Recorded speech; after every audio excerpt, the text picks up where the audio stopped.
Outside the Ding capital's government office's prison, there stood a guard outside. In the case of the extermination of the entire Prince Yu's household, Shen Qing was indeed in a very awkward position. On the surface, she was also a pitiful person as she only just married when the massacre happened and fortunately managed to escape with her life. But in the depths of the investigation, there were many areas of doubts in the case and perhaps it was possible that Shen Qing was involved. Even if she was not involved, with all the different guesses and rumors, it was enough for her name to become the topic of conversation in the entire street. As such, it would have been cleaner if she had died in the massacre case. Emperor Wen Hui's attitude towards the case was also intriguing. Even though it was said to have been immediately investigated, but the matter was given directly to the administrator of the capital in the government office, and the emperor had not even asked about it at all. With Emperor Wen Hui's kinship feelings with Prince Yu, it would absolutely not be easily pass off.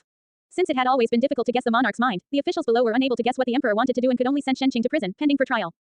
This was actually somewhat ridiculous. The only surviving female from a massacre case who was unarmed was regarded as the culprit. Sometimes the matter of the world could be so strange. When Shen Miao reached the doors of the prison, the warden was surprised for a moment when he saw her and went forward to speak. Who is it? My young lady is the fifth young lady of the general's residence's Shen family. Jing Jie stepped forward and placed a sachet stuffed with silver onto the hands of the warden and said, here deliberately to visit eldest young lady. Shen Miao took the token that Shen Chu gave her from her sleeves and showed it to the warden. When that person took a look, he immediately greeted respectfully, so it is fifth Shen young lady. Shen Qin's prestigious reputation was well known in Ding capital, let alone a warden, even officials would also give him leeway. I want to take a look at eldest sister. Would trouble Darren to show the way? Shen Miao said. That warden said with a smile, originally one cannot come to visit these few days, but since fifth Shen young lady had spoken then do come with this lowly one. Finishing, he instructed the guards who were guarding and brought Shen Miao in, leaving Jing Jie and Gu Yu outside. Now Shen Qing's identity was awkward and no one could predict if there was an opportunity to remove the crime off, but even if the crime was removed, saddled with that kind of reputation, Shen Qing would have to live on distressful. In fact, fifth young lady need not have to worry too much. The warden said with a smile, even though eldest Shen young lady is still in prison, once the truth is uncovered, the eldest Shen young lady would not be implicated. He thought that since Shen Miao came to visit Shen Qing, the relationship between the two sisters would be very close. No matter what, as long as Shen Miao felt better, it was considered as selling a favor to Shen Qin. Shen Miao nodded her head, thanking Darren's guidance. When a stone ladder appeared in front, the warden stopped his steps and said, eldest Shen young lady is held below there, fifth young lady can head down to talk to her. My subordinates and I will be waiting outside, so do not be too long. Shen Miao thanked him again and after the warden and the few guards stepped aside, then she slowly took the steps down. Walking down the long steps, there was a cell right at the end which had iron railings all around. There was only a fist-sized window in the cell and seemed to be where important criminals were located. There was a row of torches against the stone wall but the torches were faltering, making the silhouette look strange. The cell was covered with straw and there was a dirty quilt bed inside. Most likely the quilt was infested with lice as one could vaguely see some small black material on it. And the person who had the quilt around was sitting on the straw with the head buried in the knees, unsure if the person was asleep or not. Shen Miao looked quietly for a long time before walking in and reaching her hands out to tap the iron railings a few times. The person who had their head in their knees suddenly raised her head and showed a slightly frightened expression. When one saw clearly that it was Shen Miao, the frightened look turned into anger as she shouted out with gritted teeth, Shen Miao. It is me. Shen Miao gently took a step back and avoided Shen Qing's scratches when she rushed up. Her guesses were indeed correct as in the next moment, Shen Qing rushed up and reached out her hands past the iron railing. She wanted to grab onto Shen Miao but her action was futile as the railings restrained her. It seems that you have not learned to be smart. Shen Miao laughed out and looked at her calmly and unruffled. Do not waste the effort, it is useless. Shen Qing put her hands down resentfully and suddenly burst into laughter. Shen Miao, are you here to put a demonstration in front of me? Are you here to see how miserable I am? Let me tell you, there will be a day where you will be 100 times more miserable than me. What a pity. Shen Miao looked at her with pity. Even if there is really such a day, you will not be able to see it. Shen Qing was surprised for a moment and there was fear in her eyes. She had been locked in this cell for a few days and she was unclear what was going on. She had been spoiled all this while and thought that night with Prince Yu in Wolong Temple was the most painful thing in life, but did not think that subsequent events would be even more frightening. Pregnancy, returning banquet, marriage and then the night of the bloody massacre, and now she was reduced to a criminal in prison. She suppressed the uneasiness in her heart and said, do not think of lying to me. This matter had nothing to do with me at all, so how can it implicate me? How could you not understand? Shen Miao squatted down and looked at Shen Qing in the cell. It was like she was the adult who was looking at a disobedient child as she shook her head lightly. The entire Prince Yu household was exterminated and only you survived. No matter if there was a conspiracy, no matter if you have anything to do with the perpetrator, as long as you are alive, you have become the greatest sinner on earth. How could I have any relation with the perpetrator? Shen Qing retorted, why would I want to exterminate the entire household of Prince Yu? I have no animosity and grievance with him, even if there is, it is you. She suddenly stopped halfway as she was speaking and looked at Shen Miao incredulously. You did it. Shen Miao's lips slightly raised up. It is you who did it. Shen Qing grabbed the iron railings in a moment and looked at Shen Miao. It is you. You have a deep grudge against Prince Yu and it is you who sent people to exterminate his entire household. You deliberately kept me alive so that I will be the scapegoat. Shen Miao, your schemes are very good. She looked at Shen Miao and felt shocked and angered. Shock, because Shen Miao was actually insidious to this point, and anger, because her fall was all attributed to Shen Miao. Eldest sister, evidence is everything. Shen Miao slightly smiled, but from the words that you just said, it seems that being imprisoned for the past few days had made one smarter. Although she had denied Shen Qing's words, but in Shen Qing's eyes, Shen Miao had already admitted to the crimes she had committed. Shen Qing raged, what are you thinking of doing? Shen Miao, you will not succeed. My father and older brother will definitely come to save me. They will find the evidence and the person that would finally sit in this prison is you, not me. And at that time, I will definitely think of ways to make a mincemeat out of you. You are still hoping for Second Shu and Shen Yuan. Shen Miao ridiculed. Second Shu is so afraid of being implicated that he did not even bother to come and take a look at you. As for Shen Yuan, Shen Miao smiled. He could have good career prospects and have a boundless future but because of you, troubles kept lining up. You really think that he will want to save you? Shen Qing glared at Shen Miao in anger but she knew in her heart that what Shen Miao said was not wrong at all. She was very clear of what kind of character Shen Gui had. Earlier on when Shen Gui married her off to Prince Yu, Shen Qing saw it clearly that Shen Gui was like old Shen Furen to the bones and knew how to draw on the advantages and avoid disadvantages. As for this second older brother that was inscrutable since young, even though he had helped to solve a lot of trouble for her, this time it affected Shen Yuan's career prospects. Would Shen Yuan really help her?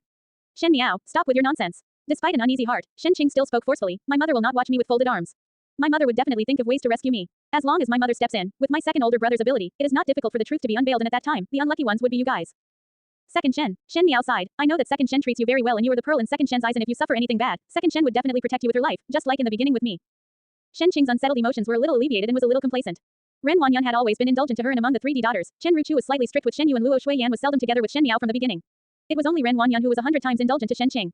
This was because when Shen Qing was born, Ren Wanyan had a difficult birth and it was not easy for both mother and daughter to be safe and sound, so Ren Wanyan was very meticulous with this daughter. Even when Shen Qing initially wanted to fight for Prince Ding, Fu Shuyi, Ren Wanyan did not say half a word of opposition. Even if other treat her indifferently now, as long as Ren Wanyan was present, she would not let her be wronged. Shen Qing's smile had yet to raise when she heard Shen Miao's laughing voice, but eldest sister, do guess that between you and seventh younger brother, who has a higher position in second Shen's heart? Shen Qing was stumped for words and stared at Shen Miao without speaking. Shen Miao looked at her gently. Everyone in our residence know how much second Shen doted on seventh younger brother. If because of you, seventh younger brother need to be compensated, why did not you guess if second Shen is willing to take this risk? In fact, I also look forward to knowing the answer. Not sure if eldest sister is able to answer it for me.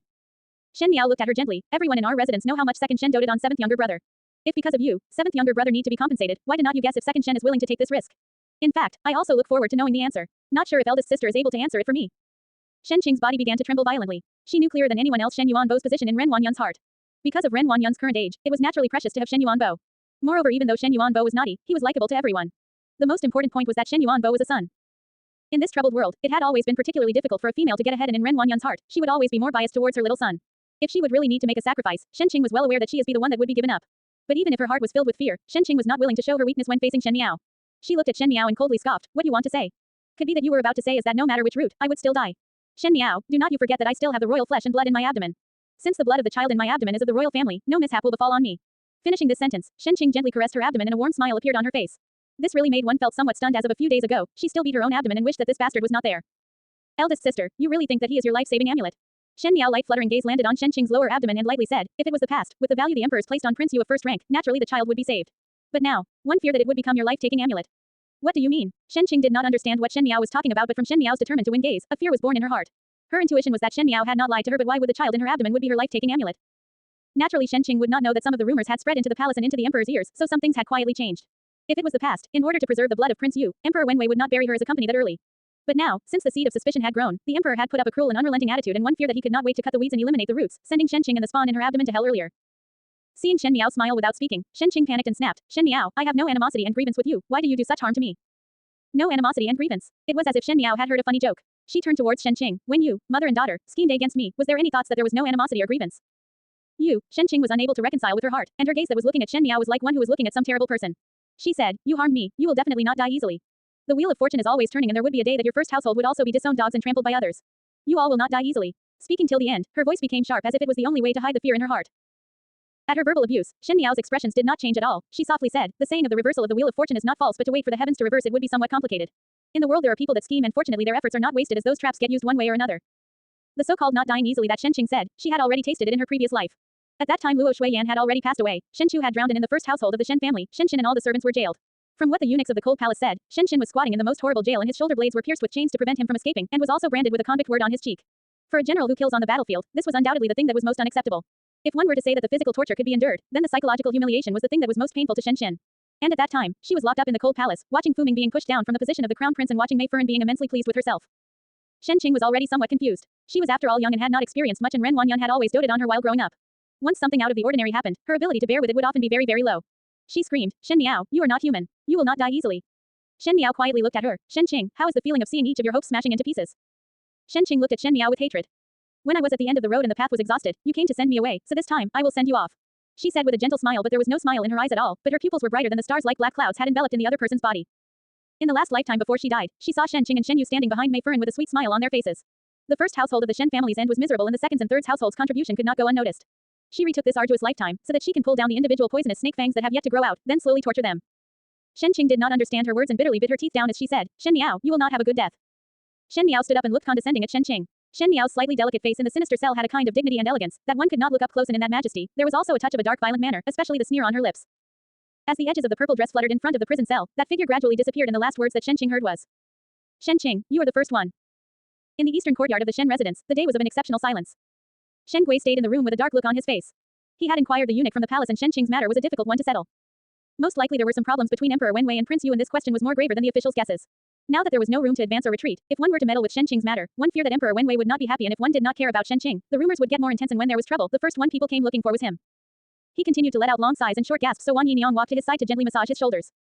Shen Gui was lusty and had many concubines in the residence, but Ren Wanyan's discipline was tight, and after all this time those concubines had not given birth to any children. Even if they were to be lucky enough to give birth, they would all die early. However, this Wan Yiniang gave birth to a daughter, Shen Dongling, under Ren Wanyan's eyelids, and to be able to raise her up, it could be said of her abilities. At the beginning the servants in the residence spread out that if Wan Yiniang had not given birth to a daughter but a son, one feared that she would have the status to fight with Ren Wanyan. Wan Yiniang and old Shen Furen were songstress by birth, and Ren Wanyan despised her, thus old Shen Furen also felt annoyed by her identity. But Wan Yiniang was indeed famous, and in the beginning when she was the pillar of the troupe, she was very charming and seductive, that when she was in the role of a vivacious female in the shows, one could not mention how beautiful she was. Ever since the birth of Shen Dongling, Wan Yiniang had been staying in her little courtyard and behaving herself, as if she had disappeared from everyone's eyes, that even the weak and sickly Shen Dongling also did not leave the courtyard often, only coming out to meet others during the New Year festivals, and was almost forgotten by others. Now that Shen Qing had met with a mishap, old Shen Furen was unhappy, and Ren Wanyan often quarreled when she saw Shen Gui, so Wan Yiniang managed to stage a comeback. These days, she had served Shen Gui so comfortably that one felt unspeakable disgust when looking at Ren Wanyan and daughter. Master is still worrying about the matter of eldest young lady. Wan Yiniang was massaging Shen Gui's shoulders and at the same time soothing, Master, do not need to overly worry, since eldest young lady had never done such a thing, there would be a day where the truth will come to light. Shen Gui sighed, no matter if she did it or not, this matter is not that simple already. This time Qing'er may even implicate everyone. When Wan Yiniang heard this, she spoke deeply worried, although it is like that, there should be a black and white reasoning. She continued, it does not matter to this concubine and third young lady, as one would just need to follow Master, life and death would not matter. But second young Master and seventh young Master are still so young, if they are implicated, what can be done? Shen Gui's expression moved and started to feel irritation in his heart. Even though he was selfish to his bones and was also greedy and lustful, he felt a great hope towards the two of his sons. No one knew of the reason why, but when it come to his generation in the Shen residence, heirs were not thriving at all. The most proudest thing for Shen Gui was that his household had two sons. Towards daughters, in Shen Gui's eyes, they were only things that could be exchanged for one's interest, but as for sons, they were treasures to carry on the ancestral line. Now to compensate his pair of sons for Shen Qing, a daughter, made Shen Gui felt enraged. This concubine heard that Tai Tai is currently running around for eldest young lady, one pities the parent's heart. If it was not that this concubine's power is weak, would really hope to be of help. Wan Yiniang continued speaking. What help? When Shen Gui heard Wan Yiniang mentioning Ren Wanyan, he felt annoyed and said, it is all because of that crazy shrew who taught a daughter without any sense of honor and shame. Now to even implicate everyone, really do not know what can be done. Wan Yiniang seemed to be scared and suddenly shrink back. The hands that was massaging the shoulders also stopped and only softly said after a pause she said, Master must not blame Tai Tai. After such a big incident had happened, Tai Tai must not be feeling good. If anything happened to eldest young lady in the present and she did some unreasonable thing, Tai Tai will be very sad. Shen Gui impatiently said, what things can she do? Suddenly the voice paused and Shen Gui slowly go over, unreasonable things. Wan Yiniang's eyes flashed but her voice sounded worried, such a thing happened to little young lady who is now locked up in prison. Eldest young lady has been pampered and spoiled since childhood, so it is possible that she is unable to comprehend.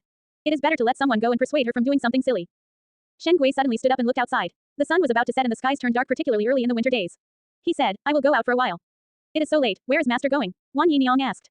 There are things to do. Have dinner by yourself. Shen Gui strode out. Until when Shen Gui's figure was unable to be seen, Wan Yiniang then closed the doors and went to the table to sit down. The dishes for the dinner were a dazzling lineup. In the eastern courtyard where it was gloomy all the time, her food was however extremely delicate. But who knew that in previous years she ate moldy bread and stale porridge and was harmed by Ren Wanyan so badly that even when Shen Dongling was sick, there was no money at all. At that time, how must her heart had felt? The wheel of fortune spins around. Previously it was her that was down in luck and now it was Ren Wanyan's and her daughter's turn to be unlucky. Ren Wanyan had made Wan Yiniang's daughter to be so cautious even as a shoe daughter for all these years, and practically did not have any opportunity to leave the courtyard at all. Now that Shen Qing is in prison, the rest of her life would only be more miserable than Shen Dongling's previous years. Go and call third young lady out to eat. She instructed the maid by her side and the maid complied before leaving. Yiniang, will Master really take action on eldest young lady? Another servant asked carefully. Of course, Wan Yiniang was filled with innumerable feelings, he would definitely do so. After being husband and wife with Shen Gui for so many years, she was clearer than anyone else on what Shen Gui was actually thinking. Just now she purposely reminded so that Shen Gui will recall some things. If Ren Wanyan knew that her daughter was finally settled by her own husband, one really did not know how fun it would be. She scooped a spoonful of soup and slowly tasted it. At the same time, Shen Yuan, who was in Kai Yun Yuan, put on a cloak and walked out of the Shen residence's doors without speaking to anyone. The night gradually darkened, and as winter nights are always exceptionally cold, thus when one walked outside, the northern wind seemed to blow into one's bones and each little movement would feel painful. In the sinister prison, the wind whistled into the small window opening which made the person in the prison shrunk into a ball. She had already wrapped the torn quilt tightly around her body and only her head was revealed.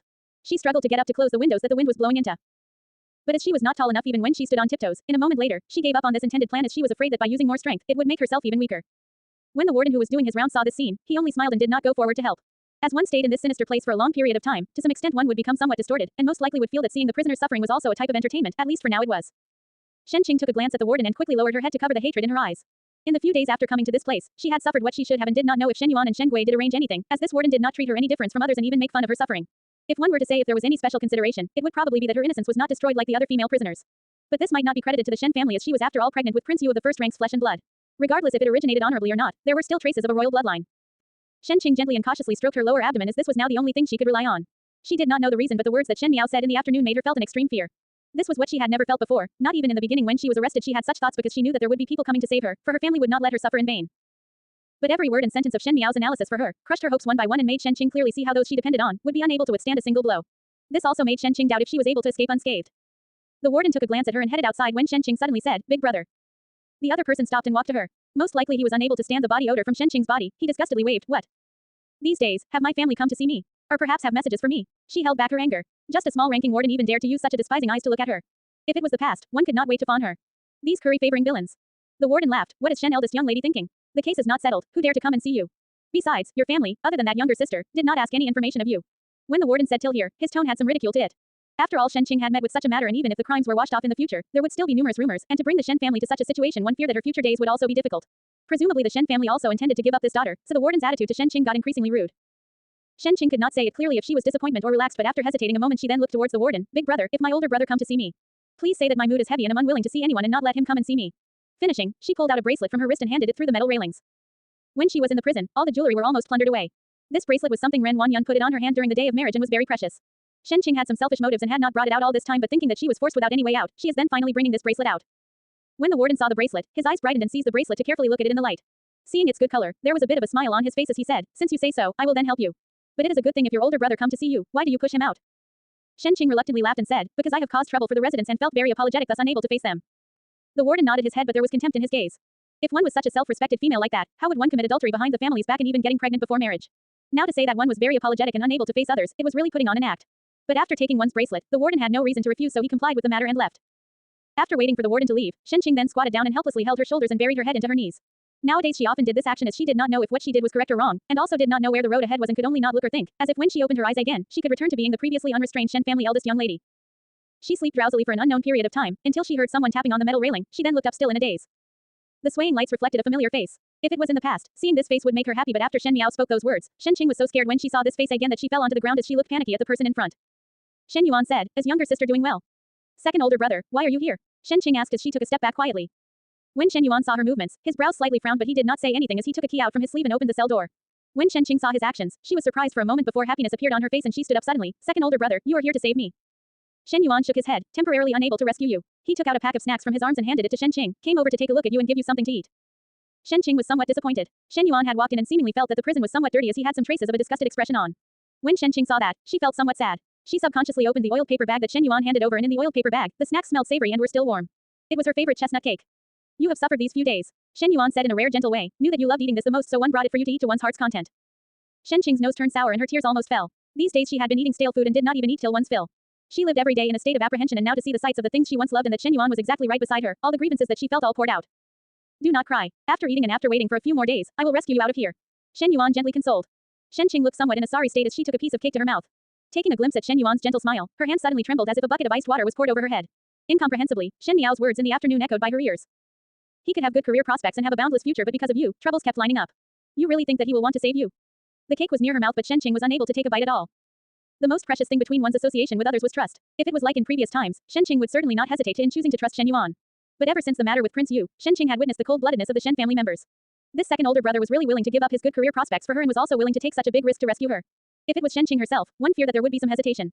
Shen Qing suddenly remembered the jade bracelet that she used on the warden. At that time she said that if Shen Yuan came to see her, he should definitely stop him. But seeing Shen Yuan present here, what was going on? Was it that the warden took her stuff but did not take action, or that Shen Yuan simply used other methods to come in? At this moment Shen Qing suddenly discovered that not one of the wardens that should be patrolling this prison appeared at all. And in the prison cell that she was locked in, there was no other prisoners, which meant that at this moment there was only her and Shen Yuan here. He who was originally the closest and dearest sibling but now made her feel so cold in a sudden moment. "Why not eating?" Shen Yuan asked her. Shen Qing forcefully smiled and resourcefully said, I am reluctant and want to keep it to eat later. It would not taste good when cold." Shen Yuan smiled. "After a few days, I will send more to you." "No," Shen Qing declined. I do not want to eat now." "Were not you very hungry just now?" Shen Yuan looked towards her. "Why suddenly do you not want to eat?" Shen Qing waved her hands panicky. "I just do not want to eat as I suddenly feel unwell. Most probably because of the pregnancy, occasionally eating habits become strange." She placed that piece of cake back in the paper bag and put it aside before saying, "After a while when I am feeling well, I will definitely eat it." Shen Yuan silently looked at her actions and his eyes turned dark before he finally laughed and said, "Younger sister had stayed in prison for a few days and seemed to have become smarter." His voice was no longer as gentle as previous but was inexplicable cruel. Shen Yuan said, "It seems that you already knew of it. It is a pity as one thought of letting younger sister leave comfortably." Shen Qing's body trembled in a moment as she looked towards Shen Yuan. "Second older brother, what does your words meant?" "For younger sister to guard against me, I had thought that you already understood my intention. It is all right if one was not willing to eat that snack despite older brother's painstaking effort. But seeing your current pregnant state, second older brother would not be bothered about it with you." Shen Yuan said it very calmly, coupled with his slightly refined face, it made one felt a kind of fear. Shen Qing seemed to have realized something and suddenly shook her head frantically, but unfortunately before she could make a sound, someone clutched her throat. A normal cultured and refined-looking person would actually have such a great strength. The even more frightening thing was that he actually attacked his own blood younger sister, but there was not even a trace of hesitation and compassion, as if one was looking at a passerby. Shen Qing was compelled to stare wide-eyed at the person in front, but Shen Yuan lightly smiled and said, "Younger sister must not blame second older brother for being merciless. Now that you have brought on such a big disaster that would implicate the entire Shen family if one was not careful. Could it be that because of younger sister one person, father, mother and Yuan Bo also have to lose their lives? Younger sister, one must not be too selfish in life." Shen Qing spared no effort in struggling, but she was after all a female and even one who was pregnant. Not to mention that she was tormented to her last gasp. How would she be able to have strength to go up against a man at the prime of his life? She could only struggle and kick futilely that even the straws below her feet were flying everywhere. "I know younger sister is not resigned," Shen Yuan softly said. "Younger sister has nothing to do with this matter but now had to pay for it with one's life. I am your second older brother and will definitely take revenge for you. Second older brother pledged to you that Shen family's first household and Shen Miao would end up with a fate that is 1,000 more times more horrifying than yours. So younger sister should not resent second older brother. It is only when you die that the second household would not be implicated. Only when second older brother's career is successful then one can help you take revenge. Understand?" Shen Qing's body slowly grew limp and her eyes began to gradually lose their spirit as if it was a dead fish that washed up ashore and dried up. Shen Yuan released his hands and the body underneath his hands fell onto the ground with a putong sound. It only took a short time for the lively to become lifeless. This life of Shen Qing had ended in the prison. Shen Yuan indifferently looked at Shen Qing's body and after a moment he used a needle to pierce Shen Qing's fingertip and grabbed her hand to write a string of blooded words on the prison stone wall. Immediately following that, he took off Shen Qing's belt and tied a knot on the railings and put her head through it. After everything was completed, he then stood up and picked up that oiled paper bag that Shen Qing placed on the ground and said softly to that slightly moving silhouette hanging from the railing. "Younger sister, you will not die in vain. Second older brother will definitely take revenge for you." This winter on the Ding capital was really a troublesome season as storms came one after another. The case of the elimination of the entire household of Prince Yu was well known, and even though the commoners secretly clapped and rejoiced of the matter, they knew the danger of it. And the only survivor and bride, the eldest young lady of the Shen family, was thrown into prison because of the inextricable relation to the case, making everyone to poke their heads out to inquire about it. At the end of this day there was a sudden news from the outside, that the eldest young lady of the Shen family committed suicide by her own belt to preserve her innocence. She had left a bloodied letter before her death saying that she had nothing to do with the matter and coupled that since her husband was also dead, she did not want to live on, thus she used death as a way of declaring her innocence. People were strange as they were always much more tolerant to those who were dead. If it was previously, because Shen Qing was pregnant before marriage, she was called a slut who did not keep the morality of a female, but now with this death, it attracted a lot of sadness. One praised that she had character and temperament, but her life was destroyed by Prince Yu. The previous rumors were discredited by itself overnight. When one thought about it, to make a pregnant female use death to show her innocence, one was certain that she had great grievance and moreover the rumors were baseless and without evidence. Shen Qing had no animosity and grievance with Prince Yu and upon Prince Yu's death, she still needed to observe widowhood, thus it was not worthwhile. So as with Shen Qing's death, the suspicions on her and the Shen residents were cleared. Even the Emperor Wen Wei did not say anything but one still could not find out who the perpetrator was, thus this case would most probably become an unresolved case. In the Shen residence, everything seemed no different than previous. Shen Qing had already married into Prince Yu residence, thus her corpse would be buried with the Prince Yu of the first rank, with the status of the princess consort. Old Shen Furen felt a little comfort for this as, no matter dead or alive, there was a princess consort from the Shen family, thus at least in terms of reputation, it sounded good. Shen Wan and Chen Ruchu seemed to be very sad and cried like she was not herself. However, even though they were this sad, previously they did not even go to visit Shen Qing in prison at all, so there was no way of knowing if it was sincere or an act. In contrast, Shen Gui as the father was much more cold-hearted. He continued his usual work and there was no grief on the surface at all. One could even occasionally see that at times there was a fleeting joy in his eyes. Perhaps for Shen Gui, Shen Qing's suicide reduced a number of troubles for him and naturally he was happy about it. As for Shen Yuan, the entire burden of the second household of Shen family had fallen onto his shoulders, and he was running about outside every day that no one know what the situation was, as even his shadow was not seen in the residence. The thing that made one sigh with emotion would be not other than Ren Wanyan. When she learned of Shen Qing's suicide in the prison, she fainted on the spot. After she woke up, her state of mind was somewhat thrown into confusion as she pulled Chonglan's hand saying to go see Shen Qing's return to her parental home after marriage. It was obvious that the matter hit Ren Wanyan the hardest, so under such a state of confusion, naturally she was unable to make decisions for the second household. Shen Gui let Wan Yiniang temporarily take charge of the matters of the second household, and the people of Kai Wan Yuan secretly whispered that regarding the second household of the Shen family, Wan Yiniang had broken clear of all the trouble and hardships that even the often sickly Shen Dongling would also have a change in fortune. It was fortunate that old Shen Furen doted on Shen Yuan Bo and at the end did not let Wan Yiniang raise her grandson and directly brought Shen Yuan Bo over to Rong Jingtang to personally raise. The chaos of the second and third family of the Shen family had nothing to do with the eldest household at all. At this return of Shen Xin and Lu Shuiyan, made them critical of the two other household and naturally they would not rush to help. Every day, they would practice swords in the residence, else they would go out to visit old friends and this was considered living comfortably. Shen Xin also brought Shen Chu along to mingle with the official figures in court. With Shen Chu's richer military accomplishments, there would be a day where Shen Xin's position would be handed over to Shen Chu to sit. And Shen Miao only rested for a while before going back to Guang Wentang again. As the end of the year was nearing, the lessons conducted by Guang Wentang's teachers had relaxed a lot. The teachers knew that once it was at this time the students inadvertently had no concentration in learning, and while it sold a favor. Even though Shen Miao had not gone there for many a days, she did not fall too much in terms of homework. But rather it was those students who started talking when they saw her. The matter of Shen Qing was spread in an uproar, but no one had ever heard of the Shen family's view of it. As early as before Prince Yu residence misfortune, Shen Yu was ordered by Chen Ruchu to stay in the residence and not go to the school to prevent things from going wrong. Thus upon Shen Miao's entrance, everyone was interested to inquire about it. Yi Peilan said, "Oh, Shen Miao, you actually came. Why did you not wear plain clothes?" She deliberately raised her voice. It is not a surprise. At the beginning Shen Qing had a lot of friction with you two sisters, so one feared that you were not that sad after all. Yi Peilan and Shen Qing had been good friends and wanted to vent her anger for Shen Qing, so the words she said naturally had malicious intent. Everyone looked towards the door and only saw Shen Miao wearing a deep green long dress and the jewelry she had on was only a simple bracelet, which was already dreary. In fact this dressing was considered alright, but as compared to Shen Yu's plain white long dress with graceful little white flowers on her head, it was slightly inferior. Under Ming Qi's law, when there is mourning in the family, everyone will wear white upon the elder's death and for the rest it is enough to wear dark colors. Could it be that Yi young lady is unable to differentiate family hierarchy as eldest sister is my sister but not my senior? Shen Miao answered without even turning her head as she sat down at her seat. When Feng and Ning saw her, she was also very excited, seemingly having a stomach full of questions for her. When Yi Peilan was pricked by Shen Miao, she was unable to restrain her sudden anger and said without thinking, Shen Miao, be less of a good person. At the beginning it was you who was on bad terms with Shen Qing and now that Shen Qing run into misfortune, you are secretly happy about it. Else why would Shen Qing be in prison and your parents as Shen Qing's Bo Fu and Bo Mu, not lend a hand to help? When those words were spoken, everyone's gazes suddenly turned towards Shen Miao, as if they were waiting for her to answer this intractable question. It was not wrong. When Shen Qing was imprisoned, Shen Qin indeed did not extend a hand to help. With Shen Qin's meritorious services he would be able to say some words to the emperor and at least help Shen Qing to fight for some time, and not let Shen Qing feel despair and helplessness and commit suicide by hanging herself. Shen Miao's eyes went cold as she suddenly turned and stared at Yi Peilan. When Yi Peilan was being stared by her, she unconsciously felt a chill coming up and before she even spoke, she heard Shen Miao mocking voice, Yi young lady and my eldest sister naturally have a deep sister relationship and one presume that this is a cry out against injustice. But at the beginning when my second Shen wished to save eldest sister out and went to Yi residence to seek a helping hand from Yi Furen, hoping that Yi Furen would be able to persuade Yi Darren for some help, I remember that at that time Yi Furen declined the visit due to sickness. Yi Peilan was surprised for a moment and subsequently her face was flushed red and the surrounding students looked at her with additional meaning. She stammered, that is because my mother had really fallen sick. Since Yi Furen could be sick at such a juncture then why cannot my parents also be sick at the same time? Shen Miao did not bother and her words did not consist of any dirty words but was able to mercilessly humiliate Yi Peilan. Shen Miao continued, since Yi Furen was unable to deal with the matter, why is Yi young lady insisting on my parents to do so? My eldest sister was in prison that even her close family, second Shu and second older brother, were unable to find a way out. Do you think that it would have been easy to save her? Yi young lady, there are only two flaps of skin on a person's mouth. It is easy to speak but difficult to do. Do not do to others what one would not have them do to one. If one still want to teach and criticize others, please see if one can do it first. When Pei Lang just entered the classroom, he heard Shen Miao's continuous attack of words. He looked at the class. Shen Miao was standing straight and spoke clearly and plainly but could easily clean out Yi Peilan and the entire Yi residence. Yi Peilan was made speechless and could only bite her lower lip and stare at Shen Miao. Correct. Do not do to others what one would not have them do to one. Yi residents themselves were people who saw the wind to set the helms, and it was a joke for others that they still stood on high moral grounds and criticized others. Shen Miao. As she got more angry, Yi Peilan almost rushed up to fight with Shen Miao when she heard a light cough as Pei Lang walked in from outside. Seeing the teacher, everyone immediately became silent. Yi Peilan's anger was not extinguished yet when she heard Pei Lang light voice, no quarrels are allowed in the school.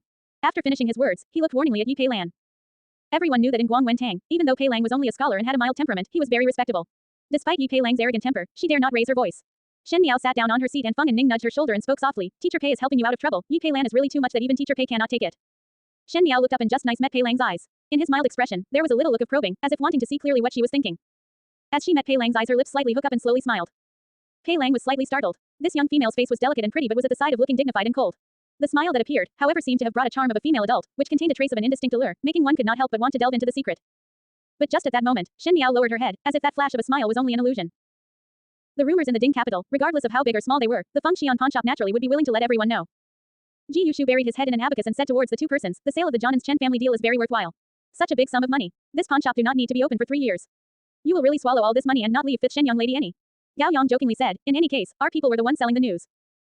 Ji Yushu curled his lips. She herself said that the money belongs to me and I have taken on such a big and dangerous risk to create her news, else can the matter of Prince Yu be settled this cleanly, without any troubles at all. He continued, moreover, if it was not for her telling Chen Yushan that money was not required, when this deal was finished, I would have been able to not open shop for 30 over years. But because of her blessing, I have earned so much less. If she was not a female, I would have humiliated her. If you really humiliated her, I will definitely gift you a coffin. Gao Yang lightly waved his fan and his smile was gentle and elegant but the words he said made others' teeth itch. Prince Yu thought of harming her but at the end she exterminated his entire household. Her own sister schemed against her, she wanted the other person's life. This kind of vicious and ruthless young lady, I bet that you will die in less than 3 moves from her. Save it. Ji Yushu was not satisfied, is this lord so weak? Besides, no matter how powerful she is a female and being a female is a weakness. Ji Yushu looked towards Xie Jingxing who was drinking tea indifferently at the side and said, let us say it like this, if there is a day when fifth Shen young lady fall in love with our third Xie older brother, then she would be pouting coquettishly and even if she is a high-graded and well-tempered steel, she would not be able to resist being wrapped around third Xie older brother's finger. At that time, even if third Xie older brother pointed a sword at her, one think that her brows would not even wrinkle. Heh. Gao Yang looked at him indifferently. At that time, she would definitely chop third Xie to 8 pieces first and then grind them to a bloody flesh to feed the dogs. Third Xie older brother, Gao Yang has cursed that you are a dog. Ji Yushu immediately complained. Xie Jingxing continued to play with the hairpin in his hands and rolled his eyes at the both of them, with a rare trace of awe in his face. They have arrived. They have arrived. With Xie Jingxing's words, Gao Yang's joking expression was put away as he looked at him. You are saying that they have arrived at Ding capital. You guys should pay more attention these days. Xie Jingxing frowned. The thing in Prince Yu residence might have spread out and perhaps had exposed your identity. Do not go out for these few days. How can you do it alone? Not waiting for Gao Yang to speak, Ji Yushu anxiously said, you had already aroused their attention and now that they had entered Ding capital, they would definitely look for you and you cannot activate other people in the capital. No need to worry. Xie Jingxing lazily stretched his waist and a trace of viciousness appeared in his smile. I have waited for them to come for a long time. Third Xie older brother, are you going to teach someone a lesson again? Ji Yushu looked at him with eyes sparkling. Can you take me this time? All right. Xie Jingxing casually said, you can be a target then. Gao Yang. The matter about Prince Yu and the Shen family in the Ding capital was soon drowned in the joy of the approaching New Year. It was after all the New Year and everywhere was surrounded by a lively atmosphere. That tragic massacre on that stormy winter, as well as the gloomy despairing suicide in the prison was soon left behind of everyone's mind. Nothing was more important than welcoming the new year and time would not stop. New snow would cover the old snow, new conversations would replace the old ones and new hopes would always be preferred over the past. The emperor in the palace also did not show any reactions and even spent a lot of money to hold a palace banquet, and invited all the ladyships and concubines to welcome the new year. Obviously the death of his blood younger brother had not caused Emperor Wenwei to feel sad. This made the common people feel that the rumors of the ruthlessness of the imperial family were indeed true, but the really smart people would know that Emperor Wenwei had nipped the problem in the bud and it was handled so cleanly, thus was secretly happy. So even if the government office was unable to find out the perpetrator of the extermination of the entire household and the case became an unsolved case, Emperor Wenwei did not pursue it. Shen Qing was buried together with Prince Yu in the royal tomb. But because Shen Qing committed suicide and her identity was overly awkward, the imperial family did not give out any compensation. This made old Shen Fern angry for a while. In the western courtyard, Bai Lu and Shuangjiang were bringing the books out from Shen Miao's room to bask in the sun. Shen Qin and Luo Shuiyan went early in the morning to practice drills with the new recruits, as there was a need for training due to the annual recruitment of new soldiers at year's end. Shen Chu also followed to join in the fun, thus Shen Miao was left alone in the western courtyard. A few days ago, eldest young master once again sent a number of books over. How about bringing those over to bask in the sun too? Gu Yu asked Shen Miao. I still have uses for those books, so there is no need to sun them. Shen Miao answered. Ever since Shen Chu noticed the many military books in Shen Miao's room, he immediately told Shen Qin and Luo Shuiyan happily about it. Shen Qin and Luo Shuiyan also thought that she was temporarily interested, and be it as it may, they still ordered others to search for several military books. If one did not know, they would think that the Shen family intended to raise a little female general. Naturally Shen Miao did not have any intention of being a female general, but it was due to the many dangers that the Shen family army would face in the future, and she could only rely on the possible problems that the Shen family army faced in the previous lifetime. Thus there was always no harm to read more. Bai Lu said as she flipped the pages of the books, tomorrow is the Jade Rabbit Festival, and one heard that there would be a scene of tens of thousands of people lighting lanterns by the Wanli Lake. Will young lady be going tomorrow? The Jade Rabbit Festival is a festival of Mingqi. In every night of the eve of the new year, people would come out of their homes into the great streets and small alleys to look at lanterns and solve riddles written on lanterns, making it really lively. There would be an exceptionally big jade rabbit in the middle of the lanterns, blessing and protecting the entire Mingqi to have a favorable weather in the oncoming year so that commoners would have a good harvest. This year's Jade Rabbit Festival was different from previous years as the Jade Rabbit was on the lake, thus at that time the common folks can also place their own flower lanterns on the water and pray for their wishes. With the flower lanterns on the water, the image of it would certainly be very lively. Bai Lu and Shuangjiang were also young females at the prime of youth, thus it was common to love such fresh ideas. What nonsense are you saying? Gu Yu scolded. At that time the entire street will definitely be crowded, and what if something happens to young lady? But in previous years, did not one always went? Bai Lu said, unwilling to submit. Previous years are previous years. This year is this year. Gu Yu said fiercely. Bai Lu was not wrong. At this time in previous years, Shen Qin and wife would have already returned back to the Ding capital, and the Jade Rabbit Festival was when the entire Shen residence would all go out to watch the bustling occasion, but this year such a big matter happened to the Shen residence, and Prince Yu residence and the mastermind had yet to be found. If there was one who took the opportunity to retaliate, then Shen Miao's situation would indeed be much more dangerous. No matter how big the excitement was, it was not as important as the safety of Shen Miao. It is of no bother. Shen Miao gently smiled. I originally also wanted to go and take a look at the excitement. With father, mother and eldest brother at the side, there would not be any danger. But, Gu Yu still wanted to persuade. It will be like this then. Shen Miao interrupted her words and walked back to the room. Gu Yu could only restrain the worries in her heart. She did not know from when onwards Shen Miao had developed a temperament of standing by one's words, and did not have any signs of wanting help from the people of the second and third household like previously. It was indeed good to have a mind of one's own, but when she got stubborn, it also made others feel helpless. Shen Miao returned back to the room and walked toward her desk to sit down, and her eyes fell onto the plum blossoms branches outside. The branches were dotted with little red spots but reminded her of the letter that she received before. The Chen family brothers had returned to Zhongnan, and after the Prince Yu residence was eliminated, they did not have any other contact. Shen Miao was extremely cautious, and all the communication exchanges with the Chen family was through the letters that Mo Qing and Feng Xian pawnshop sent over. Mo Qing's life contract was not in the Shen family, thus others would not suspect her at all. This time Mo Qing brought another news back to her. Previously she had entrusted Ji Yushu to make some inquiries about a young lady Lu Ying, and finally there was some information. Her whereabouts were exactly in the biggest money squandering establishment in Ding capital, Baoshang Lu. Young lady Lu Ying was Baoshang Lu's #1 beauty, and one heard that on the day of the Jade Rabbit Festival, she would be playing the Jade Rabbit Fairy to dance by the lake. She really wanted to take a look, so she took advantage of this opportunity. As for Gu Yu's worries about the matter of people taking revenge, this mention did not seem to be of any worth to Shen Miao. The Chen family brothers were cooperating with her, so where was the logic of revenge? As for the Shen residence, currently Shen Old Fern was so angry that other than her two sons and the second household's grandsons, she was not willing to see anyone else. The second household of the Shen family was considered as collapsed, and Shen Yuan was busy with fawning over the people of the court, and would not take any action on her at the moment. The third household had always concealed their strengths and bided their time, so at such a critical juncture, they would not take any actions. Now thinking about it, there was not a year that was actually more comfortable than this. As she was thinking about it, Shen Miao's lips slightly hooked up, which made Gu Yu, who was looking at her, could not help but be startled. But before she could recover to her senses, she heard Shuang Yang's voice. Shuangjiang walked in from outside and said, Young lady, the eastern courtyard's Wan Yiniang wants to come over and see you. Madam Wan, Gu Yu frowned and softly said, why her again? Why does this Wan Yiniang keep running towards our courtyard? Shuangjiang and Bai Lu also whispered, this is already too much of a rush to fawn. Several of the maids were not welcoming toward Madam Wan. In fact, ever since after Ren Wanyun's and Shen Qing's matter, their disgust with the second household increased. Regardless of what Wan Yiniang had, she was after all a second household's person, and to keep running over here all day made one feel really uncomfortable. A few days ago when Wan Yiniang came to see Shen Miao, it was declined by Shen Miao by various means. Today she however said, let her in. Jing Jie was stunned for a moment before she complied and head out. It was Gu Yu and the few others who had a look of worry, afraid that Wan Yiniang had bad intentions. After a moment, Wan Yiniang followed Jing Jie in, and Shen Miao raised her head to look at her. Wan Yiniang was wearing a dark blue lined jacket and a green colored skirt with a plain silver bracelet, looking like a very simple person. But upon a careful look, the lined jacket has white little flowers embroidered on it, and the skirt was tailored to a waving form, and that pair of fair hands had a bright nail polish on, which was very captivating to one's eyes. As for that seductive waist, coupled with the slim and lively body, it made one's imagination roam. Looking upwards, she had an oval face, big eyes, fair complexion and red lips that when she smiled, there appeared some coquettish air on her. This was a female who knew how to lie low. From how she was able to not appear for many years because of Shen Dongling, one was able to see that, but she was also one who was unable to remain calm. Upon Shen Qing's death and Ren Wanyun's craziness, she paraded herself ostentatiously around. In Shen Miao's previous life, she had seen a lot of such people, with that little smarts and little good looks. One thought that as long as they were willing, they would be able to firmly control men's hearts, not knowing that there were numerous fresh females in the world and that men's hearts were the most elusive. If one was able to remain calm, then perhaps one would be able to have a special position in the man's heart, but once one was unable to remain calm, the little smarts they had would become too smart for their own good. Wan Yinyang was obviously the kind of person that was too smart for their own good. Wan Yinyang dashed to give a greeting and sat on the small stools in front of Shen Miao by herself. She sat down on her side with her legs slightly tilted. Her body line was very smooth and flexible. She indeed has the foundation of one who is a lead entertainer. Shen Miao calmly looked at her and did not say any superfluous words and directly went to the point. For what reason did Wan Yinyang look for me? Wan Yinyang did not expect that Shen Miao would be so direct with her words and it made her choke a little. She had heard that right now in the Shen residence, Shen and wife had the greatest power and that the previously idiotic fifth young lady was also a powerful one. Thinking of her purpose of currying favor, she had not thought that Shen Miao would not bother about social courtesies, which made Wan Yinyang somewhat unable to predict if Shen Miao was one who did not understand the world or was being deliberately mystifying. In fact, Wan Yinyang had thought as much, as Shen Miao could not be bothered about her because Wan Yinyang was not worth it to be valued by her. Wan Yinyang smiled obsequiously. The new year is nearing. This concubine has come over to take a look at fifth young lady and also to wish fifth young lady a good year. She said, seemingly because of eldest young lady's matter, one has caused fifth young lady to be unhappy, so this concubine represent master and Furin to apologize to fifth young lady. Shen Miao looked at her with a smile but not a smile. Wan Yinyang, your apology on behalf. One did not know if second Shu and second Shen are aware of it. Wan Yinyang was slightly stunned but continued to smile. This lowly concubine's words carry little weight and it was also said by master to this concubine on some impulse. This concubine then acted on one's initiative to come over and apologize to fifth young lady. Shen Miao looked at her without blinking an eye at all. To be stared by Shen Miao like that, Wan Yinyang's expression started to be restless but she quickly pressed it down and said smilingly, in fact, third young lady also wanted to come and see fifth young lady. After all you were sisters but third young lady recently caught some chills, and was afraid to encounter any wind and could only come over to talk to fifth young lady after recovering. Shen Dongling, Shen Miao's eyebrows raised. Other than the 3D daughters in the Shen residence, there was actually a Shu daughter, which was Shen Dongling of the second household, who was born by Wan Yinyang. In the Shen residence, the third household and Shen Ruchu only had Shen Yu. One daughter and Shen Shin and wife only had Shen Miao and Shen Chu, but the second household Shen Gui had a house full of concubines and also gave birth to Shu daughters, but all of them died at a young age, thus that was why the ranking of the D daughters in the Shen family was somewhat odd. Shen Dongling was ranked the third, so she was called third young lady. Ren Wanyun had the character of most jealous, so after Wan Yinyang gave birth to Shen Dongling she would stay in the courtyard and not come out all day. That Shen Dongling was also a weak and sickly one. In Shen Miao's previous life, she did not have any impression of Shen Dongling at all. She was almost a transparent person. Even if a Shu daughter was not favored by whichever noble family, she perhaps would be bullied and scolded but would not be like this, practically forgotten by others. If such a person like this was really weak till one could overlook and disregard, it meant that one could tolerate what ordinary people would not be able to do so. In the previous lifetime, Shen Dongling at the end seemed to become a bargaining chip that Ren Wanyun used for Shen Gui's career and was given to others. In this lifetime Ren Wanyun had lost her power and Wan Yinyang once again flew up to the highest branches, thus it was unknown if Shen Dongling's fate would change because of it. Third older sister's health is not good, so it is better not to come out. Shen Miao said lightly, if one were to catch a cold because of this, I cannot take responsibility of it. Wan Yinyang was somewhat displeased when she heard this but still had a smile on her face when she said, this is third young lady's single-hearted wish to get closer to fifth young lady. It is a long story of this concubine's weak health that third young lady is sickly after birth, and could only watch other kids play from the courtyard for so many years.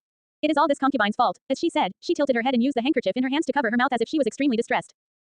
Shen Miao could not stand Wan Yinyang's fake act and lightly said, no one can be the master of one's body. Furthermore, third older sister had been staying in the courtyard, which might not necessarily be bad. Eldest sister had enjoyed the enjoyment but who knew that beautiful woman would suffer unhappy fates. Her lips slightly hooked up. One's fortune after all cannot be visible on the surface. When the words were spoken, Wan Yinyang looked at Shen Miao with some surprise and bewilderedness, but after a moment she forcefully smiled. Fifth young lady said correctly. She suddenly stood up and looked towards Shen Miao. Fifth young lady, this concubine remembers that there are matters to tend and will leave first. If there is a day where fifth young lady is free, third young lady would come over to have a chat with fifth young lady. Her health is not good, so may fifth young lady please pardon. Finishing, she greeted Shen Miao before leaving elegantly. However, as compared to the silhouette before, it seemed to be much more in a rush and panic. Jing Jie was all the while been at the side serving tea, and when she saw Wan Yinyang's silhouette leaving in a hurry, she said puzzled, what does Wan Yinyang mean? Come over to express goodwill. And the third young lady had not come out of the courtyard for many years and had not even seen young lady for a few times. How would there be any emotions like what was said? Exactly. Gu Yu was clearing the teacup that Wan Yinyang used to drink as she said, now thinking about it, this servant also cannot remember how third young lady looks like. In any case, she is also a young lady of the residence, but to hide for so many years, it was most probably to hide from second Furin. Really pitiful. What pitiful? Shen Miao picked the tea from the table and took a light sip, one afraid that in her eyes, you all are even more pitiful. Her. Jing Jie was puzzled. Young lady is speaking about third young lady. Shen Miao smiled. It is I who had made an error of judgment. In our residence there is another intelligent person. Wan Yinyang's purpose today was clearly to sound out. However, with Wan Yinyang kind of person who expose her smarts, she could only think of such a method like this to sound someone out. On the surface she seemed to be itching to announce her regaining Shen Gui's favor, but if one carefully think, it was not the case. One would see the head of the legendary dragon but not its tail. That Shen Dongling that had not shown her face at all was much more intelligent than Shen Qing. However, no matter where she stood, Shen Miao would not see her as a friend, not to mention sisters.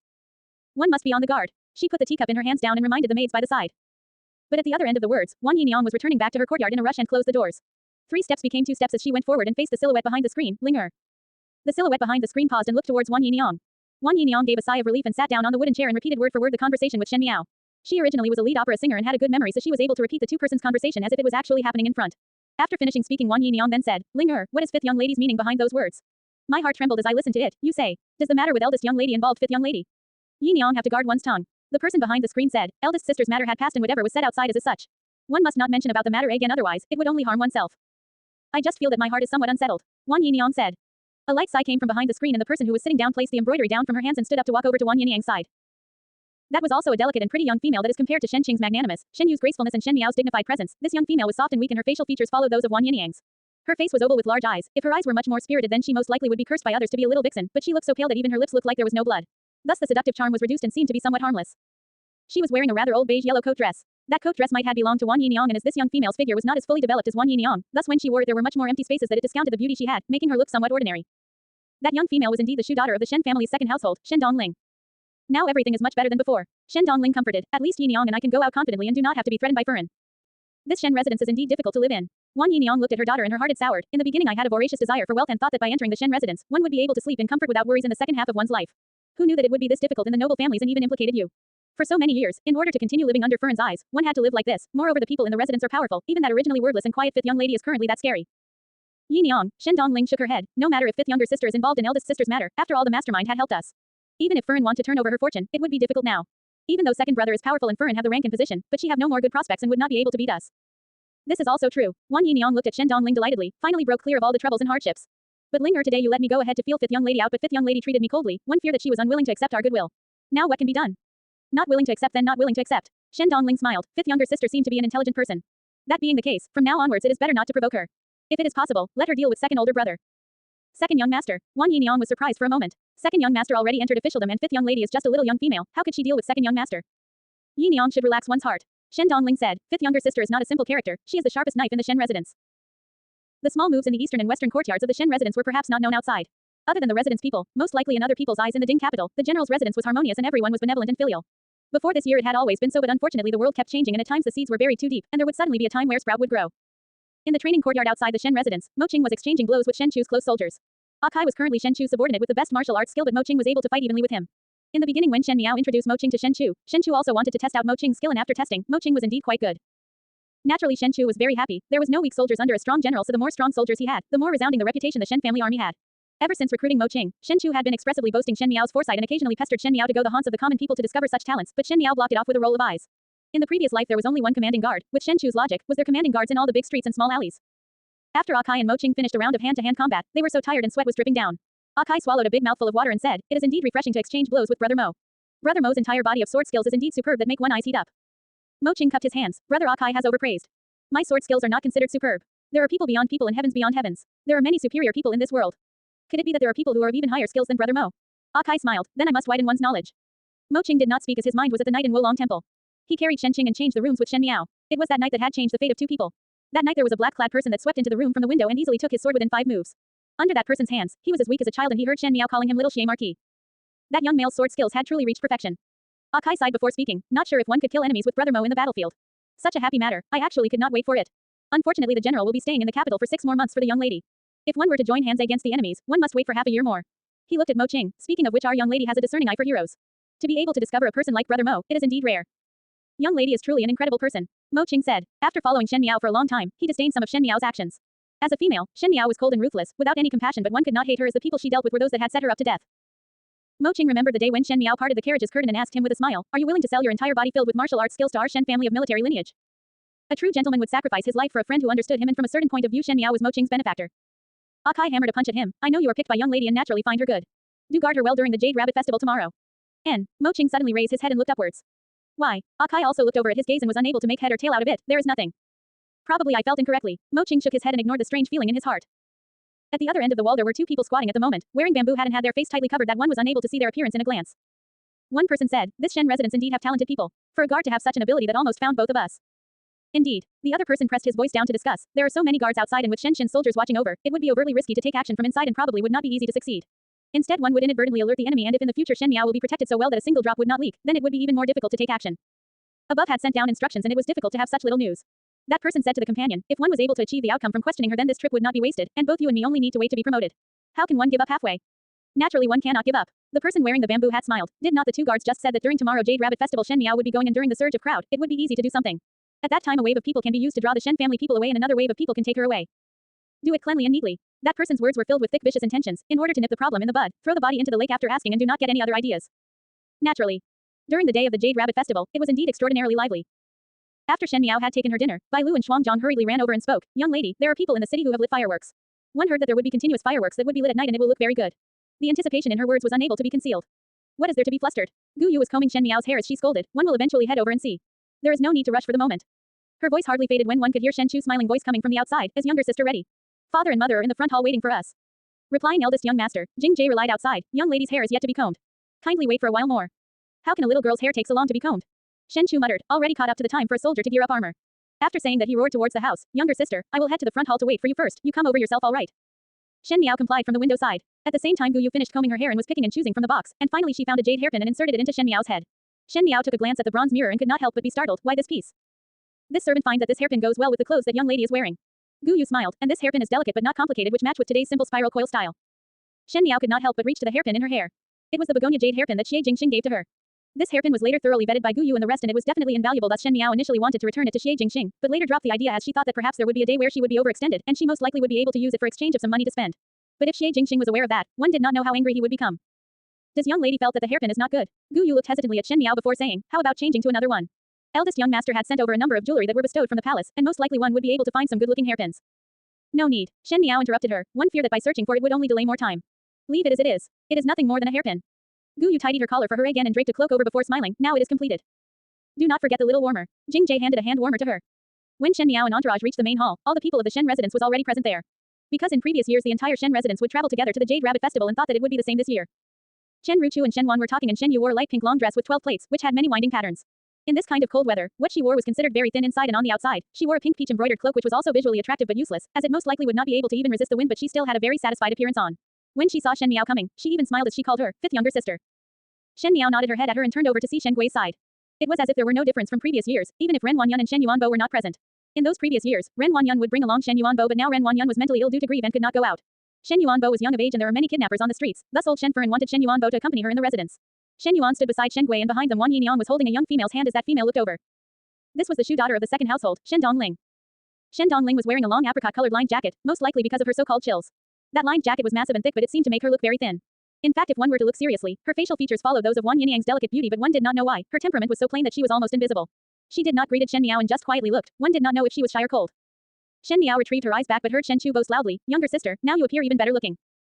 Brat. Shen Xin heard it and kicked Shen Chu. Since when was your younger sister not good looking? Luo Shuiyan also smiled as she walked over to Shen Miao's side. She held her hands and said, "Our Zhao Zhao is also a grown young lady." Everyone's gazes in the hall went towards Shen Miao, all with unknown implications. 1 year ago Shen Miao was still wearing gold and silver and her makeup was whiter than any silly female's. But the current her was wearing a dark bluish purple with gold embroideries dress and her cloak was in peony color. Her hair was styled into a delicate spiral coil to the side. It only had one jade hairpin inserted and no dangling accessories at all, but it still expressed a magnificent and majestic air.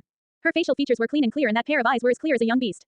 If she looked more gentle and graceful then she would look childish, but she stood tall and dignified like the clear and bright moon of the 9 heavens, which made one feel a suppressing feeling. She had directly competed with the house full of females and one felt that the room was filled with vulgar powder and rouge. There was a trace of jealousy in Shen Yu's eyes as she thought that the person who cannot be compared to her the most was Shen Miao, but now unwittingly she had already snatched her limelight.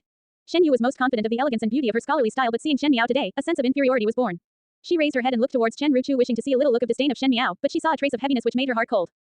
Wan Yiniang sighed and her hands that were holding onto Shen Dongling unconsciously tightened. She did not thought about any other matters and only felt that Shen Miao was worthy of being a D daughter. The bearing of a D daughter was really different, and no matter how exceptionally intelligent her daughter was, since previously she was kept in the courtyard for so many years, in terms of the air of nobility she was incomparable to Shen Miao at all. There was however not much reaction from the males in the room. Other than Shen Xin and Shen Chu, Shen Gui and Shen Wan at the most frowned, and as for Shen Yuan he kept staring at Shen Miao but no one knew what was he thinking about. Chen Ruochu changed the subject seamlessly. Since everyone is present, let us start to head out. Old Shen Furen was old and naturally was unable to appear in such an occasion.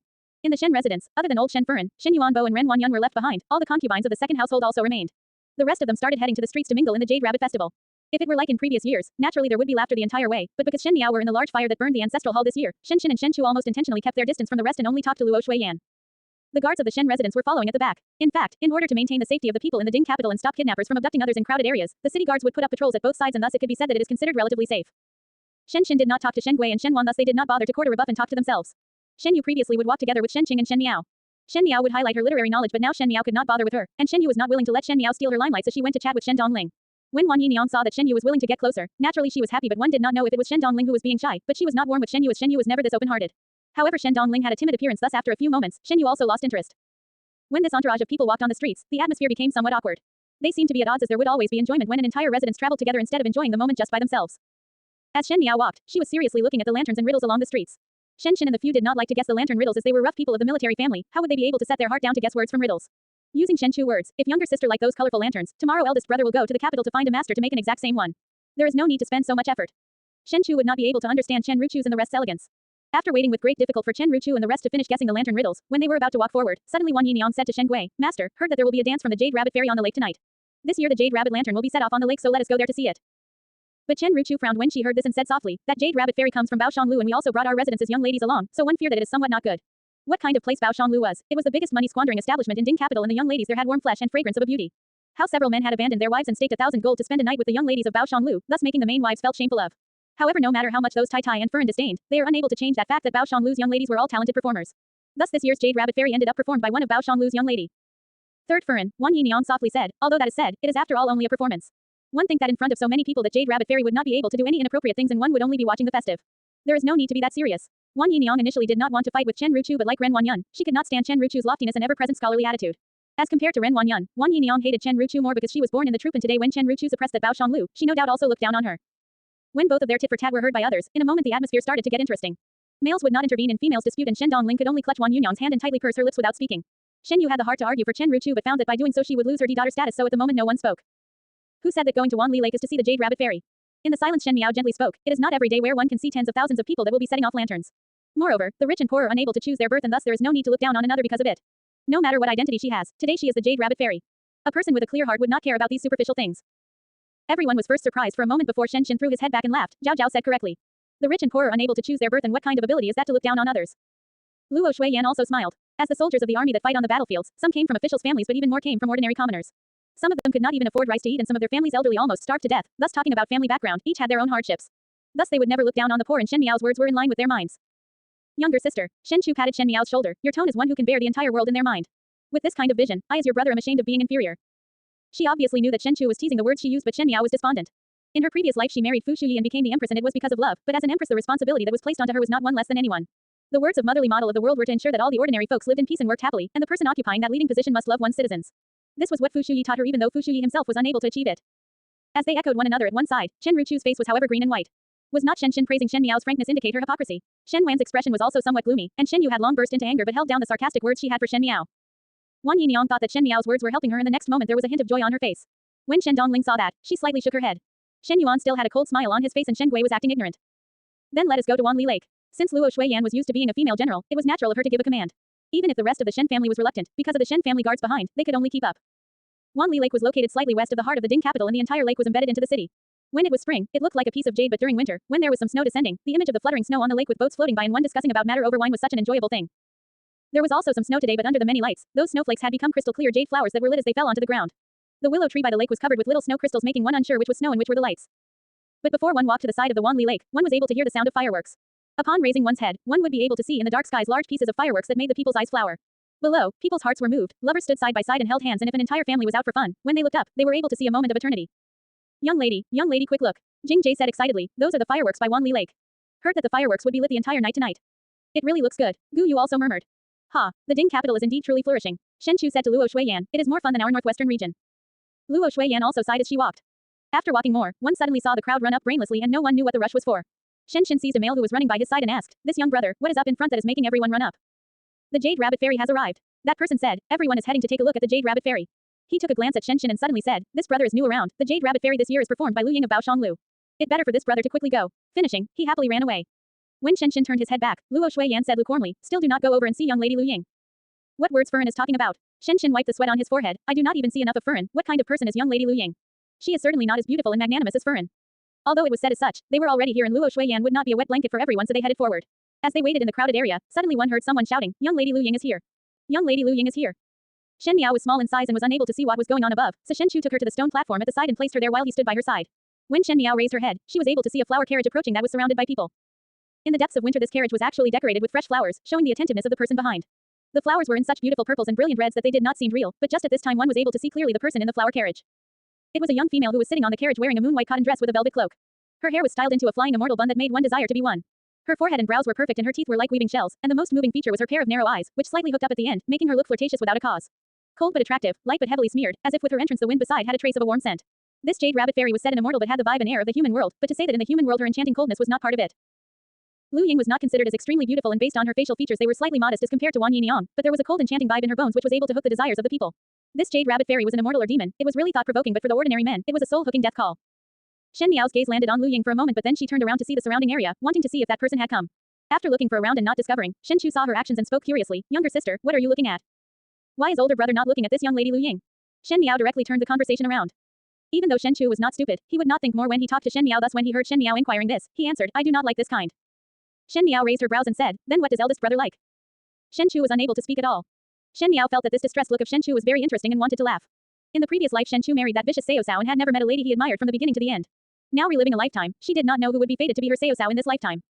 "Let us go." Shen Chu stretched his hands out to Shen Miao, wanting to bring her down from the stone platform. Just now in order to let Shen Miao see that young Lei Lu Ying, Shen Chu brought her here, separating from Shen Shin by 10 meters. Now that one had seen the commotion, naturally it would be to return to Shen Shin's side so as to go together to Wanli Lake to set the lanterns off. Just as Shen Miao was about to jump down, suddenly she heard a child crying. Shen Chu also heard it and both of them turned around and saw that in a few meters away, a 3 to 4-year-old child had collided with the nearby shop stall. Most probably the child was mischievous and climbed to the tall beams to watch the commotion but at the end slipped and fell. Currently both hands were hugging the beam tightly and the other half was hanging out. If one were to fall down like this, it would definitely be a big problem. The surrounding people had gone to get a ladder but the child was unable to hold on much longer. Seeing his little hands slowly weakening, the child's mother was clutching her face and cried. "Younger sister, wait for me here." When Shen Chu saw this, he quickly instructed Shen Miao, thinking that it was only a few meters away and he had martial arts so he immediately walked over. Before one could reach, that child's hands softened and he directly fell off. A burst of shock sounded from the surrounding people. Shen Chu's feet lightened and kicked the stall at the side and flew over to catch the child, saving his life. The people around erupted in applause and praised his good skills as Shen Chu returned the child back to the mother. That child's mother kept apologizing with tears, making Shen Chu somewhat embarrassed. After appeasing this mother and child with great difficulty, Shen Chu was ready to return to the stone platform to pick Shen Miao. As it was only a few meters distance, he was shocked when he turned his head around. The stone platform was empty. There was no one there at all. Shen Chu's heart tightened and 3 steps became 2 as he vigorously separated the crowd and ran up to the stone platform. There was no one there at all and not even a single trace of anything. Shen Chu still had a wishful thinking in his heart as he looked around and called out loudly, "Zhao Zhao." But no one answered him. He grabbed a person who was not standing far from the stone platform and asked, "Where is the young lady standing here just now? Did you see the young lady here?" That person replied impatiently, "What young lady? No. Finishing he looked at him, "Could it be that your family's young lady has been kidnapped? There are many kidnappers in this Jade Rabbit festivals. If there are no guards, those young ladies who strayed from the family would most likely be kidnapped." Shen Chu's body started to tremble. An 8-kai tall big man who did not even blink in front of the enemies in the battlefield, at this moment, suddenly changed color. On the street by the Wanli Lake, in the crowds of people who were rubbing shoulders and following in each other's footsteps, there were 2 people walking. One was wearing a blue robe and jade headgear and had an impressive appearance while the other one was wearing a romantic purple, with picturesque eyebrows. Both of them looked good, especially the purple-clad youth whose actions had a kind of elegance and nobility. There was a faint smile hanging on his lips which made those females surrounding them to look over from time to time. "When are you going to stop following me?" Xie Jingxing asked. Su Mingfeng shook his head, looking pleased with himself. "With such a festival, as a good friend, naturally we will travel together. Why are you not happy about it?" "I still have something on. It is better to meet by chance than to intentionally invite each other. Thus since we have met, then let's travel together. We have not walked together during the Jade Rabbit Festival for a while." Su Mingfeng was dissatisfied. "You are really getting more mysterious now." Today Su Mingfeng was traveling together with the Su family and by a lucky coincidence met with a lone Xie Jingxing, so he forcefully pulled Xie Jingxing along. The Su and Xie family's relations had all the while been good, thus Master Su would not say anything about it. At the moment Master Su and the rest were walking in front while Su Mingfeng and Xie Jingxing walked at the back. Su Mingfeng asked, "Your father is not angry that you have come out alone today?" It was usually an entire family traveling during the Jade Rabbit Festival but there was only Xie Jingxing alone. One did not need to think to be certain that it was Xie Jingxing who came out by himself. Most likely Xie Ding had blown up to one's top but there was no way out of it. To have such a son like this, one would feel that one was returning debts from one's past life. He has his sons as a company so I will not join in the fun. Xie Jingxing casually said, "One is not that free." Su Mingfeng shook his head, "You are sure free and at ease." As one was speaking, one saw a group of people walking over in front. Su Mingfeng was surprised for a moment, "Is that not General Shen?" Xie Jingxing lifted his eyes and saw that Shen Shin was heading over here in a rush with Shen Chu and Luo Shuiyan following him closely, and at the back was a group of guards and every one of their expression was very heavy and serious. Su Mingfeng touched his chin and said, "It seems that the Shen family is in some sort of a trouble, else why would all of them have this kind of expression?" For the Shen family people to have such expressions in a public area filled with joyous people, it was very abrupt. One did not need to think to be certain that it was not a good matter at all. Master Su also saw them and stopped to chat with them but Xie Jingxing and Su Mingfeng did not go forward and only stood far away. As they were practitioners of martial arts, they were able to hear the conversation. Master Su asked, "Where is General Shen going?" "Ah, casually strolling," Shen Shin said, "It is just that my wife suddenly felt some discomfort and had to go back to the residence." May Master Su stroll happily. Finishing he cupped his hands in greeting and left without turning his head back. The Shen and Su family did not belong to the same line in the political arena so when Master Su saw that Shen Shin did not want to talk to him, naturally his heart was not at ease but he was too lazy to meddle thus he just walked away. Instead it was Su Mingfeng that said, "General Shen is really that wild, but why does it seem as though something big had happened?" Even if Shen Furen was feeling some discomfort, there was no need to bring so many guards. Xie Jingxing's eyes swept across a group of guards and said, "Fifth Shen young lady is not there." Ah, Su Mingfeng was surprised for a moment. Shen Miao is not there. Xie Jingxing took a glance at the Shen family entourage. With Shen Miao and the other 2 households' relationship, it was not possible that she would abandon her own mother and enjoy the lanterns with the other 2 households. Moreover there was no signs of Shen Miao's figure in the entourage and it does not seem possible that Shen Miao did not even left the residence today. With such a big festive day like this, even if Shen Miao was unwilling, Shen Shin would not leave her alone in the residence. Just at this moment, one suddenly heard a pliable wavy voice, "Shen older sister is missing." Xie Jingxing lowered his head. It was not known when did Su Minglang slipped away from Master Su and ran over to Su Mingfeng and pulled his own eldest brother by the corner of his clothes and said repeatedly, "Just now I secretly ran over to them and heard that those people saying to find Shen older sister as soon as possible." Su Minglang, this glutinous rice dumpling seemed to be almost negligible when mixed in the crowd, but he had the guts as he was not afraid of being unable to find the route back after straying from the group. They said that perhaps the Shen older sister had been taken away by kidnappers. Su Minglang continued, eldest brother, let us go and save Shen older sister. Missing. Xie Jingxing thoughtfully looked at the faraway back views of the Shen family people and suddenly said to Su Mingfeng, this matter must not be made public. I will take my leave first. He looked down at Su Minglang again and smiled evilly, the matter of Shen Miao going missing, if you say it out, I will sell you to the kidnappers. During the Jade Rabbit Festival of the Ding capital, there would always be countless number of females that would be abducted by kidnappers yearly. If the abductees were male children, they would be in a much better position, as they would be sold to faraway families that were unable to bear children to be their sons.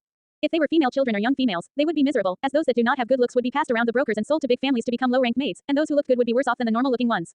They might be sold to troops or to brothels, or perhaps be auctioned off after being taught for a few years how to be a plaything for some rich people. Also among these females, there were some that came from big families, but to the kidnappers, there was no separations between backgrounds. Who cared if you were a young lady of a big family or a commoner? Once one landed in the hands of the kidnappers, everyone was the same.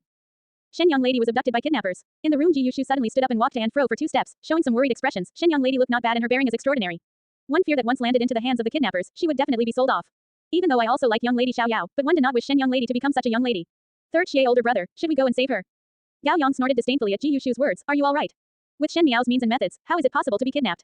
Moreover about the kidnappers, they will only pick single young ladies or lost children to abduct, but Shen Chu and Shen Xin were not far from Shen Miao. Those kidnappers are not fools, why would they specifically pick such a big thorn? Moreover Shen Miao's looks are not at the level of national grace and divine fragrance, it would not be worth it. These words were actually not wrong, as when the kidnappers abduct people they would take advantage of others' inattention. Even if one were to abduct and sell official families' young ladies, they would also choose a time where there was no one around that young lady, but hearing from those who inquired information, at that time Shen Miao was by the Wanli Lake and when there was a commotion in the crowd then the kidnappers took action. Even though it sounded easy, but if one were to be discovered, one would not be able to escape as there were so many people around. For such a dangerous thing, if one were to do it for one with the level of national grace and divine fragrance, it would be worth doing it, but Shen Miao was after all a little young lady and even though she looked not bad, it was not a level where one would lose their sense of logic. The most important thing was that at that time Shen Chu and Shen Xin were not far away and since ancient times, the evildoers followed the guidelines of fear the strong and bully the weak, so obviously knowing that Shen Xin's entire family was looking, it was not a good move to anger them, so why would the kidnappers find trouble for themselves? For one to do such a dangerous, not profitable and unworthy transaction, would only be if the kidnapper was one who had a bad brain. Ji Yushu said with a sudden understanding, so it is to say that it is not the work of kidnappers. Then who would it be? It is obviously targeting Shen young lady. Could it be related to Prince Yu's residence? As he spoke, he shook his head. Prince Yu's people also did not know that the elimination of the entire household was related to Shen Miao. Could it be Shen family's people? Heard from the grapevine that the Shen family is at odds. Could it have been done by the other households? Xie Jingxing, who was quietly sitting at the side, stood up. It is them. Them. Gao Yang tensed up in an instant and looked towards Xie Jingxing. They have already discovered. Should not have. Xie Jingxing shook his head. Previously I waited for them to take action but there were no activities. Now one understand. They might have known about the secret chambers and used unknown methods to know that Shen Miao was present. Our identities are not yet exposed as they intend to find it out from Shen Miao's lips. Let the Moyu Army's secret division come out to search along the lake. The more people there are the more the interferences will be, so they should have left far away. Xie Jingxing said deeply. He had already put away the casual look he usually had on, and his solemn look was not like of a youth of 17 or 18 of age, but there was an indescribable chill to it. It is not very good to mobilize the Moyu Army now. Gao Yang said with a frown, now there are too many people watching you in the Ding capital and if the head is aware of it, one fear that the troubles would not be small. Why not let people guard the city doors and early tomorrow morning let your residence's people secretly search in the city? It is not good to beat the grass and scare the snake. Still, wait for a night. Ji Yushu jumped up. Shen young lady's life would be gone if one waited for a night. Ji Yushu was after all young and impetuous and also rather appreciated her worth, and was unlike Gao Yang who already had a politician's cruelty and mercilessness. In some ways, Ji Yushu still retained the precious sincerity and innocence of a youth. Gao Yang was aggravated, with the situation as it is already, and you are still thinking of Shen Miao. If one is not careful, our identities will all be exposed. Send the secret division out to search now. Xie Jingxing coldly said, I do not wish to say it a third time. Third Xie. Gao Yang looked at him, do you want to destroy the entire plan because of a girl? Do not forget what you previously said. Gao Yang, be mindful of your position. Xie Jingxing suddenly snapped and his brows slightly wrinkled, as the darkness in his peach eyes surged making them look darker than the night of the Ding capital. The sudden wrathful expression startled Gao Yang. When Ji Yushu saw this, he quickly smoothed things over. Today's events were so sudden and no one had expected them, but the situation might not be that bad so let us think about what is going on. Xie Jingxing was silent for a while before he said, it is not for anyone, but for them to take such drastic actions in my territory, it really made one feel uncomfortable. Since they have the guts to come, tonight they will have a taste of what it means leaving but not returning. Due to the surging crowd along the Wanli Lake, the cheers and laughter slowly drowned the rest of the noise. The matter of an official's daughter did not seem to cause many waves, and this was because the Shen family did not spread it out, as if it was spread out they feared that people would still be busy watching the grand celebration. The Jade Rabbit Fairy had finished dancing leaving the males into a daze while the females were secretly cursing her as a vixen. The gigantic Jade Rabbit lantern was made from snow-white silk and was painted with a thick layer of grease. It depicted the scenes of the Jade Rabbit having fun. This was all lined with the flickering candles which were slowly floating around the Wanli Lake. As the people cheered, they ran up to the lake to set off their handmade lanterns. They had written their wishes for the year, and rolled them into little pieces of paper before putting them inside the lantern and gently placing this in the water. Snow started to fall a little from the skies, and since the Wanli Lake was lit up by the bright lights from the fireworks in the sky, for a moment of time, it made one unclear which one was the skies and which the water. This kind of beautiful scenery of brightly lit fireworks was seldom seen even in previous year's Jade Rabbit Festival. There were a few sightseeing boats floating on the middle of the lake, and normally the rich would book the exquisite boats to entertain, but no one knew who was inside those few sightseeing boats as the lake was filled with lanterns, making the boats unnoticeable. An unlit sightseeing boat was leisurely floating downstream of the Wanli Lake. It was less crowded at the downstream as the lanterns floated towards this direction. From afar, it seemed as though the lanterns were surrounding the boat, but the more it floated downstream, the more it went further away from the city center and there were gradually less people until at the end, there was almost no one. Shen Miao was sitting in the innermost room of this sightseeing boat, coldly looking at the two people in front. In the dark drawing room, there was a small oil lamp lit. A piece of rag was tied around Shen Miao's mouth and her hands and legs were tied so tightly that it would not loosen no matter how one struggled. The two people on the boat were wearing linen and looked very strange. The skinny and tall one stood at the head of the boat and took a look before walking into the cabin. He then nodded to the shorter one and said, "All right, there is no one here." The short one laughed and pulled out the rag that was inside Shen Miao's mouth and said, "Shen young lady, there is no one here, so you better not shout. We still have energy to kill you and escape if you were to shout." Shen Miao's eyes slightly moved but she did not speak. These people were going against the flow as the boat drifted downstream. Shen and the rest would only search for her in the surroundings, and would not think that she would be in the center of the lake in full view of everyone. Just now when she stood at the stone platform waiting for Shen Chu to return, she was grabbed from behind and her mouth and nose were covered. Both actions were too fast and she did not have time to react when she was already tied in the boat. Seeing that Shen Miao was not speaking, the short one appeared to be quite satisfied. The skinny tall one walked over and sat opposite her with a dark gaze. "Shen young lady, a straightforward person does not resort to insinuations. We brought you here to inquire one thing from you." The skinny and tall one had a unique temperament which was not like ordinary gangsters. He said, "You went over to Prince Yu's residence's secret chambers that day." Shen Miao's eyes flashed. When she was abducted, she did think about many possibilities. Perhaps it was second or third household's people, perhaps it was Shen Yuan or the old subordinates of Prince Yu. She even also connected to Fu Shuyi, but she did not expect that the person who came was for the reason of that secret room. Those secret chambers' secret was only known to Xie Jinxing and Gao Yang, and most likely no one knew of it, so could it be that Fu Shuyi was aware of it a few years ahead of time. But since the other side had come prepared, they would be clear of the ins and outs of her background, so Shen Miao did not bother to hid and replied, "Yes, that day eldest brother was dealing with matters in Prince Yu's residence and I waited in the tea room, and inadvertently found those secret chambers, so one went to take a look out of curiosity." Facing the two of them, the short one said, "You should have met someone else in the secret chambers." "Who was that person?" Shen Miao's fingers slightly shrinked. It was not because of the secrets in the secret chambers or the things inside, but it turned out to be about the ones inside it. Xie Jinxing and Gao Yang. These people were targeting Xie Jinxing and Gao Yang. Shen Miao's mind very quickly worked. It was presumed that these people knew that there were other people than her in the secret chambers that day, but did not know who that person was. Perhaps Xie Jinxing and Gao Yang were hiding something. If she were to speak of it, Xie Jinxing's and Gao Yang's secret would be exposed. She looked puzzled at the other person, someone else. That skinny and tall one looked at her viciously. "Shen young lady, do not play tricks in front of us. That day you entered the secret chambers and we believed that it was by chance, but the things in the secret chambers had been taken away. Who did you meet in the secret chambers? Say it and one would leave your life be." Shen Miao stared at him but her mind was quickly calculating. It was because of her previous lifetime that she came to know about the secret chambers in Prince Yu's residence, thus in these people's eyes she could only accidentally have found out about the existence of the chambers. Perhaps these people were also investigating some matters but did not know which specific person they were after, and Xie Jinxing and Gao Yang were the people they were looking for. She shook her head. "That day when I entered the secret chambers there was no one else inside. As for the things that you were talking about, I did not see them either. The people that you were talking about must have already left." "Not possible." The skinny tall one looked at her and suddenly a cruel smile appeared in his face. "Shen young lady, since you are not willing to say, then one would let you suffer." When the voice just finished, the eyes of the short one lit up and one of his hands reached out to touch Shen Miao's face, and there was a look of immorality appearing on his face as he said, "Little beauty's skin is smooth and fair, why not serve this older brother, perhaps one can remember." Finishing, he reached out to Shen Miao's buttons. "If you really touch me, I will commit suicide by biting my tongue and you will not be able to inquire anything." Shen Miao faintly said, "When I lose my innocence, my heart would be like ashes and under such despair, do you think that you have the opportunity to get it out of me?" When those words were spoken, the short one's hand suddenly stopped and he turned to look at the skinny tall one. The skinny tall one stared at Shen Miao before asking, "You know who it is?" Shen Miao gently smiled, "Perhaps I can remember." The short one was somewhat flabbergasted and the skinny and tall one's eyes were gloomy. Perhaps Shen Miao's overly calm attitude caught them somewhat unaware, or perhaps they were surprised that Shen Miao could turn the situation around and threaten them. There was no female that did not care about her innocence, but Shen Miao's attitude was that of a hoodlum on the streets. Correct, if Shen Miao really knew who the people in the secret chambers were, if they were to touch her Shen Miao would fully hate them, and would never reveal the truth in her entire life. Shen Miao's gaze was slightly cold, everyone would have their own weaknesses. Facing these two people who seems needed to must know who the person in the secret chambers was, and now she was perhaps the only person in the world who knew about it. If she was just a delicate official's daughter, it was certain she would speak the truth when scared, but unfortunately she was Empress Shen who before fought in the inner palace. "What do you want?" The short one did not touch her again and had an amiable look on. "Say who that person is and we will all agree to you." His tone of voice was like one which was coaxing a child. Shen Miao did not even blink as she asked, "Who are you?" The two of them were startled for a moment before the skinny and tall one sneered, "What good does it do for you knowing who are we?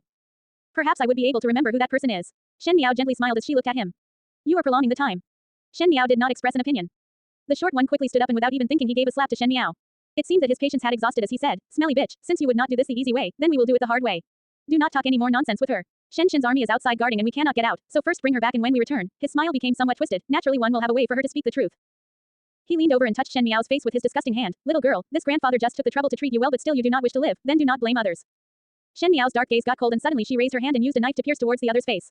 The short one was caught off guard. Shen Miao was able to draw blood from his face and blood continuously flowed down. One did not know when the ropes behind Shen Miao's arms and legs were ground apart. She was used to hiding a dagger in her sleeves, and it was a surprise that there was a use for it today. After she brandished it around for a bit, she ran out of the boat screaming, "Help!" But when running to the hatch of the ship, she was stopped by a violent force and threw onto the ground.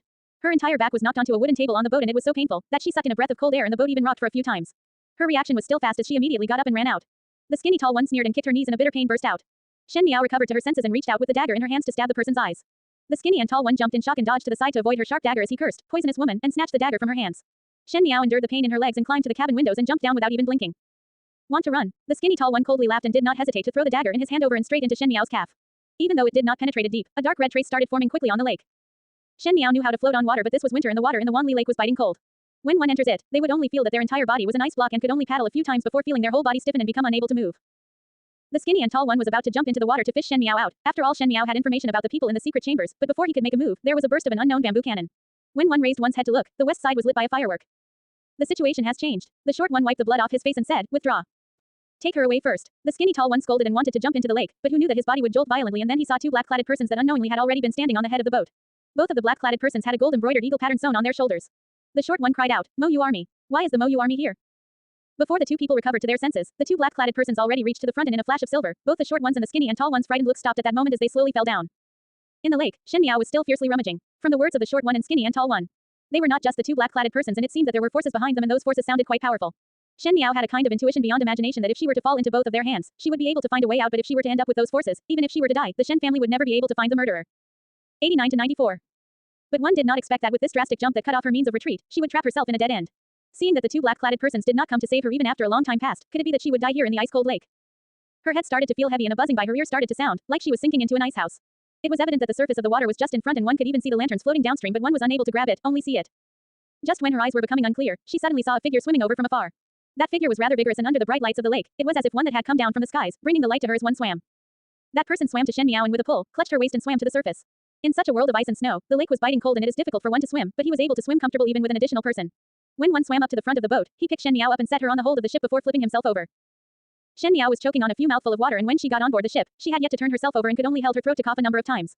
But she saw the figure in front turn and look over. That person was also wet from top to bottom, and there was no trace of the joking expression he previously had on his face as he looked at her with twisted brows. It was precisely Xie Jingxing.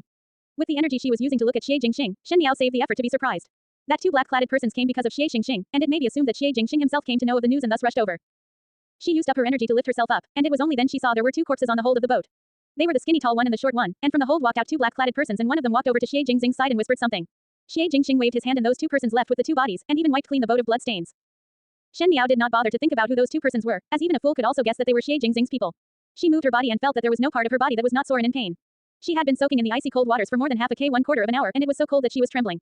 Previously that skinny tall one threw her down a couple of times, thus her back was in pain, but where she felt the most pain was probably her calf. She lowered her head to look at her skirt and it was pasted onto her skin, and there was a blood-red flower on the area of her calf mixing with the red embroidery on her skirt, making one unable to differentiate. That was caused by the skinny tall one's dagger. She was so cold and in pain that she was unable to say a single word. But it was Xie Jingxing who walked into the boat cabin, and since these exquisite sightseeing boats would come prepared with a furnace and clothes, he pulled out the furnace out from a wooden box and lit it before adding coal into it. As the furnace burned warmly, the boat swayed on the lake. Xie Jingxing glanced at Shen Miao before his lips suddenly formed a smile. "I want to change clothes, you want to watch with your eyes." Shen Miao suddenly shut her eyes. At this moment her state of mind was in some confusion, and Xie Jingxing still had the mood to joke around. One only heard a light chuckle following, which was the rustling sounds of the changing of clothes. After a moment, Xie Jingxing's voice sounded, "Finished." When Shen Miao opened her eyes, Xie Jingxing was buckling the last button. He had changed into a deep black-colored robe, and had a big white fox cloak covering him that exuded a kind of cold but awe-inspiring feeling. A pair of black peach eyes stared at Shen Miao in a smile but not a smile. "Do you also want to change?" When one wore cold and wet clothes, one would catch a cold easily. Even if one was sitting by the burning stove to roast, it would require a number of shichins to be fully roasted dry. One feared that if she were to wait till that time, she would have already be suffering from chills. With regards to her body, she had always cherished it. Coupled with the uncomfortable feeling of her entire body, she looked towards Xie Jingxing and calmly said, "Is there any other clothing?" Xie Jingxing got up and took out a set of clothes from the clothes bag on the wooden table, and said as he leaned against the wall, "My subordinates sent me clothes, and seeing that there are still some troubles currently around, one was not able to search female clothes for you. If you want to change, you can only change to mine." For an unmarried female, to change into a stranger's clothes, it would be an alluring tint when it gets spread out. Shen Miao looked towards Xie Jingxing and saw a nasty smile on his lips. She did not know if the situation was forced or deliberately staged. Shen Miao discovered that Xie Jingxing indeed had a special kind of power, as since from her rebirth she had faced everyone with the Empress Shen frame of mind. Even when facing Shen Chu, she was unable to treat Shen Chu as her eldest brother, and something would have the feeling of protecting him.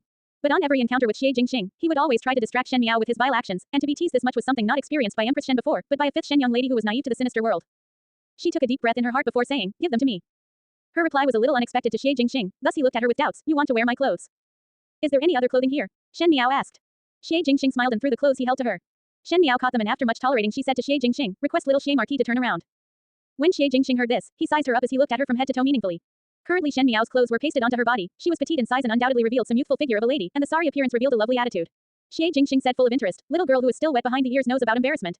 "Do not worry." His gaze was fussy and criticizing. "There is nothing at all and also nothing good to see." Finishing, he chicly turned around and did not even look at Shen Miao at all. Shen Miao's heart gave a slight relief as she picked up Xie Jingxing's clothes. It was a piece of an azure blue robe with the collar pressed snugly, and the embroidery was excellent. Shen Miao subconsciously touched it. This kind of workmanship, she only enjoyed it when she was in the palace in her past lifetime. The rumors that the Marquis of Linen was rich enough to rival the country were indeed not false. She slowly took off the wet external and internal clothing, and used the damp clothes on the stove to clean her body of water before picking up Xie Jingxing's robes. Who knew that Xie Jingxing's robes were so complicated that she was unable to put them on properly? Not only that, the belt was entangled with her left calf. Her calf just had a dagger injury, and previously it was not serious, but at this moment the flesh was indistinctive and looked somewhat scary. As the belt rubbed against the wound, Shen Miao sucked in a breath of cold air in pain and was unable to sit properly, leading to her falling onto the ground with a bang, also knocking over the teapot on the table. When Xie Jingxing heard the commotion, he immediately turned around to see Shen Miao falling onto the ground, so he took a step forward to help her. Shen Miao was unable to stop and her entire body leaned into his embrace. The clothes were not properly worn and were hanging loose on her body as one's shoulder was exposed with damp hair. There was some charming appearance. No matter how calm she was, there was an instantaneous panic and helplessness. But it was Xie Jingxing that had his brows twisted as he held onto her leg and stared at the wound before speaking deeply. What happened? What happened? Shen Miao blanked out a little. In her view, this kind of slightly frivolous actions should be stopped with a stern voice, but she did not know why she actually replied honestly. Just now when escaping, one was injured by a dagger. Xie Jingxing swept a glance at her and threw her a porcelain bottle that he took out. Apply the medication. Shen Miao received it without speaking more. She wanted to apply the medication, but because she was entirely sitting on the floor, and because she had soaked in the ice-cold lake for a long time, she was unable to employ any energy at all. Not to mention applying medication, even sitting up was difficult. When Xie Jingxing saw this, he walked over to her side and shouldered her to the small couch in the cabin. Shen Miao had lived for 2 lifetimes and was not a little young lady who had her first awakening of love, so naturally she would not feel embarrassed when they were alone. However, she was wearing Xie Jingxing's large clothes and her fair shoulders were exposed, thus when the cold wind blowed, one was unsure if it was the cold or the discomfort, but a layer of goosebumps rose. Without waiting for her to say anything, a warm thing covered her face and it practically buried her head. Shen Miao shook her head before discovering that what was on her body was Xie Jingxing's fox coat. That fox coat was warm and Shen Miao unconsciously wrapped it tighter around her, and only her small face was exposed as she looked at Xie Jingxing without speaking. She truly looked somewhat like a little furry fox. Xie Jingxing felt somewhat funny. He got up and walked to the other side to take something unknown before squatting in front of Shen Miao, reaching out his hand to hold Shen Miao's leg. What are you doing? Shen Miao evaded and asked. If your injury is not treated, it will fester tomorrow. Xie Jingxing said, you better not take advantage of me. Shen Miao, this person's words were really too annoying. What, taking advantage of him? And to still say those words with a serious look, making Shen Miao want to simply ignore him. She said, I will do it myself. All right. Xie Jingxing stood up without a second word, leaned against the counter and folded his hands around his chest as if he was watching the commotion from the side. I will watch you do it. Shen Miao bent her body down but her hands were unable to hold the medicine bottle firmly. Previously when she was quarreling with those two, she was thrown by the skinny tall one a few times so her whole body felt sore, thus at this moment her hands were trembling and could barely open the bottle and almost spilled everything out. After struggling for half the time, she finally gave up but did not want to admit defeat to Xie Jingxing, so she sat on the snow-white fox coat and did not speak a single word as she stared at Xie Jingxing. Xie Jingxing laughed out loud with a kai sound and snatched the bottle off Shen Miao's hands before squatting down again. He held Shen Miao's calf and casually said, I am not a good person. If you want to act in a rage, one fear that you will have to gamble with your leg. Shen Miao stayed silent and did not utter a word. Xie Jingxing held her leg and slowly lifted the trousers up. His hands were cold and slender and they seemed to have the shallow callus that people who practice martial arts had. When they rubbed against the soft and delicate skin, Shen Miao had a kind of an uncomfortable feeling, as if that piece of skin also started to heat up. In the next moment, because the clothes materials were suddenly pulled off, it was so painful that Shen Miao almost cried out. The wound is somewhat deep. Xie Jingxing scrutinized it and said with a frown, why did you not say it before? I did not think that you will be this good-hearted. Shen Miao said. She really did not think that Xie Jingxing would be so kind-hearted to apply medication for her. With their relationship as it was considered as very thankful for Xie Jingxing to have saved her life today. Such a profound thinking person was not one who was good, thus Shen Miao was unable to think of any reason for Xie Jingxing to save her. That was why she was thinking to only deal with the leg injury when she get back to the Shen residence. Xie Jingxing got up and picked up the teapot from the side table, and poured out all the water inside before stretching his hand out of the boat to fill up a pot of water to boil at the furnace. He said, indeed I am not that good-hearted but seeing that you have loyalty, one will be a good person. Speaking till here, he raised his head and looked towards Shen Miao before saying, people always said that Shen is loyal and righteous, one did not expect that a little girl of the Shen family also understood loyalty and righteousness. Many thanks for not selling me out. He was half joking and half serious and Shen Miao did not explain that he had misunderstood it. At that time in such a situation, if one were to immediately say that the person in the secret chambers was Xie Jingxing, then the two persons would immediately kill her. Who did not know about the stratagem of delaying the enemy, but since Xie Jingxing thought that she did not say it due to loyalty and to make Xie Jingxing felt that he owed her a personal favor, what was there against it? Thus Shen Miao did not intend to clarify the misunderstanding. However, as Shen Miao thought with her head bowed, even if she had truly sold Xie Jingxing out, with Xie Jingxing's ability he could still retreat unscathed. Just now she had clearly heard that two persons definitely had comrades around the vicinity, but now there was no movements at all. One could imagine whose hands had made it possible. After a brief silence, the water in the pot started to boil. Xie Jingxing tore a piece of cloth from the robe and soaked it with some hot water, and with one hand holding Shen Miao's calf on his knee, his other hand was wiping the blood stains around the wound. Shen Miao's leg was almost in Xie Jingxing's embrace and was able to touch his ice-cold lapel. The material was also cold and stiff as if it was his cold heart under the frivolous appearance. Shen Miao felt some discomfort and turned her head aside and her toes could not help but curled up. In the previous life, other than with Fu Shuyi, she had never been this close interacting with other males. Even with Fu Shuyi, upon recollection, there was more reservations as most of the time Fu Shuyi only left a sovereign image with her, thus there was almost no males that she met during her youthful days. Feeling that it was somewhat quiet, Shen Miao found a topic of conversation and asked, who were those people? Those people she was referring to were naturally the skinny tall one and his entourage. Even after hearing this, Xie Jingxing did not say anything and after he wiped the dirty blood of her calf, he sprinkled the medicine powder and took out a handkerchief to bandage it for her. When he was doing all this, he had his head down and was very serious. His actions were also very proficient, as if bandaging a wound was a simple and familiar matter to him. The light in the boat was flickering and the lanterns in the Wanli Lake shone brightly on his face. The youth's handsome brows were so incredible that with such a lustrous short period, made one have a gentle illusion. Even Shen Miao could not help but be slightly stumped for words. However, this gentle illusion did not last very long as Xie Jingxing put her leg down, and suddenly his hands were at Shen Miao's side as he approached bullying. His face was so close in proximity and the peach-shaped eyes were as if they were intoxicated as they looked over in a faint smile. It was clearly a casual move but was so forceful that it made one feel breathless. Shen Miao calmly stared face to face at him, and Xie Jingxing after staring at Shen Miao for a while, then let go of her hands and said lightly, knowing too much would not be good for you. I do not want to know anything. Shen Miao said, only hope that you will not implicate me. When she said it, she felt somewhat vexed in her heart. She did not know what was going on today, perhaps the incident was too sudden or perhaps because of her injury she felt irritated. Thus when facing Xie Jingxing, it actually incited some of her little temper that was originally buried in her bones. Unknowingly, those venting of one's anger at will and bickering temperament had been drawn out by Xie Jingxing.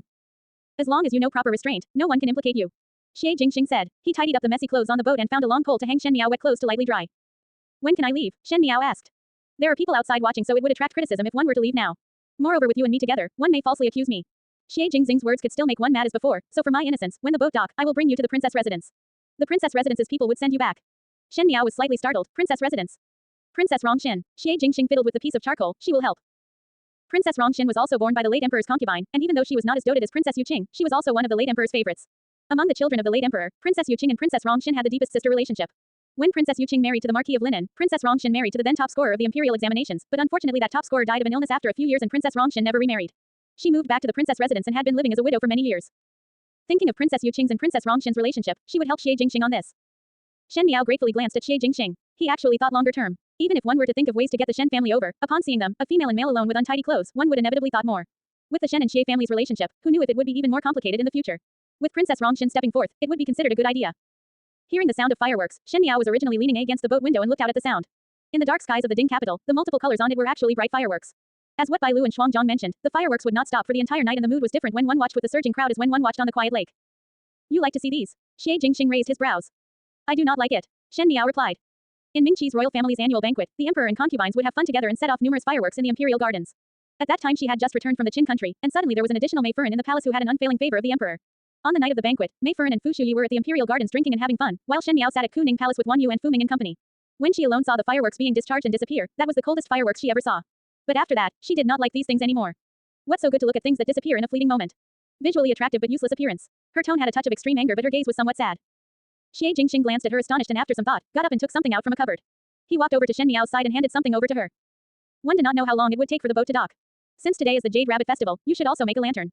Xie Jingxing said. Shen Miao looked at the lanterns in her hands. Most likely it was left behind by the people who were having fun on the boat before, as candles had not been placed inside and it was folded flatly down. Looking towards the window, the surface of the Wanli Lake was filled with lanterns and looked as if their boat was navigating a sea of nightlights and the lake was the galaxy. Without waiting for Shen Miao's reply, Xie Jingxing arranged one lantern first and after he was done, he placed it into the water. His action was indeed very casual. When Shen Miao saw it, she asked, why do you not write a note? A note is usually placed in the lanterns, and what was written was usually the wishes of the person who wrote it. As such the gods would be able to hear the prayers of the people, and would bless the person who set off the lantern to accomplish their wishes. I do not believe in gods. Xie Jingxing said lazily, it is not worth the mention to write. Shen Miao thought for a moment and could not imagine with Xie Jingxing having such a proud and domineering temperament, what kind of scene would it be if he were to seriously pray to the gods. She unfolded 2 lanterns but did not write any notes and also did not place any candles on them, but instead lit the topmost petals up before placing them onto the lake. The 2 lanterns burned from top to down, looking like 2 balls of fire on the lake's surface. Xie Jingxing was startled as he asked, "This are lanterns to offer sacrifice to the dead. What are you doing?" Lighting up the lanterns was providing an offering to give the dead the lantern. In such a lively and bustling festival, Shen Miao actually came here to worship the dead. She did not care about Xie Jingxing's words, and only looked at the lanterns that were gradually swallowed by the flames and after a while, there were no more signs of the 2 lanterns. With her rebirth, there were things that could be redone, but there were things that could not.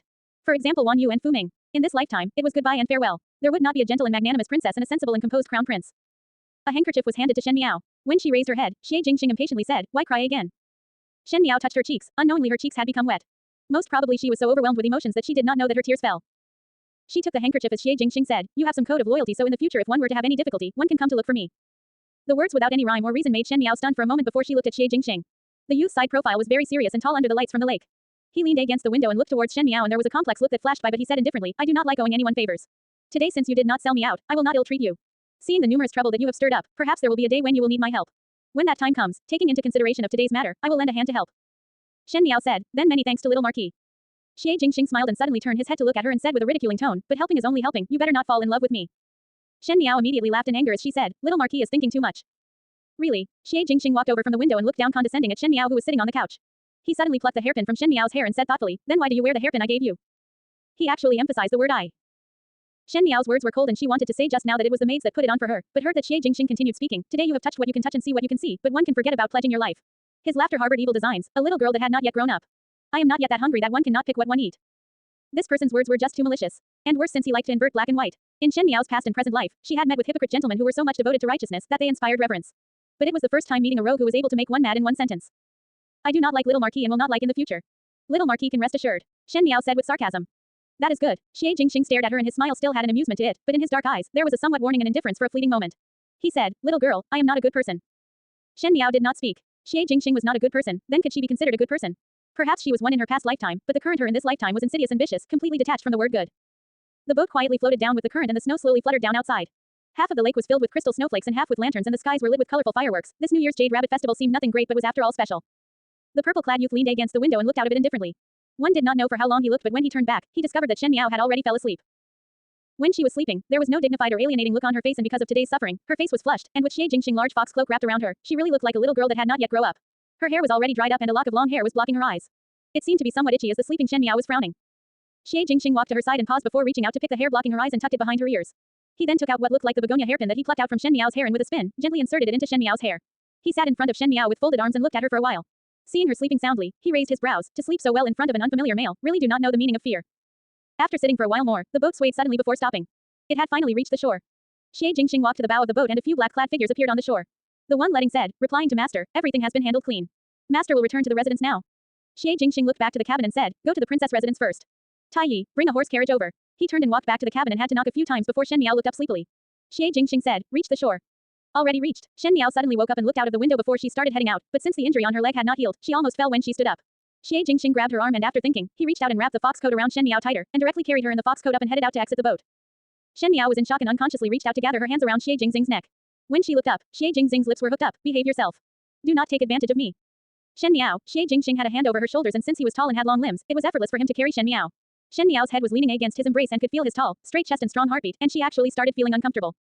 Only when they were at the head of the boat, she then realized that a group of black-cladded people were long standing outside. Seeing that Xie Jingxing carried a little young lady out, although one had exercised much restraint, their looks were somewhat different. The most relaxed one was Xie Jingxing. He walked to the front of the horse carriage and threw Shen Miao into the car and said, go to the princess residence. And walked away without turning back. The horse carriage left wobbling away, leaving the black-cladded people looking at one another. A young tall one said, Tai Yi, why was Master carrying a girl out? What relationship does that girl and Master have? Yes, yes. A female walked over and touched her chin as she pondered. For so many years, so many beauties had not been able to get close to Master. So Master has this kind of taste. Her eyes brightened. Ha, no wonder. Who says? Another charming mature female said dissatisfied. What good is there to look at such a silly little girl? Who along? One know that you like Master but regarding this, one cannot be jealous about it. The female before smiled and looked towards the man standing in the middle. Tai Yu, you are closest to Master. Who is that little young lady? What is with Master? Tell us about it. All shut up. Tai Yi, who was standing in the middle, could no longer tolerate it. All go back. The secret division are also carefree. Then tomorrow go and guard the prison tower. When those words were said, everyone immediately retreated and subsequently said, suddenly remembered that there are still things to do. Were the corpses just now taken care of? It is better to head back to the secret division quarters to understand the situation. It is really dangerous today. As they chatted, they slowly walked away. Tai Yi let out a sigh of relief and only then he disappeared back into the night. Speaking of which, at the other side of the princess residence, when the people outside announced Xie Jingxing arrival, Princess Rongxin was preparing to head to bed. She has been widowed for many years and had no children by her side, so in every festival, she would be especially lonely. Even though the Emperor Wenwei in the palace had the name of siblings with her, but after all they were not born from the same mother, so how could they be really close? Moreover, it was much more comfortable staying in the princess residence than mingling with the palace's royalties. Thus for so many Jade Rabbit festivals, Princess Rongxing did not enter the palace and did not play outside, and only stayed quietly in the residence like it was any other day. But it was different today. Upon knowing of Xie Jingxing's arrival, Princess Rongxin was somewhat surprised. After redressing, she then went out to welcome him and when she entered the main hall, she saw that Xie Jingxing had already sat on the chair waiting. Once he saw her, he smiled gently, Aunt Rong. I used Aunt Rong instead of the Chinese Wei Rong Yi because it sounds like a name instead of a family title. Princess Rongxin's maiden name was Yu Rong and she had a deep sister relationship with Princess Yu Qing, so it was not considered too much for Xie Jingxing to call her Aunt Rong. Why come over here today? When Princess Rongxin first saw Xie Jingxing, there was some doubts but more of it was happiness. She did not have any children and had long treated Xie Jingxing as her own son.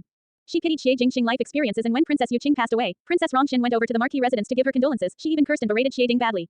Even though Xie Jingxing was stubborn and obstreperous, he was very respectful with Princess Rongxin and would come over to the princess residence every New Year or festival, but usually he would come over on the first day of the New Year, but this year he came over on the Jade Rabbit Festival, making Princess Rongxin somewhat surprised. Missing Aunt Rong, so one came over to take a look. Could it be that Aunt Rong does not welcome me? Xie Jingxing smiled. He originally had an extraordinary appearance so when he spoke half jokingly and half seriously, there was some romantic look that even the maid standing at the hall also blushed. Princess Rongxin poked his forehead and smiled, even dare to tease an elderly like me. You little fellow is getting more gutsy. Missing Aunt Rong is one thing but there is a matter of request for help from Aunt Rong tonight. He said. Princess Rongxin was surprised for a moment and she sat up straight and seriously said, Jingxing, is it that you have encountered some difficulties? No matter what difficult matter, just tell Aunt Rong about it. Aunt Rong, do not be worried, it is a small matter. Xie Jingxing explained with a smile, I have a friend who strayed from the family during the Jade Rabbit Festival and also unfortunately fell into the water. Even though I saved my friend, there are still some inconvenience. So one thought of letting Aunt Rong use the name of the princess residence to send one back. Even though he said it simply, Princess Rongxin heard the matter hidden. Even though Ming-Chi was more open about matters between a male and female, but at the end a female's clean reputation was very important, and if one was not careful and rumors were accidentally spread out, it would be suffering for others. But, Princess Rongxin looked at Xie Jingxing, that friend of yours is actually a young lady. Xie Jingxing nodded his head. For so many years, one did not see you have any young lady around. Princess Rongxin suddenly said teasingly, Jingxing, you are an adult, not sure how old that young lady is and if there is any marriage prospect made by the family. Aunt Rong, Xie Jingxing helplessly said, she is still a little girl. It is because one over a personal favor before so one cannot not help. Is it that Aunt Rong do not want to help me? What kind of words you say? Princess Rongxing feigned anger, in which moment did Aunt Rong not help you? Fine, fine, fine. Where is that young lady now? In the horse carriage outside. At the same time Aunt Rong can give her a set of clothes to put on. Xie Jingxing said. Hearing that, Princess Rongxin's eyes that were looking at Xie Jingxing had much more meaning. When Xie Jingxing saw this he could only shake his head in amusement and was too lazy to explain further. Princess Rongxin instructed the maids beside to bring Shen Miao into the room to rest from the horse carriage and said to Xie Jingxing, but you still have not told me which family's young lady is she. Ding capital Shen family, formidable general's daughter, Shen Miao. Xie Jingxing lazily said. Princess Rongxin was drinking tea and almost choked on it when she heard that. He looked at Xie Jingxing and said incredibly, that idiot noble female. Isn't she in love with Prince Ding? Xie Jingxing shrugged his shoulders as Princess Rongxin carefully looked at him and said after some deliberation, Jingxing, there are thousands of females in the world and you are still young of age. Wait a while more. Xie Jingxing. Two flowers blossoms and each reflects differently. At one end, Princess Rongxin was having a heart-to-heart talk with Xie Jingxin and at the other end, Shen Miao was sitting in Princess Rongxin bedchambers, looking at the coming and going of the maids arranging her clothes and styling her hair. In the former life, Princess Rongxin was not this enthusiastic to her, perhaps she looked down on her action of throwing oneself to another, or perhaps felt that she had uncouth knowledge and always treated her coldly. Afterwards when she became the empress, Princess Rongxin still treated her lukewarmly. Or it might be because Princess Rongxin was often not in the palace, every time she entered the palace, her gaze would not be very friendly. In Shen Miao's heart, Princess Rongxin was a person who was hard to get along. Who knew that with such attentiveness today, it made Shen Miao feel unfathomable. Shen Miao sat down for a while in Princess Rongxin's residence, changed clothes and her hair was restyled by the maids. After drinking a cup of tea, Princess Rongxin then walked in. Shen young lady should be all right. Princess Rongxin smiled, had already instructed the kitchens to bring over some ginger tea. In such a cold day, one must warm the body up else it would be easy to catch a cold. Shen Miao replied with a smile, many thanks to your Princess Highness. But there was still some doubts in her heart as Princess Rongxin was never this pleasant to her before, and at the moment that face did not have any of the strictness and indifference of the past lifetime, making Shen Miao doubt if the person in front was truly Princess Rongxin. When she was pondering, Princess Rongxin was also sizing her up and her gaze was very thoughtful. Even though Princess Rongxin did not like to head outside but all the rumors in the Ding capital would flow to her ears, but because she did not often go outside the information she had not been updated, and it stopped at the point that the deborn fifth young lady of the Shen residence of the Ding capital was an idiot. In Princess Rongxin's impression, Shen Miao was timid and cowardly but only when pursuing a male she would become very bold. She did not have any talents or virtues and was very vulgar. How would she be worthy of Xie Jingxing, whose appearance and studies were top-notch? However at this moment, the female looked delicate and attractive, eyes were as clear as water and even though she was only sitting, there was a rare magnificence and prestige for such an age that made her could not help but change her point of view a little. Tonight the Wanli Lake is too crowded and Shen young lady had strayed away from family, so one is presumably scared. Princess Rongxin smiled. After finishing the ginger tea, Ben Gong will let the servants send you back. There was a little probing on her face. Today you met with a trouble. Ben Gong's Ji nephew unprecedentedly came to look for me for help. Ji naturally referred to Xie Jingxing. Shen Miao looked at Princess Rongxin's loaded expression and was unsure how to continue that line of words. After pausing she then said, little Xie Marquis is a brave and chivalrous person, one has made a disturbance. Finishing she felt grieved with her own words. Xie Jingxing brave and chivalrous. He was clearly black-hearted. Today she was actually implicated by Xie Jingxing, but now it was like she had received a favor from him. Princess Rongxin saw that Shen Miao had used some distancing words, seemingly to deliberately clarify the relationship with Xie Jingxing and was satisfied in her heart. If Shen Miao was one who climbed all over someone, upon receiving Xie Jingxing's little help she would not wait to take advantage of Xie Jingxing's relationship with her, and pester him over and over again. If that was so, then Princess Rongxin would look down on Shen Miao. Even though one looked favorably on young female and male relationships, but one after all came from the royal family with strict etiquettes, thus one would look down on secret relationships. What disturbance? Princess Rongxin smiled cordially. Jingxing, that child, also said that you are his friend and there is no need to stay ceremonious between friends. Speaking of which, Jingxing is Ben Gong's Ji and since you have a friendship with him, it is also possible to see if Ben Gong is your own Yin Yu. Shen Miao was holding the teacup and almost choked on the tea. To see Princess Rongxin as one own Yin Yu. Even in the past life when she married to Fu Shuyi, Princess Rongxin was really her Yimu, but when she wanted to privately fawn Princess Rongxin, she however said coldly, let the matter drop. Ben Gong do not have such you as a Ji-nu niece. That cold Princess Rongxin that rejected her that time, now said warmly to her, it is also possible to see if Ben Gong is your own Yin Yu. Shen Miao felt that she was most likely dreaming. Seeing her being somewhat startled, the more Princess Rongxin felt that this child was honest and did not have those scheming intentions of the noble young ladies. She pulled her hands over. Ben Gong do not have any children. In the future there is no harm for you to come over to Ben Gong here to visit. She slipped the bracelet from her own wrist and put it in Shen Miao's hands. Take this as Ben Gong's gift for the first meeting. This is too valuable. Shen Miao declined. This bracelet was a double loop sandblasted peony jade and there were a total of 5 gold rings that were interlocking. This was the late great imperial concubine's dowry, which was Princess Rongxin's birth mother's dowry that was given to her when Princess Rongxin got married. In her previous life, Shen Miao saw that Princess Rongxin treasured this bracelet a lot. It is for you to wear. Princess Rongxin smiled. It is only a small plaything. One believed that your family have various jewelry, gold and silver, so do not despise this. How would this official's daughter despise great imperial concubine's bracelet? Shen Miao said, this is just too valuable. Princess Rongxin was surprised for a moment. How do you know that this is great imperial concubine's bracelet? Shen Miao also paused and cursed in her heart. Because she was the mistress of the 6 palaces in her past life, naturally she was familiar with the matters of the womenfolk of the palace, but in this life she was only the daughter of an official, thus one would not know such a private matter of the imperial family. Seeing Princess Rongxin's skeptical gaze, Shen Miao had a sudden inspiration and smiled. One heard little Xie Marquis mentioning before. Little Xie Marquis and your Princess Highness's relationship is close and he would often mention about your Princess Highness.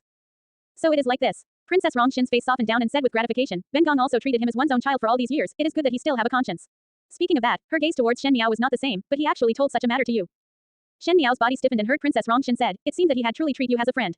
Princess Rongxin sighed. Jingxing, this child, even though he looks somewhat stubborn and obstreperous, he is a good one. After so many years, Ben Gong had not seen him setting his heart on any young lady before. She smiled delightedly at Shen Miao. You are the first one. Shen Miao secretly thought that this appearance of Princess Rongxin was like she was really Xie Jingxing's birth mother. But Xie Jingxing picked her not because of what romance, one feared that Xie Jingxing was suspicious of her.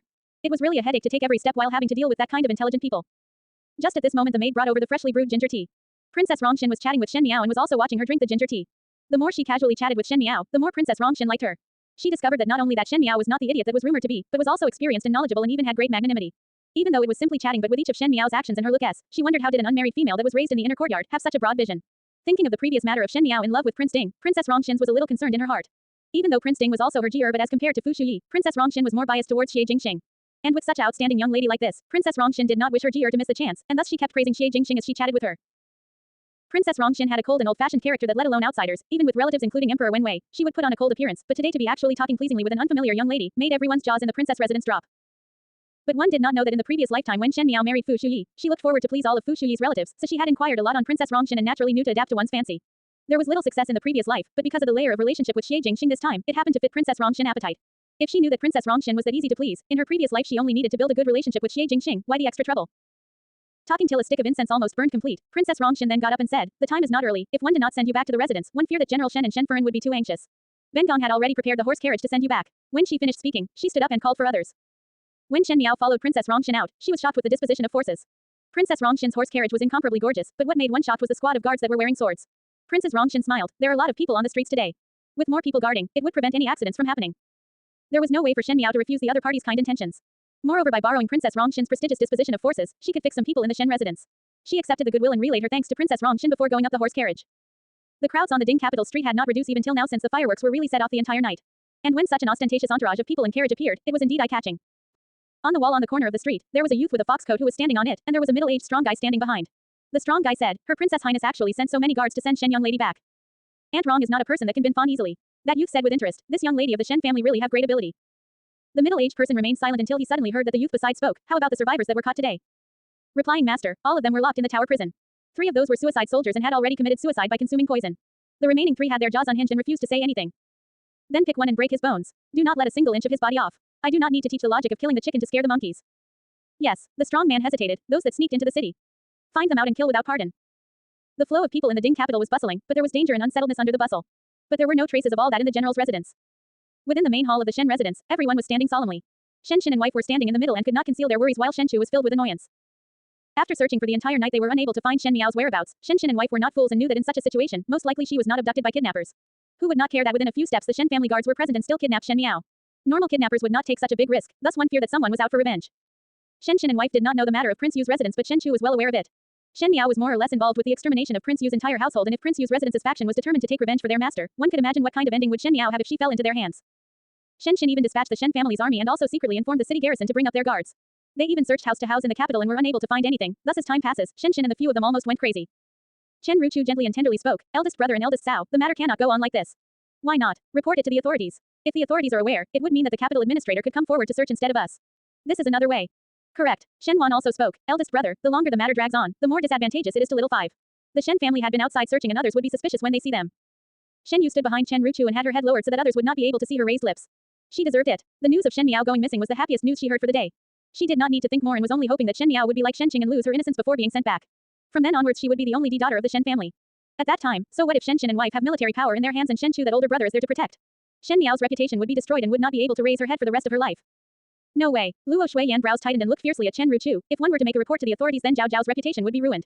The matter of Shen Miao's disappearance, they actually wanted to hide it from the others but the other households of the Shen family were all very alert. Paper after all could not cover fire so Shen Miao's disappearance at the end was uncovered. And Shen Xin and Shen Chu had searched for the entire night unsuccessfully, and could only order their subordinates to continue to search as they headed back to the residence to make plans. Eldest Sao, Chen Ruchu had a sincere face on, as Zhao Zhao's reputation more important than her life. If a girl lost her life because of her reputation, one feared that eldest Sao would regret in the future. Chen Ruchu, who are you cursing? When Luo Shuiyan heard Chen Ruqi's words, she suddenly shouted angrily. She was an impatient one, it was nothing if one say anything about her, but she could not tolerate anyone saying anything bad about Shen Miao, and immediately she fell out with Chen Ruchu. Quarrel what quarrel? Old Shen Furen who all the while had been silent spoke and glared at Luo Shuiyan, you yourself was the one who lost 5th daughter and still lose your temper at someone else. Second one's family said wrongly somehow. Time has passed for so long, if 5th daughter's life is gone then what is the use of reputation? These words on the surface sounded like they were really thinking of Shen Miao, but Luo Shuiyan felt uncomfortable and subconsciously wanted to refute. That is correct eldest Shen. Shen Yuan also spoke, even if one did not report to the authorities, as the Shen family guards keep making such a big ruckus looking for people, one feared that by tomorrow there will be others that have guessed the truth. At that time, what is the difference between reporting and not reporting to the authorities? Shen Yuan already viewed Shen Miao as an eyesore and would be content with nothing less than her destruction. He currently had not yet taken action and Shen Miao herself had encountered a misfortune, how could he get by if he did not pour oil onto the fire?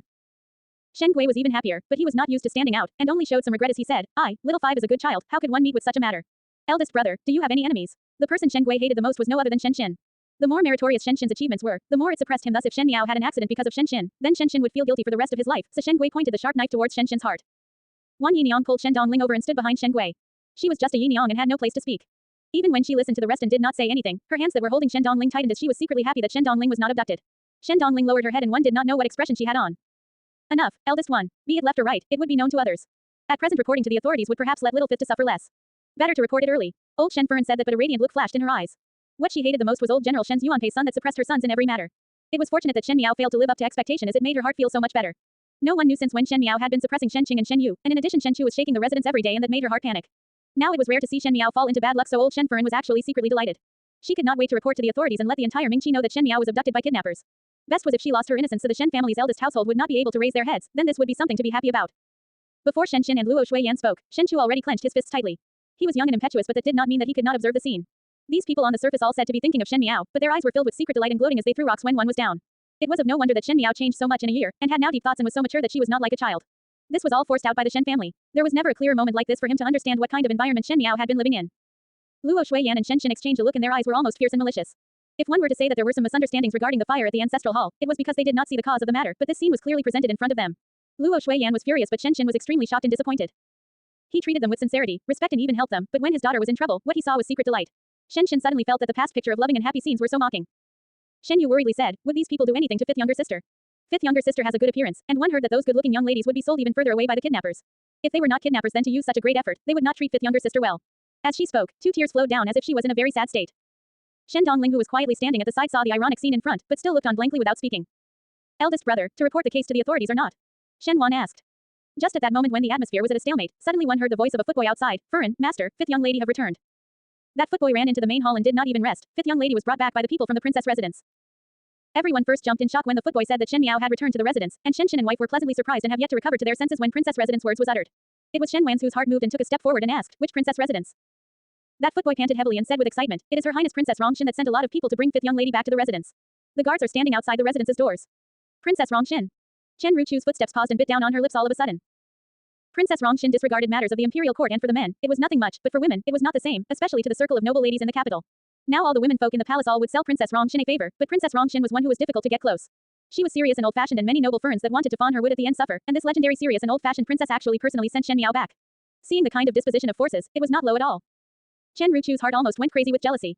Shen Qin and Luo Shuiyan did not say a second word as they ran towards the residence's door. The rest of the people saw that and also followed behind. One saw that there was a dense mass of people at the general's residence's door, and upon coming closer they then saw that they were all guards wearing armor and brandishing swords, which made everyone shocked. There was also a crowd of commoners who gathered to watch. Most likely they did not know what kind of tricks the Shen residence was playing. Shen Qin and Luo Shuiyan were surprised for a moment as it was beyond their expectations to see that many guards. They later saw a person who looked like a female official walking to the horse carriage and supporting Shen Miao down. Luo Shuiyan quickly went out and said worriedly, Zhao Zhao. Shen then looked up and down at Shen Miao, and only when seeing that Shen Miao looked as usual, she then gave a sigh of relief. That female official said smilingly, today when Her Princess Highness was traveling leisurely at the Wanli Lake, as luck would have, one saw fifth Shen young lady who had stayed away. The princess's horse carriage accidentally knocked fifth Shen young lady, and thus brought fifth Shen young lady back to rest. One did not expect to have incited General Shen's and Shen Fern's worries. The princess let this servant apologize. The words not only frankly explained how Shen Miao and Princess Rongxin came together. Even though the matter was somewhat strange, but Princess Rongxin had already concluded the matter, so no one dared to question more. With so many guards that attracted so much onlookers, one feared that even if someone wanted to spread any unfavorable rumors, no one would believe them, and that would truly verify Shen Miao's innocence. Behind the crowd, old Shen Fern's face turned green. After waiting for Shen Miao to be unlucky today, unexpectedly a Princess Rongxin appeared, so old Shen Fern started to hate that meddlesome Princess Rongxin. Her Princess Highness is too modest. This Shen person is thankful of Her Princess Highness for saving one's little daughter. Shen Qin replied and bowed. That servant quickly moved sideways to avoid it and smiled. One dare not receive General Shen's bow. Since the person was returned, this servant would leave first. Finishing speaking, she prompted the guards to move, and when they were just about to leave, she suddenly seemed to have remembered something and walked over to Shen Miao's side to say, the princess is extremely fond of fifth Shen young lady and had received too hastily today. Before leaving she had also said that in the future if fifth Shen young lady is free, to visit the princess residence. Her Princess Highness would definitely entertain well. Only when the words were finished did she left with the guards and carriage. Princess Rongxin was very fond of Shen Miao, and also requested Shen Miao to visit the princess residence when she was free. The Shen family were all standing at the residence doors and were stunned with the last sentence of the female official. Shen Yu almost wrung the handkerchief in her hands into pieces. She naturally knew about Princess Rongxin and knew how difficult it was to get close with this princess. One did not know what kind of demonic magic Shen Miao used that even Princess Rongxin had a whole new level of respect for her, and to even build a relationship with the imperial family. Like that would not one be able to have a relationship with His Highness Prince Ding in the future. This time Shen Yu was genuinely anxious. Shen Dongling's eyes moved and she heard Wan Yiniang envious voice, fifth young lady is really lucky. This is actually the princess. Shen Yuan scoffed and did not take one more look at the residence's door and left with a brush of his sleeves. Shen Miao smiled gently to the Shen family. One had made everyone worry today. Her words had lightly sketched out everything, but it immediately made Shen Qin and wife to remember the faces of the Shen family just now, and their expression became somewhat ugly. Seeing that Shen Miao was fine, the rest of the Shen family was disappointed and was so angry that they were unable to breathe. After old Shen Furen reprimanded Shen Miao, they all departed with some excuse. Shen Miao followed Shen Chu and the rest towards the western courtyard. Upon seeing Shen Chu's and the rest of their expressions, she evidently understood. Previously she deliberated, delayed and did not let the people of the princess residence to inform the Shen family of her whereabouts. During times of adversity, sincere feelings could be seen, and likewise, during times of adversity one could also see hypocrisies. Shen Shen's view of the Shen family could not be changed overnight. Just like in her previous life, she still had a strain of hope on Fu Shuyi even at her last moments. People could not recover all their feelings overnight, so in order to let Shen Shen totally change his view on the Shen family, a period of time was still required. Just nice, one could take the advantage of this opportunity to let Shen Shen see clearly that the Shen family people were such a pack of wolves. When they were still in the residence, facing with Shen Miao falling into dire straits, how did the Shen family's people hit someone when they were down, and what more Shen Miao had to suffer when Shen Shen was not in the Ding capital? Shen Shen was not a fool and naturally could guess. Sure enough, upon reaching the western courtyard, Shen Shen and Luo Shuiyan carefully asked in detail about some matters tonight, and after confirming she was all right, then instructed Shen Miao to rest early. Both of them left and also called Shen Chu along, obviously to discuss about some matters. After all three of them left, Shen Miao took advantage that no one was around and folded her trousers up and exposed her calf. The wound was bandaged with a white silk cloth, and it was as if it still had that someone's hand temperature on it. A night full of unexpected incidents, but one seemed to have a better understanding of Xie Jingxing, but one also felt more dangerous. In the future, it was better not to have any contacts at all. In the eastern courtyard, Shen Yuan was sitting in the room with an uncertain and gloomy expression on. After Ren Wanyan went insane, he rarely went over to visit and was also faintly discernibly distant with Shen Gui. He was not one who valued relationships and loyalty. He could even kill his own younger sister. Naturally, everything was for his best interest. Tonight one had thought that it would be hard for Shen Miao to escape from this one, but who knew that Shen Miao not only returned intact but also had connected to the princess residence. This made Shen Yuan feel a trace of danger. The opponent's strength was not enough to bring about fear, but what was scary was that this opponent was getting constantly stronger. From an idiotic young lady who could be bullied by anyone, to be one who no one dared to underestimate. Her deep thoughts, her vicious and cruel means, and that even Princess Rongxin, who was such an old-fashioned person, was also subdued by Shen Miao, made one cannot help but think that if in the future, if Shen Miao had the heart and mind, could she find an even more powerful person to back her up? The more people she draw over to her side, could it be that the next one she would be dealing with was him? It was considered a disgrace to Shen Yuan, such a proud person, to consider a little young lady as an opponent. However, he had to admit that because of this little young lady that just reached a marriageable age, his second household fell into such a state. Shen Yuan had never let a future problem that would hinder himself go. Shen Miao had harmed the second household to this state. Obviously she would not be benevolent and would one day move the target to him. Shen Miao was not difficult to deal with. The thing that was hard was that behind her there was Shen Shen and Luo Shuiyan. One would still have to take that into consideration, but Shen Yuan looked at the letter in his hands and suddenly smiled. Even though the Shen family's first household had military power, but if there was no qualified successor to carry on one's undertaking, they would only be a pile of mud. One did not know if after removing Shen Miao and Shen Chu, this pair of siblings, would Shen Shen and wife be like Ren Wanyan and go insane with pain. In this wintry new year of Mingqi's 69th year, there was an entire night of snow. The timely snow indicated a year with bumper harvest ahead, making the ordinary folks to be filled with joy as they prayed for the harvest of the coming year. However, to the general's residence in the Ding capital, this must be a special year. The second household of the Shen family had lost a daughter, and their family matriarch also went crazy.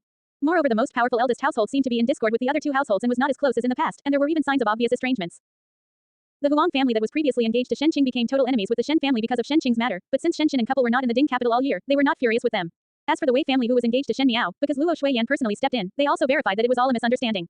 The Wei family was considered honest and did not make things difficult for her. Add that Shen Shen promised to help Wei Darren more in the future during court, the Wei family was naturally happy to sell this favor. With regards to Shen Miao, this new year was considered quite good. No Fu Shuyi, no Prince Yu and even no Ren Wanyan and Shen Qing. Some things were after all changing a step at a time. However, even though she was happy, there was someone who was not happy. In Rong Jingtang, old Shen Furen sat on her seat as Shen Yuanbo crawled around her, but she was somewhat impatient. There was also a resentment look in her shriveled face. The eldest family now do not attach importance to me, and did not even give more money to the public fund this year. The few chests of valuables that the palace bestowed were all locked up in their own courtyard. What are they thinking about? Do they even put any importance to me? Whenever old Shen Furen mentions about the matter, she would get angry. Previously Shen Shen would put all the things that were bestowed from the palace to the public fund every year, because both husband and wife were often not in the Ding capital. Other than leaving some little playthings for Shen Miao, most of the things were useless to them. Old Shen Furen had benefited from this numerous times, but now that there were unforeseen changes between Shen Shen and the rest of the Shen family, Shen Shen did not even send over any money, and on old Shen Furen's eyes, this was simply outrageous. Old Furen must not be angry. Perhaps after these few days, eldest master's anger will dissipate and will send the stuff over. The Zhang Mama beside comforted. It is assumed that it was because of the matter of fifth young lady's treatment that made eldest master discontented and unwilling to send the things over. What fifth girl's treatment? Old Shen Furen fumed. For these years, I have provided for her food and drinks and raised her up, and the eldest family is still not satisfied. I see that he does not want to recognize me as a mother. A white-eyed wolf. And that Luo Shuiyan. Now even that fifth girl is so deadly smart, who knows if there was someone behind teaching. When Zhang Mama saw that old Shen Furen was that angry, she stayed silent for a while before she spoke. Now that fifth young lady had grown up, her mind also became serious. But fifth young lady was brought up by old Furen, and previously fifth young lady would obey old Furen's words, so it is seen that she respects old Furen in her heart. It would be good if old Furen called fifth young lady over someday and coax her. Since she is a little young lady, it would definitely be easy to coax. Fifth young lady is most cherished by eldest master and eldest Furen, so if one can control fifth young lady, does not it mean that one can control eldest master's family? This Zhang Mama was also one who was very scheming. In fact, old Shen Furen was at the end a woman amidst winds and dust, meaning a woman in the prostitute's quarter, and her means and tactics were shameful. Thus when talking about being the family matriarch, it was more like she did not have the resources even though she wanted to do it. For so many years if it was not for Zhang Mama giving guidance, one did not know how much jokes would have been made. Old Shen Furen sneered, I still have to coax her. Seeing that girl reminds me of that slut who still possessed master's heart even after being dead for so many years. Everything was biased towards their first household, and now you still want me to please her. I feel disgusted looking at her. Zhang Mama was somewhat helpless and wanted to persuade more, but heard the maid at the door said, Second young master, you are here. Shen Yuan strode in. Yuan Seeing Shen Yuan coming in, old Shen Furen's attitude warmed up quite a lot. When Shen Yuanbo, who was on the couch, saw him, he also looked at his own second older brother with a joyous smile. Shen Yuan did not reach his hands out to carry Shen Yuanbo and only smiled, came over to take a look at grandmother. What is there to look at? Old Shen Furen rebuked, but she had a happy expression. Among these grandchildren, her favorite was Shen Yuan. Shen Yuan's studies were outstanding since a young age and also entered an official career, making everyone to praise him and also growing her reputation. Naturally, he was valued the most by old Shen Furen. Was lucky to get a bottle of jade snow cream and specially brought it over to grandmother. Grandmother must not belittle this grandchild's good intentions. Shen Yuan smiled as he handed the bottle in his hands over to old Shen Furen. Old Shen Furen was somewhat surprised, following which she feigned anger. How old I am already to be using this? Are you deliberately angering me? Even so, there was a look of unable to part on her face. Old Shen Furen background after all originated from a songstress, and thus powder and rouge were used non-stop even if one was old. Shen Yuan knew how to adapt to others' taste and was immediately able to sweep her hazy mood away. Grandmother is young, so this kind of good stuff should be used on grandmother. Shen Yuan flattered without any change of expression. Afterwards the grandparent and grandchild said other things. Shen Yuan was shrewd and old Shen Furen originally liked him. In addition, he purposely chose topics that would make old Shen Furen happy. Thus Rong Jingtang's atmosphere was incomparably harmonious that even Shen Yuanbo, who was on the couch, was treated indifferently. After talking for a while, Shen Yuan suddenly seemed to have remembered something and said without intention, speaking of which, grandmother, it seems that after a few days Biao younger sister and Biao younger brother will be coming over. Old Shen Furen was startled before speaking with a cold voice. What Biao younger sister? What Biao younger brother? They will only stay for a few days before leaving. Before old Shen Furen was a songstress, she also had a family. Perhaps it was the family that sold her to the brothel house, and that old Shen Furen's ancestral home was in Suzhou. After old Shen Furen was brought over by General Shen to be his Furen, naturally she severed all ties with that family. It was just that this year do not know how but that family heard news about Shen old Furen, and let their pair of grandchildren to come over to the Ding capital saying it was to take a look at Shen old Furen, but everyone was clear that this was to seek gratuitous help. With old Shen Furen kind of person who acts with mercenary considerations and after so many years of not seeing, naturally one would not have any feelings for that family. Thus when Shen Yuan mentioned the matter, naturally she was not willing to talk more about it. Shen Yuan said, I have never seen this pair of Biao siblings and thinking of this, their age would be similar to fifth younger sisters. He sighed, speaking of which, eldest older brothers returned to the Ding capital this trip. I heard that eldest Bo and eldest Bo Mu are selecting young ladies that caught his fancy. Most likely they are worrying about big matters for him. Shen Chu is selecting a wife. Old Shen Furen suddenly sat straight up. I did not know of this matter. Yuan do you know which family's young lady did they pick? That, one did not know. Shen Yuan thought a little, but with eldest Bo's and eldest Bamu's family status, naturally they would select young ladies with families that have larger power in court, then it would be adding flowers on brocade. With eldest brother's current prospects, one believed that with eldest Sao's resident support, he would only be like a powerful tiger and go up to the next level. The more Shen Yuan said as such, the uglier old Shen Furen's face became. After a long period of time she then said sourly, one have to see if the other young lady take a fancy of him. Shen Yuan only put on an unknowing look and said with no intentions, but the most important thing is that it is to eldest brother liking. If eldest brother fancy, then the eldest household would not matter. If one were to say, it might be our little Biao young sister who eldest brother fancy and at that time it would be cementing the ties by marriage. What kind of nonsense are you speaking about? Old Shen Furen frowned and subconsciously refuted Shen Yuan's words. What kind of identity does she have? How would that eldest one's family be interested? I only casually speak about it. Grandmother need not be concerned about it. Shen Yuan smiled and changed the topic. After a few more words he then took his leave, but when he was leaving he quietly gave a look at Zhang Mama. After Shen Yuan left, old Shen Furen kept thinking about what Shen Yuan said before. On one hand, she knew that Shen Yuan's words were outrageous as even if Shen Shen and wife were open-minded, they would not be able to fancy that family's low-born identity. Moreover Shen Chu was not one with lust, so this matter was as difficult as to ascend to the heavens. But on the other hand, old Shen Furen's heart was moved by Shen Yuan's words. If Shen Chu found a noble family's young lady, his influence would increase by another level. Old Shen Furen could not stand seeing Shen Chu doing well, so how could she just watch as his wings grew plump? If he were to marry her family's grandniece, not only it would not be better for him, it will also pull the Shen family's eldest household down and would be Shen Chu's hindquarter. This is then good. As Zhang Mama pounded on old Shen Furen's shoulder, she softly said, Old Furen, actually this old servant also felt that there is some truth to second young master's words. After pausing she then said, think about it, if eldest young master married Biao young lady, old ties will be cemented by marriage. Biao young lady is on old Shen Furen's side so things would be easier to do. She whispered, if the marriage is successfully done, in the future matters of money would be easy. Is not Biao young lady's money your money? When these words were spoken, old Shen Furen's eyes brightened. Correct. If Shen Chu married the grandniece from home, naturally the grandniece would be her people. Controlling Shen Chu means controlling the eldest household. Zhang Mama continued, it would be even better if Biao young master and fifth young lady get also together. In the future all the wealth of the eldest household would belong to old Furen. Old Shen Furen's heart moved as Zhang Mama's every word nipped into her, and made her so happy that her heart was like flowers in full bloom. Thinking of being able to wrest the wealth from the eldest household and also secretly create chaos within the eldest household, made old Shen Furen very happy. But after a moment she started to get worried. Speaking about it is easy, but that grandniece and grandnephew of mine are all from small families. It is not like the eldest household had never seen the outside world, how would they look up on them? My old Furen, Zhang Mama laughed, you had forgotten the past tactics. How complicated can the matters be between man and woman? One only need to slightly use one brain and nothing is impossible. Her words had hooked old Shen Furen to be lost in wild and fanciful thoughts.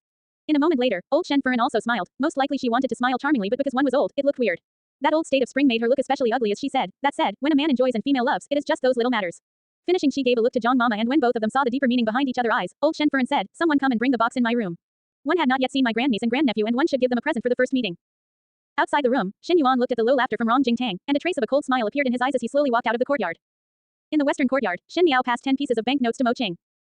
Go to Baoshan Lu and look for a young lady by the name of Lu Ying. I have already inquired that 100 liang ancient currency taels would be enough to buy one night of hers. Take the money and sit with her for a night and do not do anything at all. Go back there once every 3 days. Shen Miao said. When Mo Qing heard the 3 words Baoshan Lu, his face became somewhat green, and when he heard that Shen Miao wanted him to head there to look for that whatever young lady Lu Ying, his face changed from green to red and delayed in taking the banknotes and looked at Shen Miao, young lady, you are joking with this subordinate. When have you seen me joking with others? Shen Miao had a serious face on. Mo Qing thought a little, since he had known Shen Miao till now, she was very methodical and did not play any jokes on others before. But, it was too outrageous to want him to go to a brothel. Mo Qing shook his head and whimpered as his face blushed. Young lady, this. Subordinate. Why does this subordinate need to go to Bao Shanglu? Shen Miao looked at him. Speaking of which, even after following her for so long in her past life, she had not seen Mo Qing involved with any young lady. After being a clean male for so many years, she had thought that it was due to the many palace rules, but who knew that this temperament of Mo Qing and his humming and hawing would be like a commanding guard. She said, get you to go then you should just go. If that young lady Lu Ying asks you why do you do so, you should not say anything. In short, listen carefully, just be a mute. Mo Qing. Seeing that Mo Qing still had a look on reluctance on, Shen Miao said sternly, you do not even listen to my words anymore. This subordinate dare not, Mo Qing quickly said. After saying that, he felt some frustration as he was an 8 kai of a true man and considered to have little opponents under Shen Chu's troops.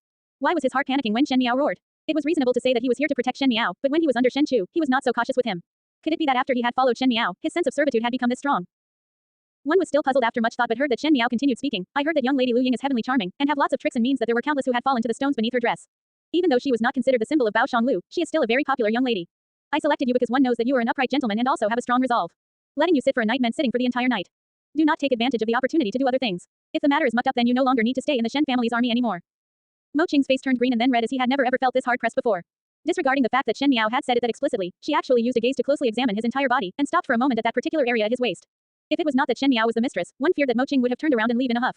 He felt like weeping but had no tears, and did not know how did Shen Miao develop such a temperament. To look at him that openly, Mo Qing felt like he was a piece of pork on the chopping board. Seeing that Mo Qing's face has turned purple, Shen Miao then let him go with a wave, go then. Remember what I have said. Mo Qing ran out like a wisp of smoke. Jing Jie was returning back from outside and spoke when she saw him. What is with guard Mo? He seems to be in great pain. What happened? Mo Qing had always worked calm and composed and it was the first time seeing him in such tough straits. Nothing, just embarrassed. Shen Miao said, how about the matter of inquiry? Just as Jing Jie was curious what Shen Miao was referring to when she said embarrassed, she heard her question and answered, have inquired clearly. The Biao young lady and Biao young master of Old Fern's maiden family would be arriving 2 days later. Really? Shen Miao lightly smiled. Is that Biao young lady's name Jing Chu Chu? How does young lady know? Jing Jie was surprised. Shen Miao did not speak as she lowered her head to cover the killing desire in her eyes. Naturally she knew. She was her previous life's eldest Sao. 2 days later the skies were clear. Shen Miao woke up early and saw Shen Chu and Shen Shin sparring swords out at the courtyard. The day was cold but both of them were drenched in sweat, and the guards that were surrounding them were secretly applauding. Just as the spirits were at the highest, one saw old Shen Fern's maid, Shi running over and mentioned that old Shen Fern wanted everyone to head over to Rong Jingtang quickly, as her maiden family's Biao young lady and Biao young master had arrived. Shen Chu scratched his head and said oddly, which Biao young lady and Biao young master? Why do I not know? Luo Shuiyan on the contrary quickly understood, it is the old Taitai side of relatives. Previously one had never heard of them before, one did not know why they suddenly came over. Shen Shin had no reaction to this. Old Shen Fern was his stepmother but old Shen Fern's background had determined that she could not be seen in public, moreover after so many years, there were no news of her maiden family's side and one only knew that they were Suzhou people. But for the junior generation to come to the Ding capital from afar, and also to be valued by old Shen Fern this much, they could only go up and put up a show. Shen Chu put down the sword and went back with Shen Shin to change to another set of clothes but when he looked back, he saw Shen Miao standing at the doors with a hard and cold look on her face. He could not help but walk over to ask, why is younger sister suddenly unhappy? Just now it was still all good. Shen Miao recovered to her senses and looked at Shen Chu as she smiled, it is of no matter. There were already people that reached Rong Jingtang and one could heard old Shen Fern's laughter. Ever since Shen Qing's accident, old Shen Fern had been putting on a sullen face and had not been this happy, thus Shen Shin and Luo Shuiyan were somewhat surprised. When the few of them stepped into Rong Jingtang, they saw that Chen Ruchu's and Shen Gui's households were all present and at the moment there was a male and female standing in front of old Shen Fern. When old Shen Fern saw that Shen Shin and the rest came, she said to the two of them, this is your Dao Bofu's family. And said to Shen Shin, this is my brother's grandson and granddaughter, Guansheng and Chu Chu. Jing Guansheng, Jing Chu Chu. When the two of them heard this, they quickly turned and greeted Shen Shin and entourage in a rush. Shen Miao stood there without moving and calmly sized the two of them up. Jing Guansheng was 18 and Jing Chu Chu was 16 this year. They were all at the peak of their youth.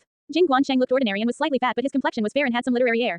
He wore a plain brown robe and the material was considered of a good quality, tailored fittingly and in good taste. It was just that his pair of eyes had some shrewdness in them which wiped off that little literary air. However this Jing Chu Chu really looked not bad. Perhaps old Shen Fern's maiden family was naturally good looking, as Jing Chu Chu actually had some similarity with old Shen Fern, like that look of a pretty daughter from a humble family, but the sharpness that old Shen Fern had when she was young was much more restrained on Jing Chu Chu. The light green silk chiffon dress and the green lotus color jacket were particularly exquisite. Those flowery colors and moonlight appearance made her look pretty but she was very shy and bashful. Even though she spoke and greeted, her eyes were always staring straight on the ground as she dared not raise her head to look at others. When they were greeting Shen Miao smiled, why is Biao Jia only look at the floor? My shadow is not on the floor. Jing Chu Chu was stumped and raised her head as she looked at her at a complete loss before looking at old Shen Fern again. Old Shen Fern suddenly frowned and said, Chu Chu just arrived here and is afraid of strangers. Fifth girl be more courteous. Old Shen Fern did not have the least qualm to shield one's shortcomings and at the same time Shen Shin and the few changed their expressions.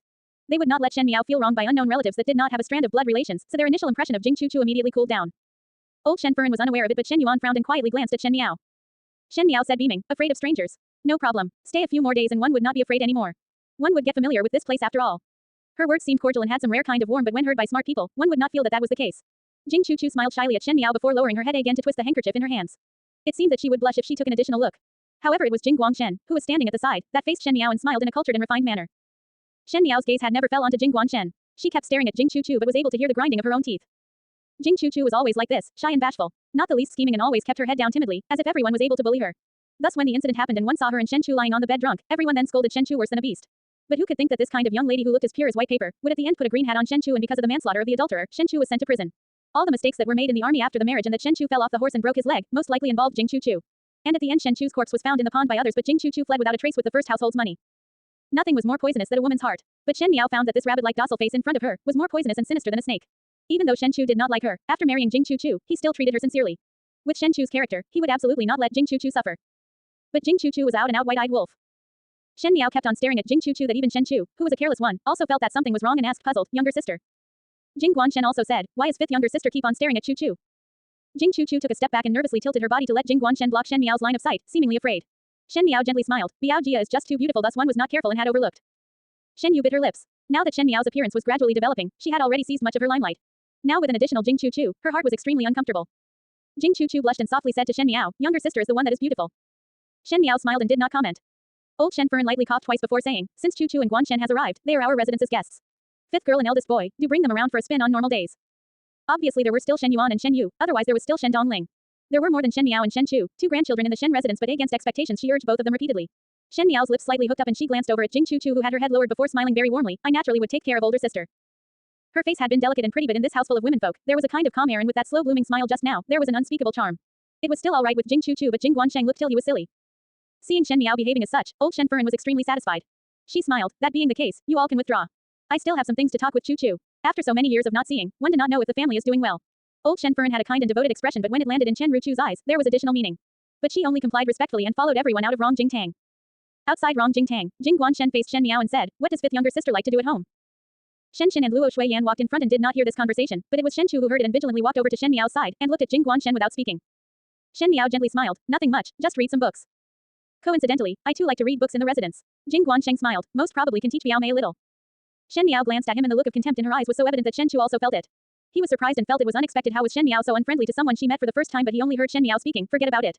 One think that there would not be much books at Bioja's residence to teach me. One better send over some books to Biao Jie, they are all loan copies. To go as far as to not disguise the dislike for the other's poor family background made Jing Guansheng's face to suddenly stiffen. In Rong Jing Tang, old Shen Fern was pulling Jing Chu hand and said benevolently, to have such vivid and fresh appearance at such a young age. Not sure if one had already been in a match make. Jing Chu said softly, replying old Fern, not yet. That cannot be. Old Shen Fern's smile got much deeper. With this kind of looks and heart, it would be good if you were able to be my Shen family's granddaughter-in-law. Jing Chu head was lowered and her face was even redder, but her hands gradually clenched. Her Jing family was only ordinary traders, and hearing that grandfather has a sister who flourished in the Ding capital, then let them both grandchildren head to the capital, hoping for them to be supported a little. Earlier on when they reached the Shen residence, Jing Chu's eyes were blurred with the Shen residence's riches, and if she was married into the general residence, not only would she not worry about food and clothes for the rest of her life, she would also be a Fern of a big household. How would Jing Chu's heart not be excited? It was just that it was not shown on the surface. Old Shen Fern patted her hand and smiled, your age is very compatible with the first one's Chuer. Our Chuer is a deputy general, and even better thing is that he does not have any partner to marry yet. From the first day since Jing Chu and Jing Guansheng came to visit, there was a subtle change in the atmosphere in the Shen residence. Everyone knew that old Shen Fern was selfish and stingy by nature and was not warm or magnanimous, but facing the grandnephew and grandniece from her maiden family that she had not met for so many years, she did not show any cold expression, but treated them so very kind and warmly that she often gave them gifts and money. However, these two people actually seemed to intend to stay in the residence for a long time, as there were no intentions of leaving. Because old Shen Fern treated them politely, when the servants saw that they also treated them politely. In the eastern courtyard of the Shen residence, at one of the side rooms of Kai Yunyuan, Wang Yinyang was knotting a string bag, and the colorful strings quickly formed a complex shape as she spoke to Shen Dongling, who was sitting behind the folding screen practicing calligraphy. Has old Fern changed her temperament? This good treatment towards Biao young lady and Biao young master is almost better than Linger's already. There are no mistakes in old Fern's calculations. Shen Dongling sat behind the folding screen and her facial color was much better than before, at least it was not as pale as previously. Now that Shen Gui come over often to Wang Yinyang's to sit, he also started to give her more attention and sent over a lot of nutritious herbs. Shen Gui's attitude gave a clue to everyone in Kai Yunyuan, but some people still had the wait-and-see attitude, as even though Ren Wanyun went crazy, there was still a young master, Shen Yuan. No matter if Wang Yinyang was able to regain favor, Shen Dongling was after all only a daughter. Linger also felt that it is somewhat odd. Wang Yinyang's hand stopped, but for what reasons does old Fern treat those two people for? Shen Dongling smiled. Old Fern naturally hoped that some people would be attracted to young lady and young master. Wang Yinyang suddenly smartened up and understood it. She looked towards Shen Dongling. Who does old Fern want them to be close with? Small family without any power or prospects, and also from old Fern's maiden family. Shen Dongling carefully placed her brush down. Whoever old Fern hate the most, naturally it would be them. Just as Shen Dongling was speaking, in the western courtyard at the training courtyard for swordplay, Shen Chu and Shen Xin just finished practicing a round and let their subordinates continue practicing, while they got ready to rest a while when they saw a yellow-clad young female walking over towards the courtyard. This young female had a countenance of a flower and face like the moon with a delicate and timid appearance. There was also a bamboo basket around her wrist which was carried in a way where it made one look pitiful. She walked over to the edge of the courtyard and lowered her head as she called out, Biao older brother. Biao Shu. It was precisely Jing Chu. Luo Shuiyan was currently at another end giving pointers to soldiers, and Shen Xin and Shen Chu were somewhat surprised upon seeing Jing Chu. Shen Chu took a step forward and said, what is Biao younger sister here for? When he spoke the words Biao younger sister, he felt not used to them because after all he had never seen Jing Chu Chu for all these years, and to suddenly gain an additional Biao younger sister, it was difficult for anyone to accept it. Jing Chu Chu smiled shyly and placed the bamboo basket around her wrist down on a stone platform before speaking softly. Chu Chu had personally made some snacks. Thinking that Biao older brother and the rest would be tired after practicing swordplay, one made these things, hoping that Biao older brother and Biao Shu would not despise. After which she lowered her head to open the lid and took out a few dishes of snacks out of it. Those snacks were made delicately and smelt sweet and fragrant. Shen had not yet said anything, but Shen Chu the glutton was already swallowing his saliva. Shen was also somewhat comforted that even though she was timid and delicate, it looked like she treated others sincerely. Other than being a little timid, a young lady who was skillful at making snacks would be welcomed by others, especially when this young lady looked good too. Luo Shuiyan was a female general, how would she know how to make soup? Thus Shen and Sun had a good impression of such a young lady who can cook like this. Jing Chu Chu said, had received hospitality for these days so one's heart felt guilty. Chu Chu does not have any ability and can only make some snacks to show one's appreciation. Look at this, even know how to recompense on a debt of gratitude. Shen and Sun liked people who were well-mannered and thoughtful the best. Military generals valued relationships and Jing Chu Chu's performance was indeed not bad. Shen Chu said, Biao younger sister do not need to worry and just treat this as your home. There is no talk about hospitality in one family. Jing Chu Chu lowered her head down shyly and Shen Chu picked up a piece of pastry before speaking with a smile, then I would not be polite. Just as he was about to bite down, he suddenly heard a voice from behind, eldest brother. Shen Chu turned around. He did not know when did Shen Miao come over and just stood at the edge of the courtyard with 4 maids behind her as she gazed chilly at him. He did not know why but Shen Chu actually felt a guilty conscience in his heart. He subconsciously placed the pastry down and asked, why younger sister came over. Shen Miao did not respond and lifted her foot to walk over to them. When she was nearer, one was able to see the 4 maids, Gu Yu, Jing Jie, Bai Lu and Shuang Zhong, were each holding a basket in their hands. Shen asked, Zhao Zhao, what are the baskets holding? The weather today is somewhat cold so one thought that everyone would be thirsty when practicing swordplay so one made soup. Shen Miao lightly swept a look at Shen Chu and a chill went down Shen Chu's back as he heard Shen Miao speaking, let those soldiers come over to drink the soup. The mushroom chicken soup has been stewed since the early morning and it is good to warm one's body up. I will go and call. Aji who was standing by Shen Chu's side saw it and in a short time was overjoyed. He ran over to the other side of the field and in a short while, dozens of soldiers followed back to the courtyard. Shen Miao let Jing Jie and the rest serve the soup to everyone. These soldiers were Shen and Shen Chu's most capable subordinates, thus they were directly placed in the general's residence. When the soldiers saw that there was soup to drink, they were very happy and said with smiles, young lady is considerate of us. Young lady really have a good heart. Coarse people were actually the easiest to win over and Shen Miao deeply knew this logic. After Aji drank a mouthful of soup, he exclaimed surprised, this soup is really not bad. In a few moments he finished it and handed it to Jing Jie, another bowl. Jing Jie rolled her eyes at Aji, of course it is good to drink. This was personally brewed by our young lady. Shen and Shen Chu heard this and were surprised for a moment. Shen Chu said, younger sister personally brewed. Yes, Shen Miao said lightly. Do not drink, it all belongs to this old one. Shen hollered loudly, all are not allowed to drink. He rushed over to Gu Yu and roared, give me one big bowl. Luo Shuiyan had just drank the white thick soup and was very surprised, Zhao Zhao, this soup is actually made by you. When did your culinary skills progress this much? The aroma of the soup floated around and naturally it attracted the yearning of others. Shen Miao eyes dropped as she said with a smile, just casually made it. In her previous life, in order to gain Fu Shuyi's favor in the beginning years, she honed her culinary skills and after she went over to Qin country, she learned many difficult recipes from those people who deliberately made things difficult for her. Speaking of which, she was one who had the personal experiences of 2 countries' royal families' dishes and had deeper knowledge than normal people. As for young ladies from small families who came over to the Ding capital for the first time, Shen Miao's eyes swept towards Jing Chu Chu. Jing Chu Chu was standing behind a pillar and this time she did not lower her head, but bit her lips as she watched on with teary eyes at the coarse people drinking lively, as if she had suffered lots of grievances. One would feel that a deborn young lady's personally brewed soup was much more precious than a Biao young lady's snacks. Moreover Shen Miao even gave a portion to every soldier in the courtyard, thus in comparison to Jing Chu Chu who only prepared snacks for Shen and Sun, she was considered too stingy and could not be taken to public.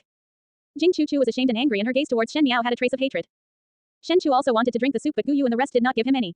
Shen Chu also detected this and guessed that it was most probably that Shen Miao was angry with him, but was unsure what did he do wrong so he looked at Shen Miao anxiously. Shen Miao waited till everyone almost finished the soup then let Bai Lu bring out a bowl from the utmost bottom layer of the basket and said, you like it sweet so honey was included in this bowl. Drink it. Younger sister is great. Shen Chu was overjoyed and drank it up in big mouthfuls when he took the bowl over. His gluttonous look made Shen Miao somewhat unbearable to stare. Those soldiers who had drank Shen Miao's personally brewed soup were half touched and half fond of it. Naturally they flattered Shen Miao another round, and felt that Shen Miao did not have the noble temperament of a bossy and indulged young female, but was amiable, approachable and beautiful looking. She was simply like an angel. Shen Miao was surrounded by the soldiers and Jing Chu Chu was completely left out in the cold. She had the desire to leave a few times but at the end she bit her teeth and stayed. When everyone went back to practice their swordplay, Shen and Luo Shuiyan also went over and Shen Chu was sitting on the stone lion to rest. Shen Miao then walked over to Jing Chu Chu's side and said smilingly, Biao older sister snacks are not badly made but people who practice martial arts would feel tired and thirsty after practicing swordplay, and you still made snacks which would have made their mouth drier. Shen Miao said beaming, next time, it is better to brew soup instead. Jing Chu Chu's face was green and white. Shen Miao's words were obviously exposing her guise of sending the snacks. Her intentions were not for the people practicing else she would not have brought over dry stuff. Even though she was angry in her heart, on the surface Jing Chu Chu bowed her head in a panic, as if she was frightened, many thanks to Biao younger sister's pointers. Chu Chu will take note. Finishing, she looked towards Shen Chu with pleading eyes, hoping that Shen Chu would help her out of the situation. Unfortunately even though Shen Chu had a sincere and utterly honest personality, he was like a wooden lump of wood who knows no romance in matters of men and female relationships and only felt unfathomable with Jing Chu Chu's gaze. It was Shen Miao who laughed upon seeing this. Just now eldest brother wanted to eat Biao older sister's pastry, then eat it now. Shen Chu waved his hands, just had a bowl of soup and one is currently somewhat full and will not be able to eat it. Later we'll eat it. Shen Miao was very satisfied. The bowl of soup that was given to Shen Chu was extra big, and she did not believe that after Shen Chu had finished this bowl of soup, he would still have the space in his stomach to eat Jing Chu Chu's snacks. Unless Shen Chu was a pig. Jing Chu Chu was somewhat disappointed. Shen Chu stood up and said, I will also go and practice again. And then he headed to the courtyard. Seeing Shen Chu's diminishing back view, Jing Chu Chu was somewhat not resigned to it and wanted to say something, but could only bit her lips as she watched. Shen Miao smiled gently and pat her hand. One fear that Biao older sister's snacks would not be nice to eat when it is cold. If Biao older sister does not mind, it can be sent over to second older brother. Second older brother. Jing Chu Chu looked puzzled at Shen Miao. Yes. Shen Miao smiled. Like my eldest brother and the rest here, they would be at the bitter cold land in the northwestern region all year round, so they would not appreciate these exquisite things, but my second older brother is different. He entered officialdom at a young age and even took up duty in the capital, so his future prospects are limitless. Shen Miao shook her head and sighed. Unfortunately, there is no one to take care of his well-being. Males are often no meticulous with food and clothes, and Biao older sister's Suzhou snacks perhaps would suit his taste. When Jing Chu Chu heard this, there was some uncertainty in her eyes. But she heard Shen Miao laughter. Perhaps in the future when second older brother have a wife, he would most likely be able to enjoy culinary treats. One did not know which young lady would have the good fortune to be my second Sao. Biao older sister does not know, but my second older brother is the man of many official families' young lady's heart. Second young master. Jing Chu Chu hesitated a little before asking, does not have any young lady in mind till this day. Shen Miao said with a sigh, second older brother is busy with court matters all day. How could there be time to look at young ladies? Jing Chu Chu had some thoughts, but Shen Miao did not expose them. After speaking some more and seeing that Shen Chu did not have any intention of stopping, it would be somewhat strange if Jing Chu Chu continued waiting, so she then left. After Jing Chu Chu left, Shen Chu then came over and looked at Shen Miao carefully for a while before saying, younger sister, why are you so strange today? How am I strange? Shen Miao said in a bad mood. Is eldest brother angry about me interrupting you eating Biao older sister's snacks? I did not mean that. Shen Chu's anxious face was somewhat red, but he heard Shen Miao waved her hands uncaringly. Never mind. But now you are at an ideal age and a number of young ladies are watching you and waiting anxiously. In the future when one pick a Sao Sao, one must open the eyes big. Shen Chu understood these words and he reluctantly said, what is younger sister talking about? Biao younger sister did not have that meaning. She only came over to give some snacks. If you really like her then go ahead and eat all of it. After finishing speaking, Shen Miao walked away without even turning her head back. At this moment, Shen Chu had never seen Shen Miao being so angry with him and jumped in shock, and could only watch as Shen Miao walked further away. On the way back to the room, Gu Yu said, is it that young lady do not like Biao young lady? Else why would one be that angry? Yes, I do not like. Shen Miao massaged her heart. She really hated Jing Chu Chu to the extreme. For such a prideful person like Shen Chu, to break his legs, let him wear a green hat making him a cuckold and at the end send him to prison for a crime of murder. Such a snake-hearted female, she could not wait to skin Jing Chu Chu. But Shen Chu had a kind temperament and would not understand that one's heart was that bad, so when she saw that Shen Chu was almost confused by Jing Chu Chu's fake appearance, Shen Miao started fuming. But why does young lady mention second young master to Biao young lady? Gu Yu said, perhaps Biao young lady would turn her interest towards second young master. Shen Miao did not deliberately send away the few maids when speaking to Jing Chu Chu, so Gu Yu could also heard the meaning behind Shen Miao's words. Shen Miao shook her head. She is not stupid. If she was moved by my few words then she would not be Jing Chu Chu. Shen Miao smiled gently, but it is good to have some intentions of change. The few maids were somewhat baffled and did not understand why Shen Miao treated this seemingly timid and delicate Biao young lady like a big enemy. Bao Shanglu was the biggest money-squandering establishment in the Ding capital. Since brothels were classified into 3rd, 6th and 9th ranks, then Bao Shanglu would definitely be considered as the top ranked in the Ding capital. A casually chosen young lady would be able to be the face of a normal brothel, be it thin or plump, feisty or gentle, cute, delicate or innocent, as long as one was able to think about it, Bao Shanglu would have. And therefore the prices of the young ladies in Bao Shanglu were the most expensive. Beautiful young ladies were at the door waving scented handkerchiefs to welcome the guests. A male wearing fine clothes walked in and attracted a few glances from the surrounding young ladies. Those who were able to come to Bao Shanglu were the rich and most of them were gentlemen from wealthy families or officials, but this male did not look like he was from a wealthy family and the murderous air around him made the young ladies to retreat. A red-clad middle-aged female walked out and saw him before smiling. Gentleman Mo came again. Is it to look for Lu Ying again? Mo Qing nodded his head and took out a piece of a banknote for the person in front. When that female got the banknote, she smiled in satisfaction. Gentlemen, please follow me in to bring you up now. Lu Ying had been waiting for you for these days. Mo Qing forcefully restrained the uncomfortable feelings in his heart and followed this person up with an undaunted face. The young ladies of Bao Shanglu were the most expensive and similarly the young ladies of Bao Shanglu were the best. Even though Lu Ying was not considered the number one in Bao Shanglu, she was famously beautiful, but this was only relative to the rumors outside. In actual fact, there were always new young ladies coming in every day and each had different appearances and talents. Men were always enamored with the new and bored with the old, so Lu Ying's guests had been reduced a lot. But recently the ladies of Bao Shanglu knew that the somewhat unfrequented Lu Ying had a big business lately. A young male would come over and visit her every 3 to 5 days. In Bao Shanglu, it was very rare to see a guest only picking out a single young lady, so everyone was speculating if he was going to redeem Lu Ying. Mo Qing followed that female to a little room upstairs and the red-clad female smiled as she withdrew. On the soft couch, a young female who was wearing a thin red dress leaned as she plucked the chin she was holding. Her eyes were filled with emotions and there was an ambiguous smile on her lips as her clothes half exposed her shoulders, provoking one's wild and fanciful thoughts. Mo Qing took a deep breath and headed straight to the table and sat down. He poured a cup of tea for himself and started the course of the day, stare blankly. The chin sound abruptly ended and there was an irritable look on Lu Ying's face. She walked to Mo Qing and angrily said, Gentleman Mo had come for a few times but only to turn a blind eye to Lu Ying. Could it be to play with Lu Ying? Or to resent that Lu Ying is dirty? The sisters were all envious that she might be able to break clear of all troubles and hardship because there was a man who was willing to only pick her alone, but they did not know that this man was impressive looking but useless. No matter what kind of techniques she threw at him, this person would not even look at her, much less anything else. Mo Qing shook his head but did not say anything and simply stared at the teacup in front. But his heart was extremely helpless. Shen Miao was indeed not wrong as this Lu Ying was a female with tens of thousands of flirtatious expressions, and previously when she tried different methods to tease him, Mo Qing himself almost could not resist that now an additional moment sitting here was a moment of more suffering, but Shen Miao wanted him to continue to sit. The more Lu Ying was enraged, the more the smile on her face became more seductive. She simply sat on Mo Qing's thighs and reached her hands out to his neck and whispered by Mo Qing's ears, Gentleman Mo, do you bear to just let me sit here? A pause sounded and it was Mo Qin who pushed Lu Ying onto the floor. Sitting in Kuei Huo Lu, facing Bao Shanglu, in an elegant room, the table was filled with dazzling jade dishes and music filled one's ears as 3 people sat in the middle. A person who looked like a guard came in and whispered some things to the ears of the purple-clad youth who was sitting right in the middle. Speaking of which, Ji Yushu spoke puzzled. Why did Shen young lady let her guard go to Bai Shanglu to look for young ladies? Furthermore, this guard only look and not eat. Gao Yang added. As far as Shen Miao was concerned, Gao Yang and Ji Yushu now would not view her as just a normal young lady with military lineage, as her every action seemed to have very profound meanings. Thus when they knew that Shen Miao had gotten Mo Qing to go to Baoshang Lu to look for ladies, both of their first reaction was which person was Shen Miao intending to pit against. Bai Xiaosheng's people were out observing for several days and the most shocking thing was that guard picked Lu Ying but did not do anything at all and sat in Lu Ying's room for the entire night before leaving. They inquired Lu Ying's background in detail and found that it was nothing special, as she was just a female who was sold to the brothel and did not understand the deeper meanings behind Shen Miao's actions. Could it be that she wanted to train an eunuch to be a confidant? Ji Yushu's thoughts were always particularly strange, so now she let that guard adapt to the days of an eunuch in advance. Your thoughts are as always fantastic. Gao Yang pondered. I think that she want to win Lu Ying over, perhaps in order to deal with the two other households in the Shen family. But there is no need to look for Lu Ying. There are much more young ladies in Baoshang Lu that can seduce better than Lu Ying. He looked towards Xie Jingxing. Third Xie, how do you see this matter? Xie Jingxing was looking outside the window at the moment and casted lazy glances at the two of them. You all are very free. In any case you also have some friendship with Shen young lady, could it be that you do not care about it? Ji Yushu said. Xie third older brother, you are so smart, you must know. I do not want to know. Xie Jingxing interrupted his words. Recently, I want to go out of the city. Is it because of the matter during Jade Rabbit Festival? Gao Yang asked with a frown. The emperor intend to send the Xie old man off to war. Xie Jingxing said, one cannot wait any longer. The Xie old man he mentioned referred to the Marquis of Linen, Xie Ding. Gao Yang was silent for a moment before speaking. If that is the case, then it seems that it is too late. One heard that Shen Yuan is very close with Prince Ding lately. Xie Jingxing's lips hooked up, seemingly preparing to deal with the first household of the Shen family. Shen young lady going to be unlucky again. Ji Yushu was somewhat surprised. Why does she always provoke those with ill intent? That Prince Ding is not a good bird and which person that Prince Ding set his attention on have a good ending. Prince Ding is one that is enigmatic and impossible to predict. Gao Yang frowned, although he looked powerless but his secret military power is not weaker than anyone else. Shen Xin has the military power on hand, and a man's fortune is his own ruin by causing others greed. The Shen family is big and successful and is already feared by the imperial family. With Prince Ding dipping his hands in, one fear that Shen Xin could be destroyed. Would not Shen young lady be in danger? Ji Yushu looked at Xie Jingxing. Xie third older brother, how do you want to help her? Xie Jingxing raised his eyebrows. Why should I help her? Are not you both considered as friends? Ji Yushu stared wide-eyed. Did not you previously save her? You do not intend to help Shen young lady. Xie Jingxing looked at him with a smile but not a smile, and his eyes were as deep as still water.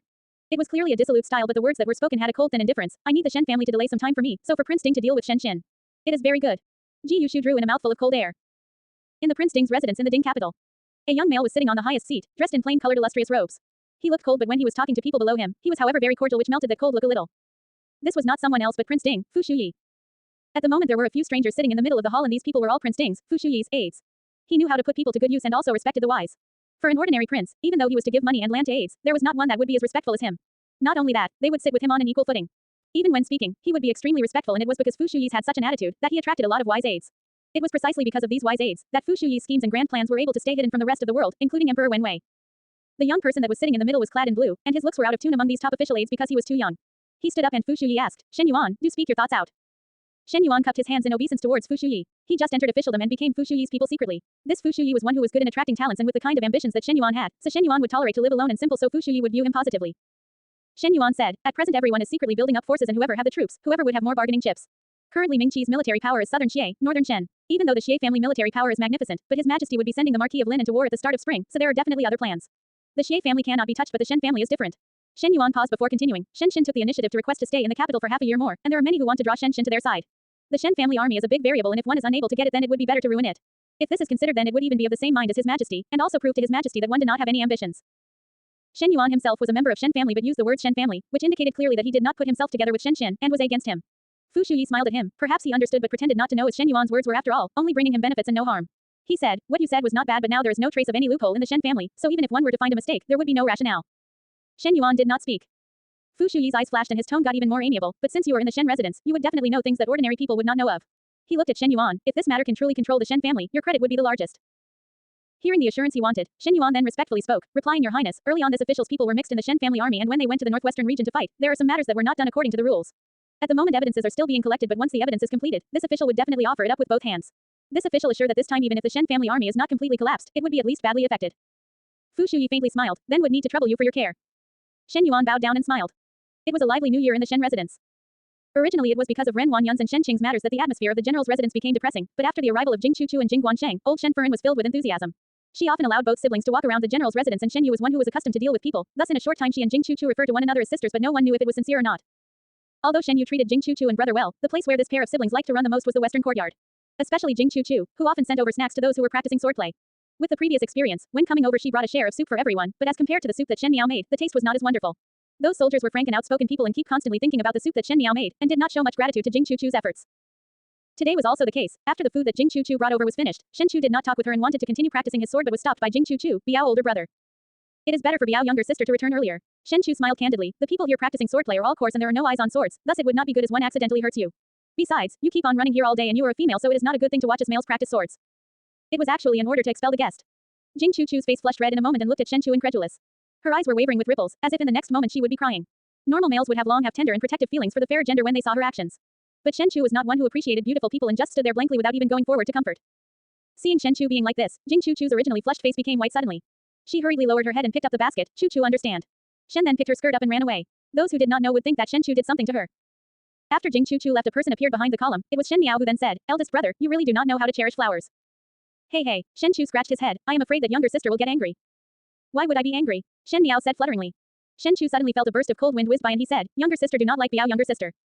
I have no grudges against Biao older sister, so how would I not like? Shen Miao retorted. Zhao, is it that girl bullied you in secret? Shen Xin, who just finished practicing the sword, walked over and coincidentally heard the conversation between Shen Chu and Shen Miao and said, if she bully you, do not speak anymore and beat her up. What nonsense are you talking? Luo Shuiyan saw them talking lively and also walked over. When she heard him, she glared at Shen Xin. Zhao, do not listen to your father's nonsense. How can a young lady casually make a move? If she really bully you, come back and tell mother. Mother will beat her up for you. That is still a beating. Shen Chu muttered, it is better for me to go give a beating since I am young and strong. Shen Miao said, she did not bully me. Then why does Zhao not like her? Luo Shuiyan asked. Even slow-witted people were able to see that Shen Miao did not like Jing Chu-Chu. As long as Jing Chu-Chu comes over, Shen Miao would ask Shen Chu to practice shooting darts. It was actually quite merciless to shoot darts and usually Shen Xin and the rest would not do it in the residence, fearing that it would scare the maids. After all, it does not look good as they use little active animals as live targets.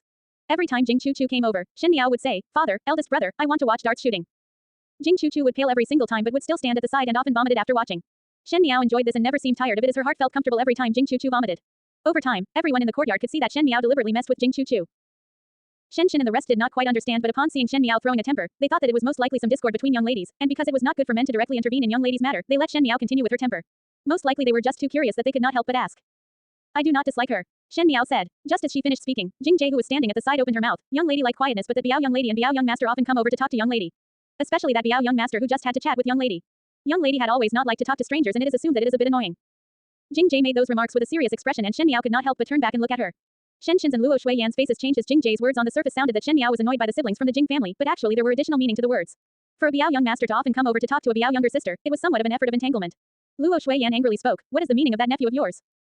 And quell your anger. Shen Xin quickly soothed before turning to Shen Chu. You brat, you have arranged so many guards in the courtyard and still did not discover that your younger sister is disturbed by those cats and dogs. Shen Chu felt wronged. I really did not discover. Naturally Shen Chu would not discover anything because the places that Jing Guanshen chose to encounter with Shen Miao were not in the courtyard. It was either at the residence's doors or in the gardens or even at the corridor. In short, it was always a chance encounter. Go and guard the courtyard's door properly. If those two siblings are seen, just say that the courtyard need to be closed to practice swordplay. No one can let them in. Shen Xin roared. Shen Chu immediately went to select the people. Luo Shuiyan caressed Shen Miao's head. Zhao, in the future if that person come and disturb you, do not need to be courteous with them. Beat him up. Shen Xin. After Luo Shuiyan and Shen Xin returned back to the training grounds, Shen Miao's gaze fluttered towards Jing Jie. You have too much words. This servant knows one's mistake. But young lady, Jing Jie hanged her head down. That Biao young master is obviously up to no good with you. Since you have long saw it, why not tell Master and Fern about it? Jing Guansheng is an astute person. Shen Miao lightly smiled. It is a waste to discard an astute person. By borrowing strength to leverage against strength, there is use if I were to keep him. But, she turned the topic of discussion, since you mentioned it today, there would be some things that would speed up, so let us just wait and see. After Shen Chu arranged guards at the western courtyard's doors and strictly guarded against the two siblings, Jing Chu and Jing Guansheng, the western courtyard quieted by a lot. Without the interferences from both siblings, Shen Miao was freer. But since it was peaceful here, there would be people who got anxious. In Rong Jingtang, old Shen Fern was staring at Jing Chu, as if the previous affection was just illusions. Chu, what did you do? Why is it you cannot even get into the eldest one's courtyard? Jing Chu lowered her head with some aggravation and softly said, one did not know why but fifth younger sister seemed to be very on guard with me. Biao older brother treats me rather well but fifth younger sister always make him alienate me. The guards at the courtyard doors were also much stricter. Again with fifth girl. Old Shen Fern's face turned green and John Mama who was standing beside quickly patted her back and comforted, old Fern be appeased. That girl is so smart. Never mind with your brother, now even you are also guarded against to this level.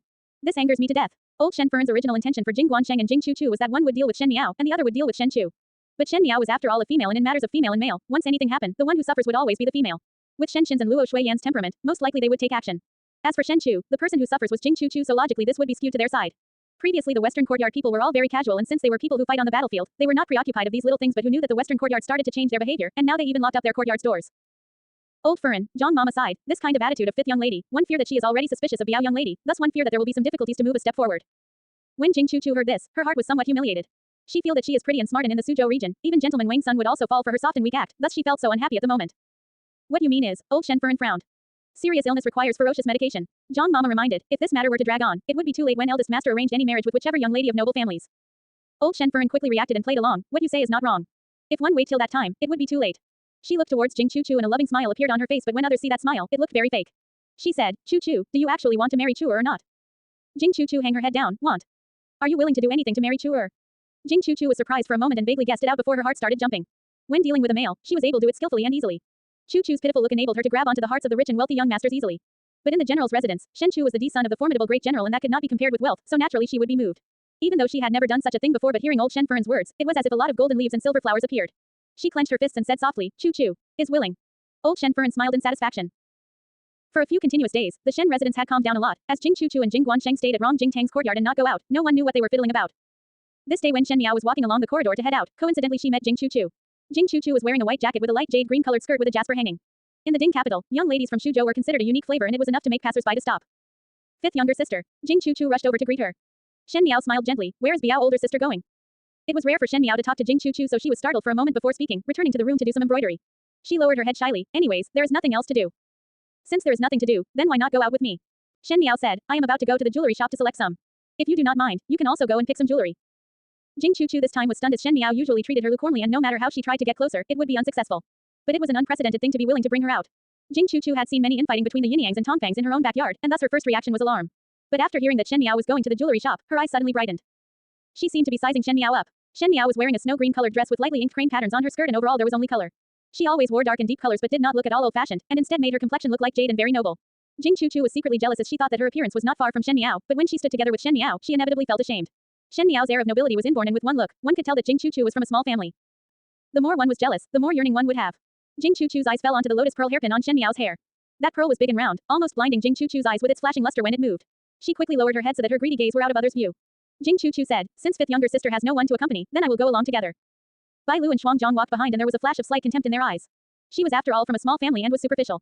Just a little jewelry was enough to lead her by the nose. No wonder Shen Miao said that Jing Chu was one not to be feared. Both of them walked out of the residence's doors and headed to the heart of the Ding capital in the horse carriage. Naturally Shen Chu led a group of guards to follow, making it seemingly very imposing. When they arrived at Zhenbao Jier, name of the jewelry shop, Shen Miao casually selected a few jewelry. On the contrary, it was Jing Chu who held one and touched another, making the store manager to cast over sidelong glances. In all fairness, Jing Chu was considered good in terms of appearance, and it was especially so that Suzhou females usually have a soft and watery-like appearance, which was different from the females in the capital. But this kind of small family attitude discounted her pretty appearance by a lot. After all, one could not get on well in the Ding capital just based on how one looked. Seeing Jing Chu like this, Shen Miao was also not stingy and paid the money for all those she fancied. Jing Chu naturally felt closer to Shen Miao. When it was nearing noon, Shen Miao said, let us eat outside.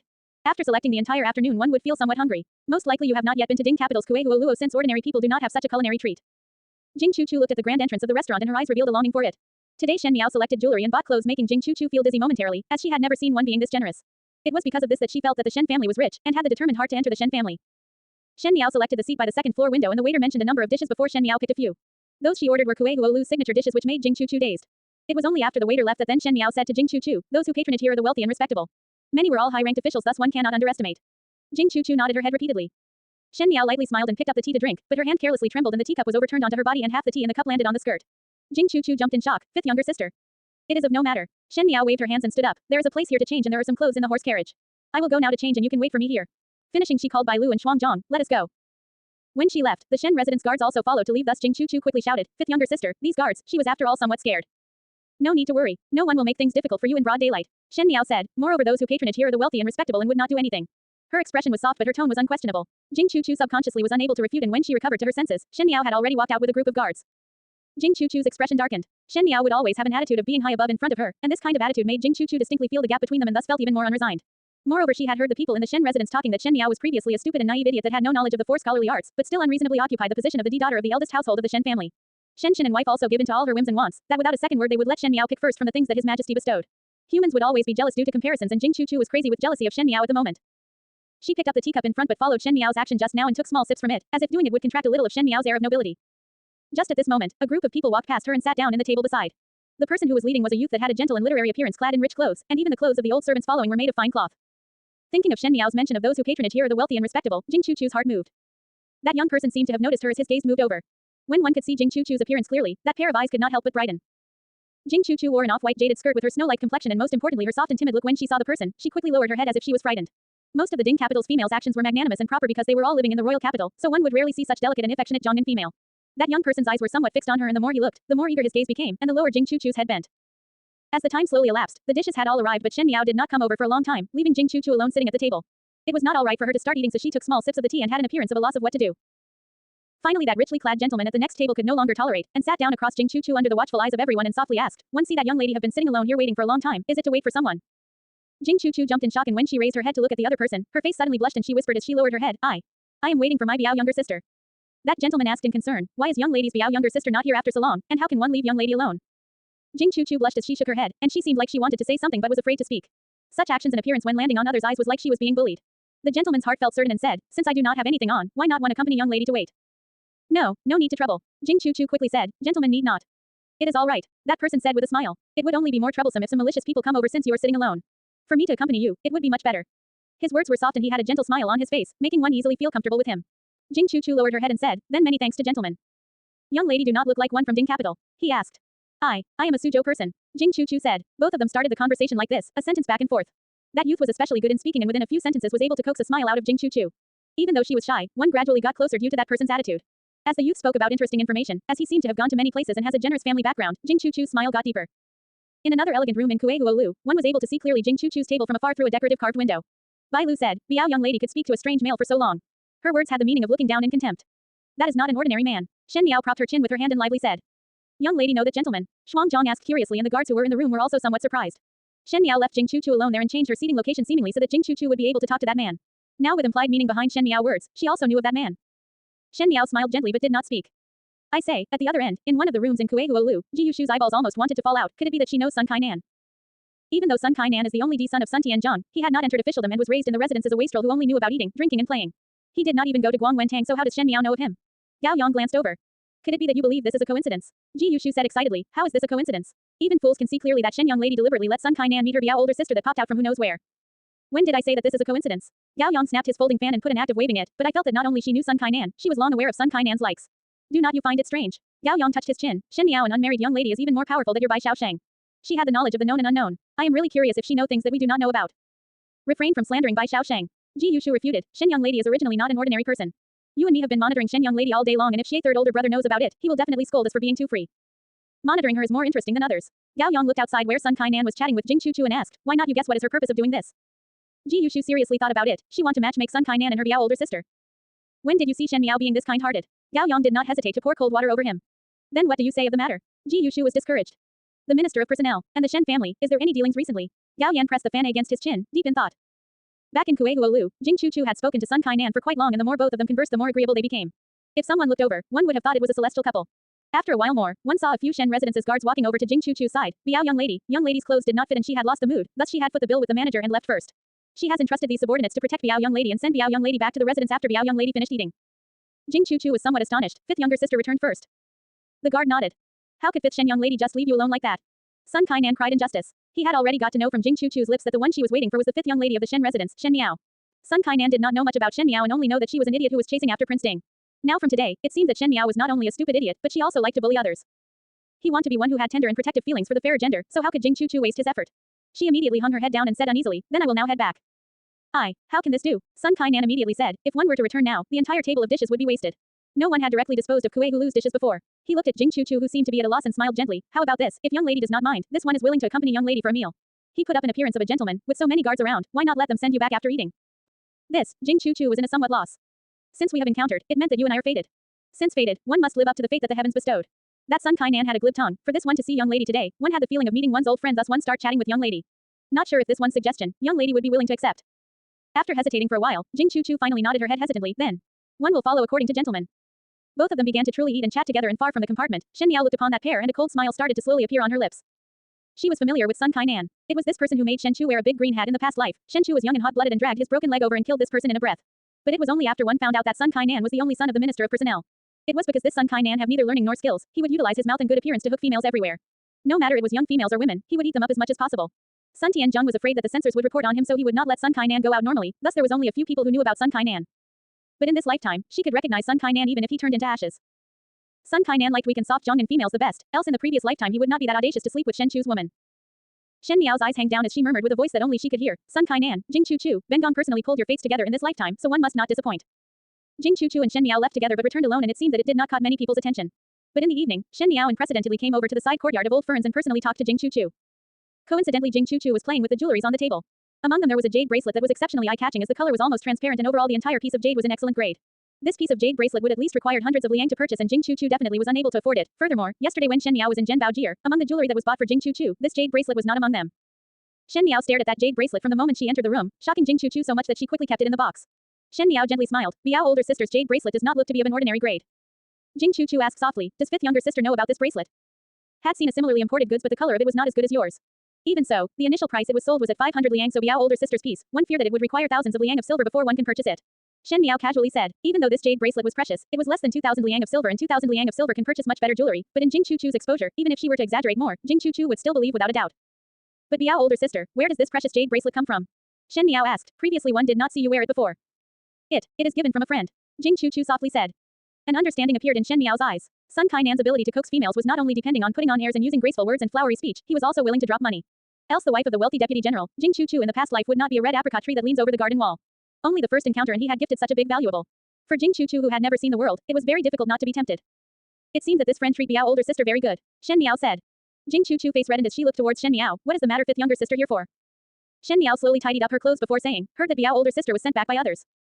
I met a good-hearted gentleman. Jing Chu was somewhat shocked. He has a good heart and I dare not refuse, but we have been abiding etiquette and keeping the distance. Biao older sister need not be nervous. Shen Miao slightly smiled. Does Biao older sister know who is that person?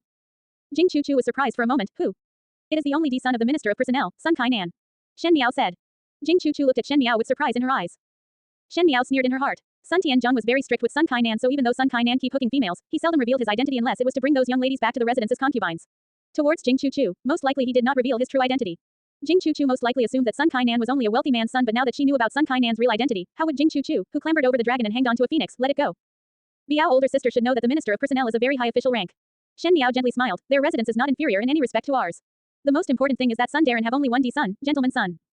For such an identity, he actually sent Biao older sister back to the residence. Could it be? Shen Miao lightly and casually sketched it out. He liked Biao older sister a little. Fifth younger sister must not say nonsense. Jing Chu quickly retorted, but her cheeks instantly flushed and her eyes were somewhat erratic. Obviously Shen Miao's words had set off waves in her heart. She softly said, gentleman's son and I are innocent. I did not say that there is something between you. Shen Miao smiled. A fair and graceful lady is desired by gentlemen. Biao older sister is beautiful, thus it is only natural that gentleman's son's heart feel cheerful and committed. But gentleman's son is indeed a good person with a magnificent bearing and a wealthy family background. If whoever could be his wife, would be the matriarch of the entire Minister of Personnel's residence, since Sun Darren only has this one son. Jing Chu pursed her lips and did not speak. Shen Miao stood up and smiled. I only came over to casually talk. Biao older sister should not take it to heart. In this world, one should probably look at fate. If there is such fate, then one cannot say for certain how it would be in the future. At that time Biao older sister would definitely stay in the Ding capital for the rest of the life. Finishing speaking, she turned around and left. Jing Chu sat in the room alone and she unconsciously took that smooth jade bracelet from the box out and stroked the lines on top. She did not expect that Sun Kainan was the Minister of Personnel's son, and as to why he did not disclose his identity, most likely it was like how shows were written. He did not wish that someone would get close to him because of his family background. Did this not mean that Sun Kainan was sincere? Else why would he give a bracelet valued thousands of liang out in the first encounter? In all fairness, Jing Chu after all came from a small family, and even though she was sought after by many gentlemen back in Suzhou, those people spending styles seemed minor compared to Sun Kainan. When she saw the Ding capital's bustle, she was even more reluctant to return back to Suzhou, and now Shen Miao's last sentence moved her heart. If she was able to marry to Sun Kainan, she would be able to stay in the capital for the rest of her life. But what about old Shen for inside? Outside, Shen Miao had stepped out of the courtyard when she encountered Jing Guansheng. When Jing Guansheng saw her, his eyes brightened as he said with a smile, Biao younger sister is here to see Chu. Shen Miao nodded her head. Now Biao younger sister is getting closer with Chu.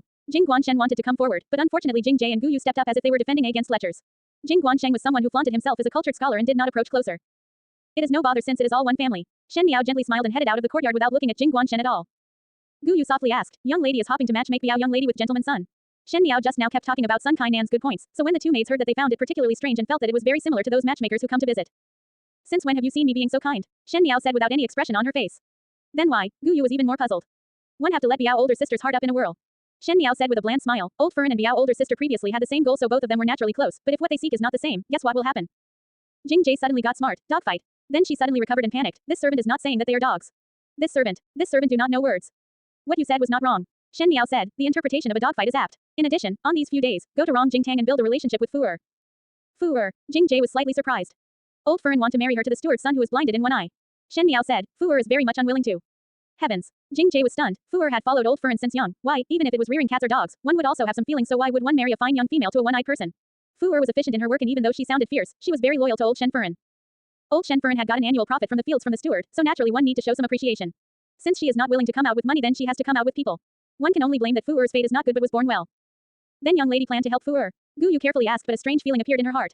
Shen Miao was not very concerned about the people in Rong Jingtang and was not one who had a Buddha's heart, so it sounds impossible for her to help Fu Er. Of course help, Shen Miao said in a calm and composed manner. Every single mistake Old Fern made is our opportunity. Young lady want to bribe Fu Er.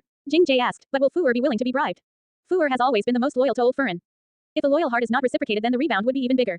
Only when the dog raised by the side go crazy, then it would be the most painful bite to the owner. Shen Miao lightly said. For several days, the calm in the Shen residence arrived and Jing Chu no longer swinged by the western courtyard, but often brought a few guards from the Shen residence out to shop, saying that she wanted to see the bustle in the Ding capital. Naturally no one stopped her, and as for the people in the western courtyard, they could not wait for Jing Chu to go out every day so that the guards at the western courtyard could also relax a little. But what Jing Chu was wearing was getting more expensive day by day. Even though old Shen Furen gave some money to the Jing siblings, she was after all naturally stingy and would not give too much. Jing Chu dressed up so richly that even Shen Yu felt surprised, but when she asked, Jing Chu said that it was bought from the money she brought from home. Even Jing Guansheng's hands loosened and gave more rewards to the servants in the Shen residence. Everyone said that it was because the Jing siblings had come to the Ding capital and were exposed to the world, thus they now concealed the habits of a small family and become more like the people in the Ding capital. 94 to 99. The more comfortable the Jing siblings lived, the more there would be someone in the residence that was not very comfortable. In Rong Jingtang, old Shen Furen looked at Jing Chu in front and her eyes flashed. Chu, lately how are you living? Is there anything that you are not used to after arriving here? Replying on old Furen's fortune, Chu is living very well. Jing Chu said. Since you are living very well, then why is the medication package not used till now? Old Shen Furen's pair of triangular eyes were staring straight at Jing Chu, and her voice was very heavy that for those who were timid, would have been frightened to tears with her fierceness.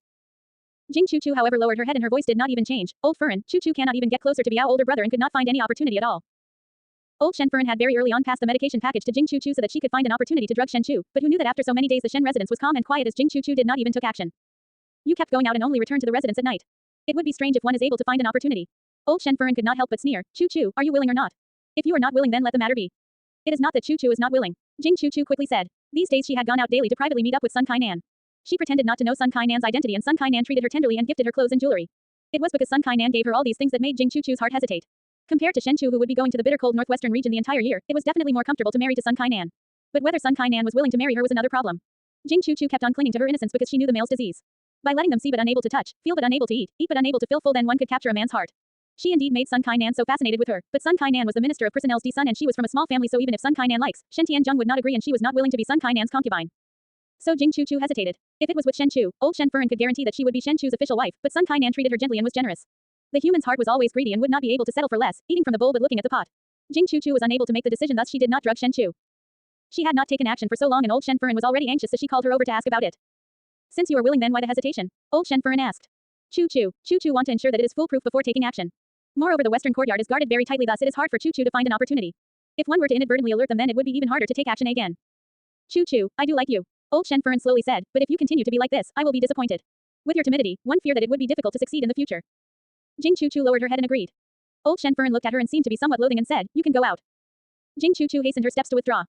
After Jing Chu had left, with a paw sound old Shen Furen had smashed the cup in front of her and said angrily, that thing cannot be seen in public. As Zhang Mama instructed the servant to pick up the broken pieces from the floor, she was comforting softly, old Furen need not be anxious, most likely Biao young lady is really timid and there would be some qualms for a female to do such a thing. How can I not be anxious? Old Shen Furen was flustered and exasperated. Yuan had already said yesterday that the eldest one family had been looking at young ladies for Shen Chu, and if that is really settled then there will not be any possibility to take any action in the future. I initially thought that Jing Chu was ambitious, so I lent a helping hand, but who knows that mud could not hold up the wall. Zhang Mama helped old Shen Furen to breath by patting her chest. Biao young lady is young of age. Moreover, what Biao young lady said has some logic to it. Now eldest master's family is up in guards, and if it is not carried out well it will be like beating the grass and alarming the snake. It would be bad to tear all faces. Then you say what can be done? Old Shen Furen said in a bad mood. Now that it is urgent and that girl is not willing to take action, one cannot just look with wide-eyed as Shen Chu marry a noble young lady, right? Old Furen, Zhang Mama deeply pondered. Biao young sister is young and it would be a bit dangerous for her to do it, so why not let us get our people to do it instead? Our people. Old Shen Furen looked towards her. Correct. Zhang Mama said. Naturally our people would be able to take care of things better than Biao young lady. At that time even if any matters goes wrong, one can still push Biao young lady out and leave a route to retreat. But thinking about it there would not be any problem as these servants are already familiar with this, and one think that it will be as easy as turning a hand. Old Shen Furen's eyes slightly moved and she was silent for a moment before suddenly speaking. What you said is also not wrong. Since that girl dare not take action then let other help her. Go and call Fu and she are in.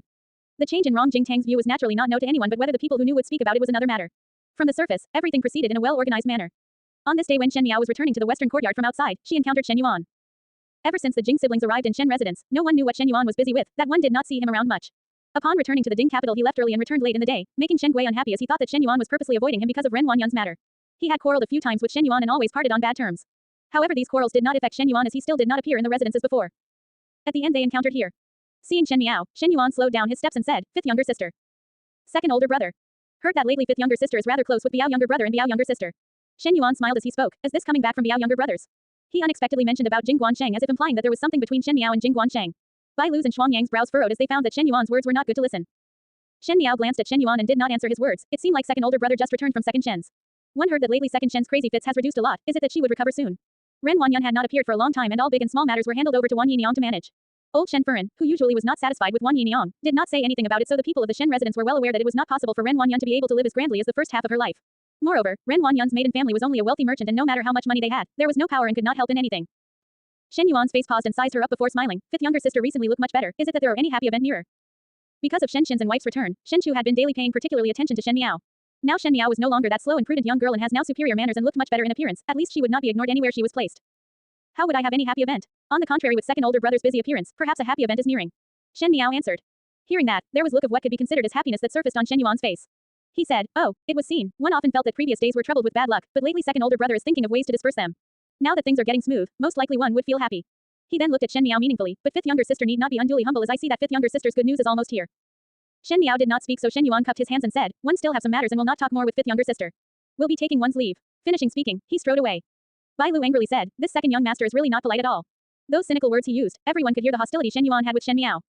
Shen Miao's brows were tightly knitted as she looked at Shen Yuan's back without speaking. Young lady, Shuang Zhang asked worriedly. Shen Miao said, he is being somewhat strange. Shen Miao was very clear about Shen Yuan and did not underestimate him. He might look indifferent to the matters in the residence but was in fact the most ruthless one. Now Shen Miao could be sure that Shen Chu's ending in the previous life was definitely related to Shen Yuan. Even though Shen Yuan did not know that Shen Miao had made inversion plans on some matters, but the words just time seemed to have leaked some information that Shen Yuan still had plans behind. Why not let guard Mo to follow second young master? Shuang Zhang proposed. Not needed. Mo Qing does not have that ability. Shen Miao shook her head. There was no need to fear Fu Shuyi, but one must be careful with the people behind him. She said, wait and observe. Upon returning to the western courtyard and just as she stepped into the room, one was able to see Gu Yu and Jing Jie anxiously waiting in the room. Once they saw Shen Miao return, Gu Yu quickly closed the doors and pulled Shen Miao to the couch to sit down before Jing Jie softly said, young lady, Rong Jing Tang's Fuer has passed the information over. What is it? Shen Miao asked. Old Fern intends to personal take action and arrange it to happen in 2 days later. Jin Jie said angrily, Old Fern is really too bad. Master and Fern had treated her well, but she actually scheme against young master. And that Biao young lady, one can already tell that she is not a good person but did not know that she was that shameless. All right, Gu Yu interrupted her, young lady, what do we do now? Why is it 2 days later? Shen Miao asked. There is a family banquet 2 days later and just nice second Fern's friends want to come over to pay a visit to second Fern. Jing Jie did not finish speaking, but the meaning behind was without a doubt that old Shen Fern want to take advantage of the number of people to slander Shen Chu, taking Jing Chu's innocence and take account for it in front of everyone. How could Shen Chu decline it? The exactly same means as in the past life, with the rebirth, old Shen Fern's tactics were still not at all high. So be it. Instruct to Fu or this. Shen Miao beckoned over and Jing Jie leaned forward as Shen Miao said a few words by her ears. But someone is still required to monitor. Shen Miao said, this matter cannot go wrong. This servant understand. Eagerness flashed in Jing Jie's eyes. This servant will definitely do it well. Shen Miao gently smiled. This is a good matter. Do not let others smash the matter up. There would be retribution when one destroy others' marriage. She stretched her hands and reached out for the teacup before lightly tapping it. She looked calm as if she was one who was higher up. In the night, a few hundred li away from the Ding capital in a manor, there sat a person in the main hall. The people who were standing in the hall were all clad in black and long boots. Their uniform appearance along with their imposing manner were shocking. The leader cupped his hands and said, this subordinate is not good at handling the work. The information was transmitted back. May master punish. All right. The youth who was sitting at the main hall lazily waved his hands. He was wearing a purple robe with gold thread embroidered patterns of dragons on the ends of the robes. Under the lights, those golden dragons seemed to want to fly off from between the purple clouds. He was playing with a female hairpin and had a handsome and charming face that even with a devilish smile on his face, he seemed to be a noble gentleman from a great family who came out to play. But if one were to look carefully, in that pair of peach flower-shaped eyes, they were deeply filled with wine but was like ice and snow, without a trace of emotions. You all cannot conceal it up. Xie Jingxing said, I did not intend to hide it. It is just to strive for more time. Since the information has been transmitted back then, time is even tighter now. Master, the leader of the black-clad people frowned. The matters of the Ding capital has yet to be managed well, and now with the pressing time, what does master intend to do? Do not leave any potential problems. Firstly, he looked at the side while pondering before casually saying, find a time to settle Xie Chongwu and brother. Xie Chongwu and Xie Chongchao still had half of the same blood flowing in them, but from how Xie Jingxing spoke, there was no trace of hesitation, as if he was dealing with a stranger, like a cat or dog in general. Master, the black-clad person was surprised for a moment before asking hesitantly, for so many years. Why master? Previously was too lazy to manage, but now both of them are going beyond their bounds. Xie Jingxing said, if they are not wiped out, I will not feel relieved when I go. But Marquis Xie had already entered them into officialdom. The black-clad person said, these days the two brothers keep close to Marquis Xie, and one had heard that Marquis Xie had already introduced them to his official colleagues and told them to look after them. It is not difficult to take action, but it would alarm others. Xie Ding, that fool. Xie Jingxing's expression got darker and his tone had some fury, unable to accomplish anything but more than enough to spoil everything. His subordinates were not the slightest surprise when he directly called out the Marquis of Linan's name as if this was a natural matter. The black-clad person lightly coughed and said, it is because master delayed into entering officialdom and Marquis Xie feared that there would be no successor, so he let both of them hold the position first. It was not the first or second day of Xie Jingxing's stubborn and obstreperous temperament, so it seemed that Xie Ding was truly helpless with this, else no matter how biased the Marquis of Linan was, he would not have given up on Xie Dingxing, and let Xie Chongyu and brother take over his mantle. Never mind. Xie Jingxing knitted his brows, postpone the matter on the Marquis of Linan residence. At the princess residence side, send people to secretly protect Princess Rongxin. Master, the black-clad person hesitated, as if he was determined and said callously, since in the future it would be as so, it is better to now draw a line to the relationship with Princess Rongxin. Since when is it your turn to teach me to do things? Xie Jingxing lightly swept his eyes towards him and he immediately remained silent and felt a chill covering his entire back. In the next moment, a voice above his head sounded, the things I do is my business and it is her business if she appreciate it. I have already done the utmost duty. The words contained a faint indifference and ruthlessness, coupled with his handsome face, it made one shudder in fear. He stood up and the edge of his robes were slightly wavering and in the movement of gold light he said, do as planned. When in the Ding capital striving for time, one heard that Shen Yuan had already collected almost all of the evidence. The black-clad person spoke. One fear that once the year reopened, Shen Yuan would be able to completely consolidate the evidence, and at that time the Shen family will become the first one to suffer. Very good. Xie Jingxing shrugged his shoulders. If Shen Yuan have any difficulties, help him secretly. But Shen Yuan is Prince Ding's people. The black-clad person reminded. I certainly know that he is Prince Ding's people. Xie Jingxing waved his hands. I only let the Shen family help us do some blocking. The Shen family banquet was held 2 days later. The banquet was suggested by old Shen Furen herself. The previous annual family banquets were always single-handedly arranged by Ren Wanyan, but this year it was handled by Chen Ruchu. Now that the management power of the Shen family landed onto Chen Ruchu's hands, old Shen Furen naturally felt that this was giving Chen Ruchu a big face but did not know that behind the glorious appearance, it made one miserable. In Chu Shui Yuan, Chen Ruchu was sitting in front of a table holding an accounting book in one hand and the other hand was awkwardly calculating on the abacus. The two maids standing behind spoke out. Furen, you have been calculating for an entire afternoon, it is better to take a break. The money just cannot seem to tally. Chen Ruchu shook her head in distress. Tomorrow's entire account to Liang has to come out from my own pocket. As she spoke, a trace of anger appeared on her face. Chen Ruchu had flaunted herself as a noble female from a scholarly family, and thus was proud and aloof and could not bear the smell of money. In the beginning when old Shen Furen handled the household power to Ren Wanyan, it was not that she was not jealous inside but she could not bring her face down to fight, thus at the end there was a knot of it in her heart. After so many years of troubles, she became the matriarch of the Shen family but it was only now she found out that this management power was not easy to grasp.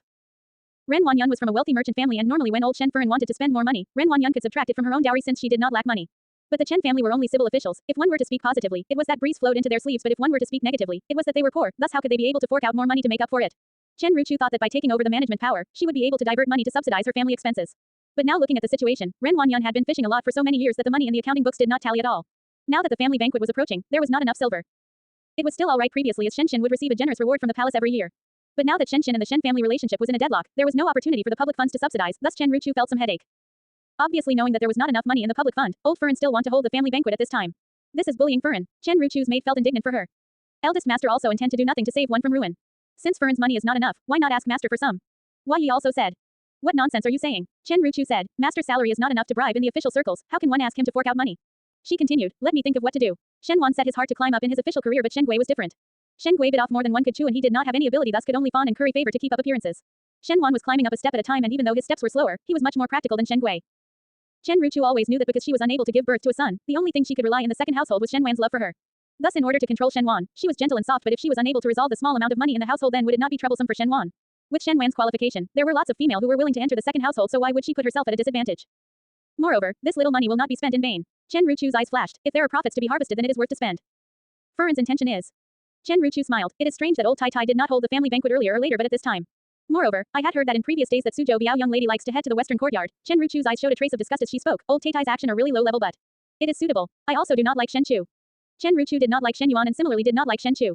If one were to say that she was a bit fearful of Shen Yuan but about Shen Chu, she really looked down upon him. She herself could not give birth to a son so she could not see other people's son being outstanding. Towards Shen Chu, Chen Ruchu only felt that he was a coarse person who only know about swords and knives, for what reason he could gain so much praises from so many people. People would want to destroy things that they were unable to gain, and she dare not take action on Shen Yuan as he had deep thoughts but Shen Chu was straightforward and honest. Moreover he had not grown up in the inner courtyard so he was much easier to deal with. The most important thing was that she did not even need to do it herself, as this time the person who took action was old Shen Furen and she only need to sit back and watch the show. I will go back and write a few more invitations. Chen Ruchu said, go and find people to send the invitations to the various Furen's residences. It would be even better when more people come to watch. 2 days later at the Shen residence's family banquet. Ever since Ren Wanyan went crazy, those noble Furen's had broken the exchanges with her. After all it was not a glorious thing for one to have a young lady who got pregnant before marriage.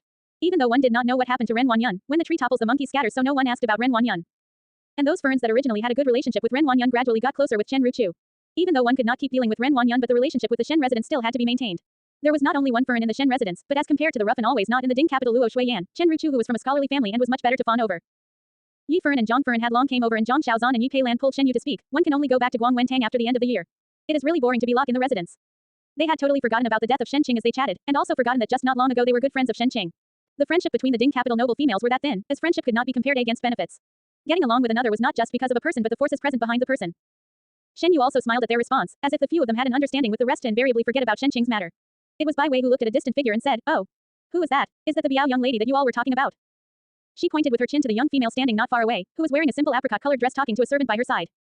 That is third younger sister, Shen Dongling. Shen Yu said with a smile. She is born from a Yin Yang and previously was 6 as she did not come out. It is natural for you all not to see her before. She deliberately focused on the word Yin Yang. Hearing this, Zhang Xiaozan's and the rest's eyes suddenly filled with disdain. Yi Peilan said, what sickness, she still came out. Those who were raised by Yin Yang all have hidden intentions. You must not be swindled by her. Shen Yu smiled. Third younger sister does not really come out of the courtyard. Look at that, that is my Biao older sister. As Shen Yu was speaking, she saw Jing Chu Chu walking over. Most likely she did not see Shen Yu and the three of them so she did not come to greet. It was Bai Wei's sharp eyes that asked in puzzlement, did not you mention that you're the Biao older sister is from Suzhou? Why did I just see that her clothes and jewelry seem to be very expensive? Look at the bracelet she is wearing, it is better than the one you are wearing. Bai Wen said it unintentionally but Shen Yu's face paled and she barely forced a smile, I also do not know. Most probably it was gifted by Zumyu. What is there to see? Zhang Xiaozan said, could it be that someone from Suzhou can be better compared to us, young ladies in the Ding capital? Jewelry and clothes are just a pretense, but exposure and temperament are not. You see that delicate and timid look, how can this be shown in public? Shen Yu shook her head, you should not say that of Biao older sister. You are just too kind. Yi Peilan felt resentful of iron not becoming steel, you get close with everyone.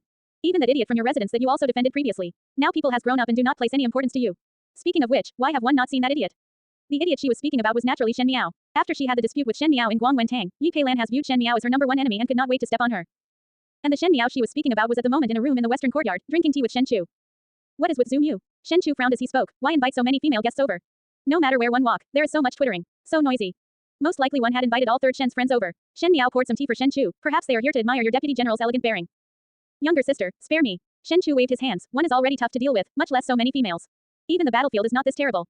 Shen Miao felt somewhat amused. The appearance of Shen Chu seeing females like a fierce beast in severe floods was really funny, but thinking about it, it was expected. Most females around Shen Chu had ulterior motives and the Shen residence's females were all not easy to deal with, thus with his straightforward attitude, it was like a nest of demons. How could it be that difficult? Shen Miao tried to appease him. In the future once you meet a young lady of your liking, you will not think that anymore. Shen Chu did not speak and stared at her like he had seen a ghost. After a moment he then shook his head and said, younger sister, the words you just said and that expression really look like mother. Shen Miao, thinking about that, she felt that she really treated Shen Chu like he was Fei Ming. Just as she was about to speak, suddenly there was some noise outside. She and Shen Chu exchanged a look and both of them walked out and saw someone shouting at the courtyard door, what is with you all? I am here to see Shen Miao, let me in. Shen Miao was startled, Feng and Ning. When that person heard Shen Miao's voice, she waved her hands even though she was blocked by the guards, it is me Shen Miao, quickly ask them to let go of me. Let her go, Shen Miao said, she is the young lady of the Feng family.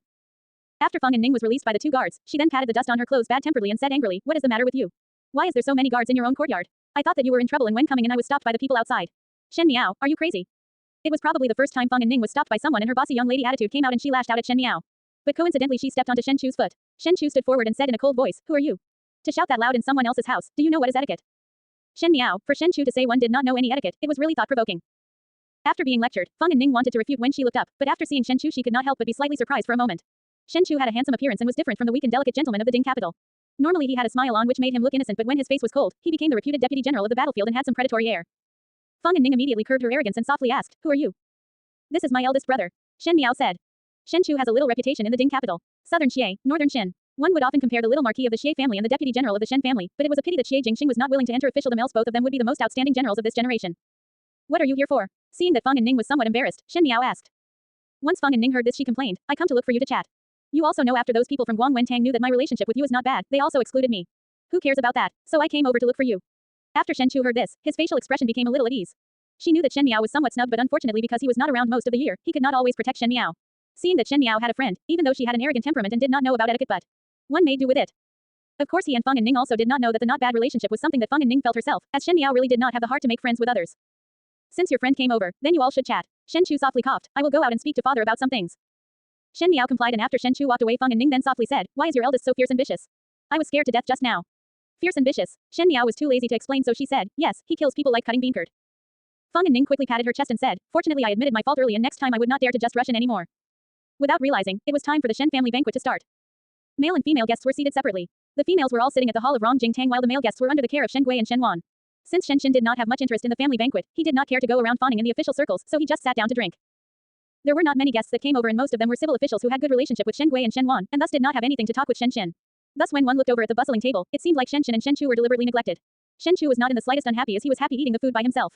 But it was Shen Yuan who portrayed a shadow of Shen Gui, with his smooth and slick appearance that made Shen Chu somewhat lose his appetite. At the other side on the female guests, the ones who were naturally neglected were Lu Shuiyan and Shen Miao. Since they were Chen Ruchu's friends, naturally they would give her face. Even though they could not ridicule Shen Miao in front of Luo Shuiyan, they could treat her coldly. Those young ladies and ferns keep talking to Chen Ruchu and Shen Yu, and even pretended to care about Jing Chuchu and Shen Dongling and talked a few words with them. Only Shen Miao was purposely ignored. Lu Shuiyan was somewhat angry and if it was the past Shen Miao, she would be acting out rashly. But now it was different and even if those fern and young ladies were talking with excitement, Shen Miao would reservedly take her meal. Each move of hers had a type of majesty and grandeur, that made others have an illusion that it was not that others were deliberately neglecting her, but that Shen Miao herself disdained from talking to those people. As if a punch had landed on soft cotton and after many times, everyone's interest started to die down. Yi Fern smiled and said, it is always said that Suzhou is a place endowed with talents and previously I did not believe it but after seeing this Biao young lady from old Fern's family, one believed that those words were not false. Our capital would not be able to raise such a full-of-life young lady. During the banquet old Shen Fern had shown high importance towards Jing Chuchu and even though the ferns present did not know the reason why, they were not fools. Since old Fern wanted to enliven Jing Chuchu up then there was no harm in saying that she was beautiful. Jing Chuchu was so shy that her face flushed and she lowered her head and dare not say anything. Old Shen Fern laughed, Yi Fern words, this old person cannot agree. Yi young lady is also full of life that when I see I also like. Yi Peilan smiled and thanked old Shen Fern's praise. She became more curious about Jing Chuchu and softly asked Shen Yu, old Fern looked like she really liked your Biao older sister. Shen Yu vaguely agreed and her heart was somewhat doubtful. Even though Shen Dongling sat at the corner of the banquet, Wan Yinyang did not have the opportunity to be present at this kind of situation. Since she did not have her birth mother to help her old Shen Furen to lift up, she was a nobody. Even it was such, Shen Dongling did not reveal a hint of unwillingness and just ate from her bowl, and behaved properly like what an unfavored Shu daughter should be. Old Shen Furen at one end instructed Jing Chu Chu to eat more, and at the other hand talked to others about Jing Chu Chu good points. She practically made a pretty daughter from a humble family into one that was from heavens. Until a servant came over to pour tea and accidentally spilled tea over Jing Chu Chu, then she stopped. Old Shen Furen scolded the careless servant, "How do you do thing? What if Biao young lady is scalded?" "It is all right." Jing Chu Chu smiled, "The tea is not hot so I am fine." "Are the clothes wet?" Old Shen Furen saw that the front of Jing Chu Chu's clothes had a large patch of water and caringly said, "It is a cold day and one cannot wear such wet clothes. She bring Biao young lady down to change into a set of clean clothes." She then also said to Jing Chu Chu, "One must not catch a cold." Jing Chu Chu lowered her head and looked at her old clothes. No matter how thin winter clothes were, they would still be heavy, thus when tea was soaked into the cotton, it would not be comfortable if one were to continue wearing them. Thus at the moment she did not decline and agreed with old Shen Furen as her face reddened, and said her greetings to the female guests before following the maids to leave. Zhang Furen said, "Jing family's young lady is really fortunate to have old Furen to value this much." "How is it her fortune?" The smile on old Shen Furen face was wrinkled together. "It is this old person's fortune. This girl is well behaved and sensible, thus this one like." Hearing this, everyone started up flattering. Chen Ruchu glanced at old Shen Furen and her gaze unconsciously went towards Shen Miao. Most likely she had felt her eyes, so Shen Miao also looked towards Chen Ruchu with some slightly puzzled intention.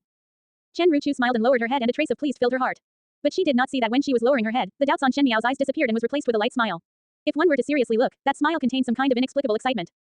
It was Shen Dongling who looked at Shen Miao without a trace before quickly lowering her head to eat the things from her bowl. At the male side of the banquet it was not as meticulous as the female side, but it was like in the official circles and was filled with wine. Even though Shen Xin and Shen Chu were left out, there were several colleagues who came over to toast and after a few cups, Shen Chu's head was a little dizzy and heavy. "Brat, only drink a few cups and you got drunk. Did you not eat?" Shen Xin said angrily. Shen Chu rubbed his brows and shook his head, one did not know. As a man who grew up in the barracks, this little bit of wine was nothing. One need to know that normally in the army, one would drink by the jars and thus would look down on the wine in the Ding capital as it was not strong enough. Who knew that today one would be hit on the face? Really taught you for nothing after so many years. Shen Xin said exasperated that he did not live up to expectations.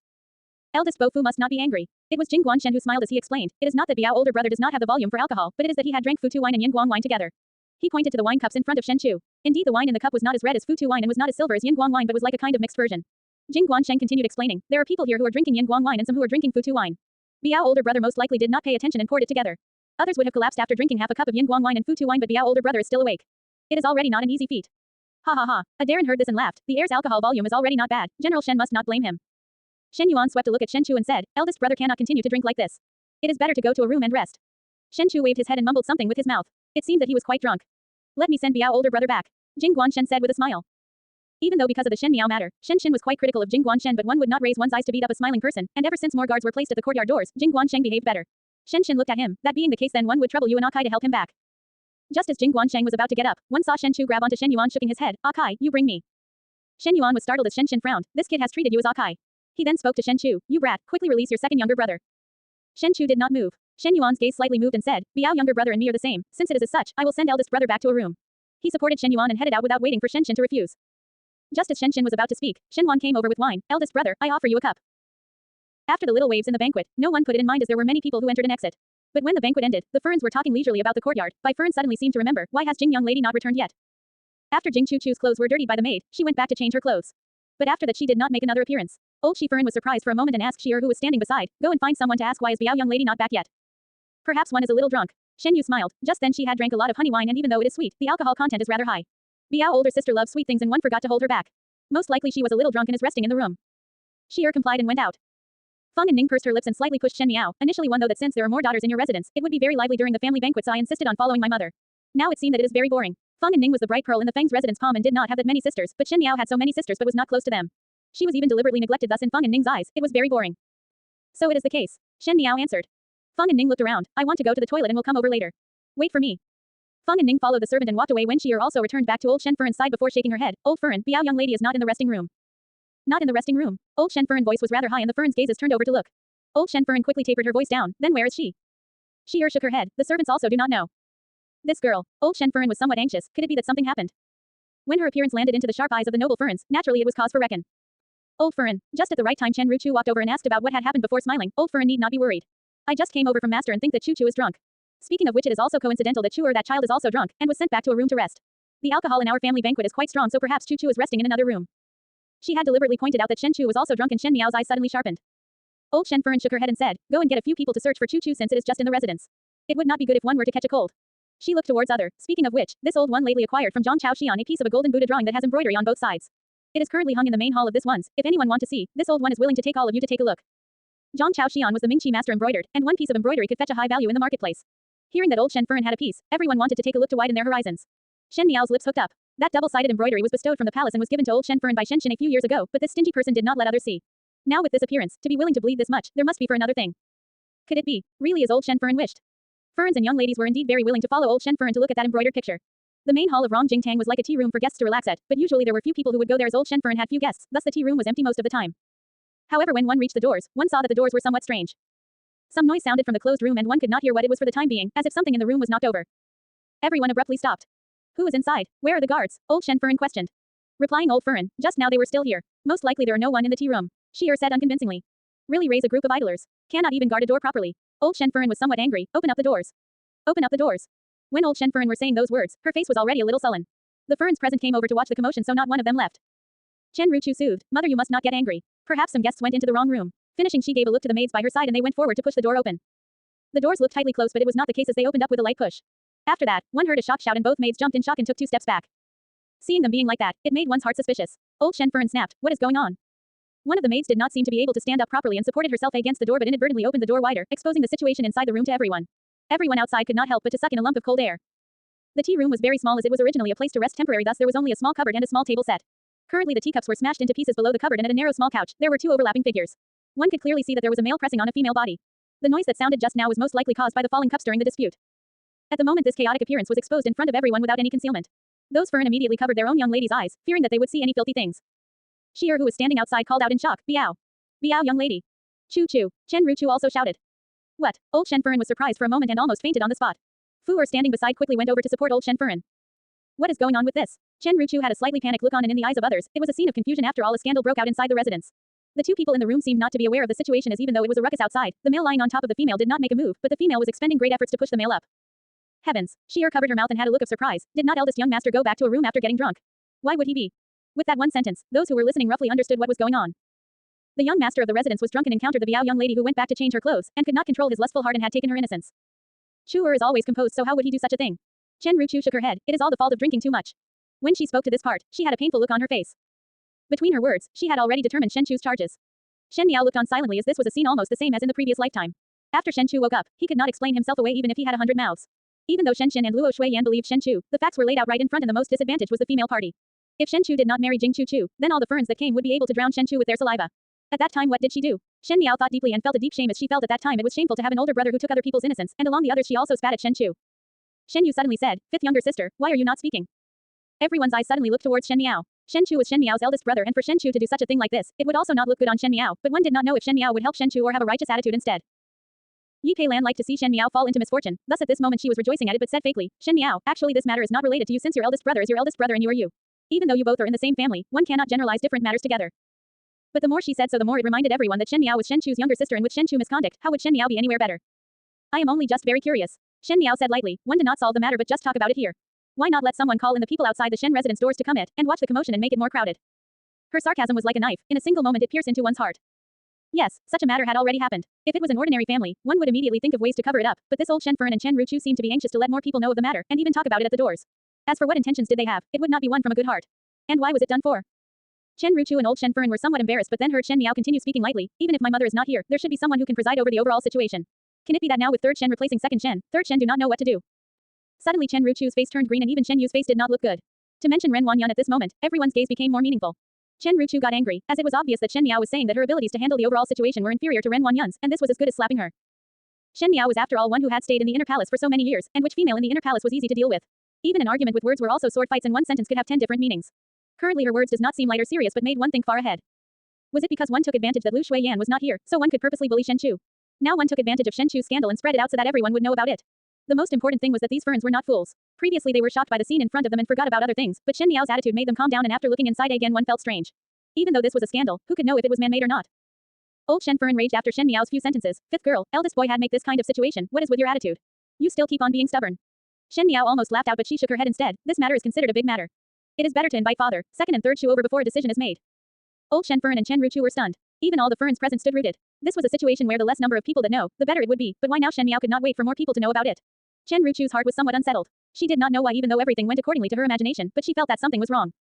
Those doors were wide open and there was no movement from the people inside. Old Shen Fern wanted to close the doors but heard Shen Miao speaking with a cold smile, do not close. Since what could be seen is seen, it would be burying one's head in the sand if the doors are closed. Whoever still want to look can take a clearer look at it.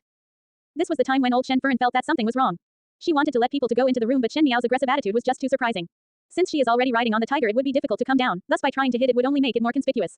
Old Shen Fern could only restrain the uneasiness in her heart, and helplessly looked at Shen Miao as she instructed people to invite Shen Shen and the rest over.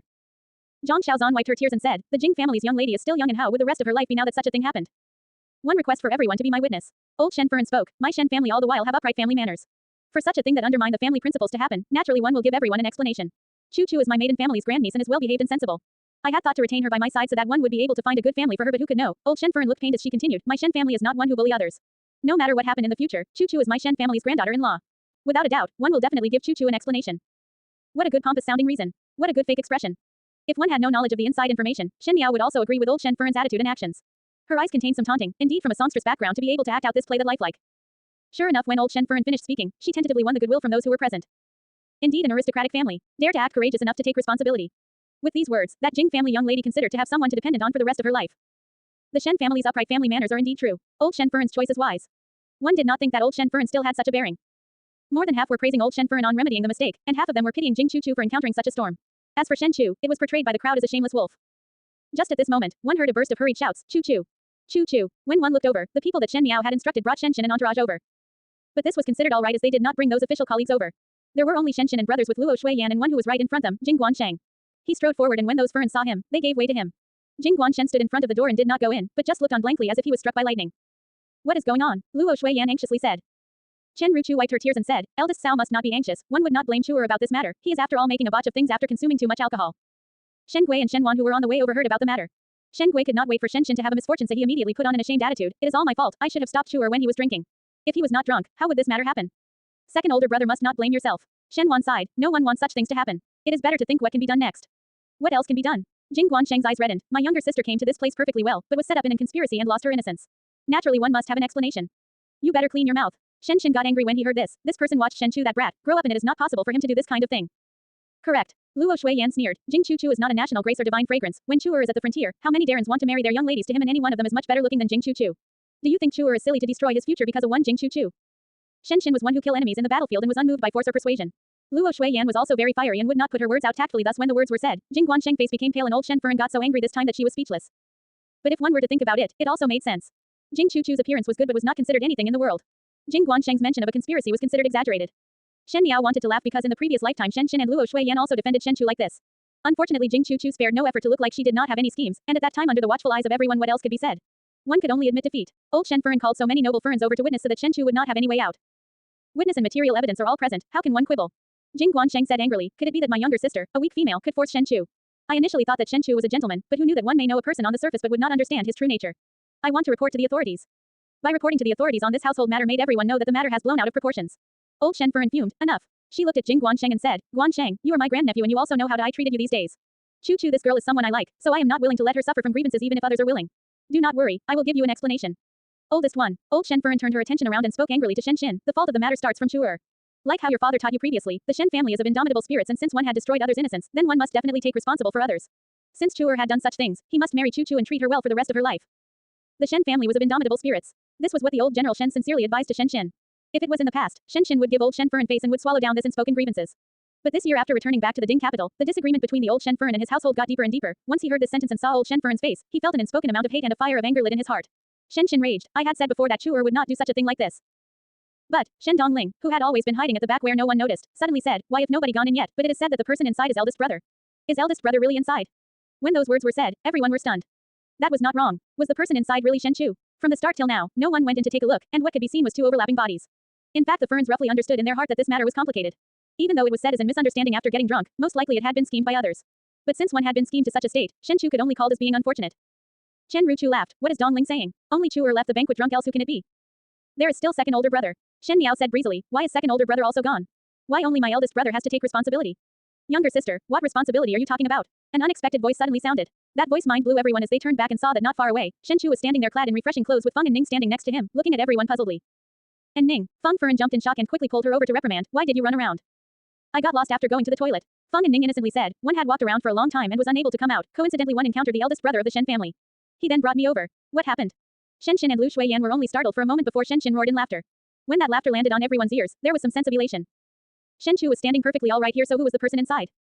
One has seen enough. Shen Miao gently smiled. Someone come, let us see clearly who is the person that has to take responsibility. It was already too late for old Shen Furen to block them.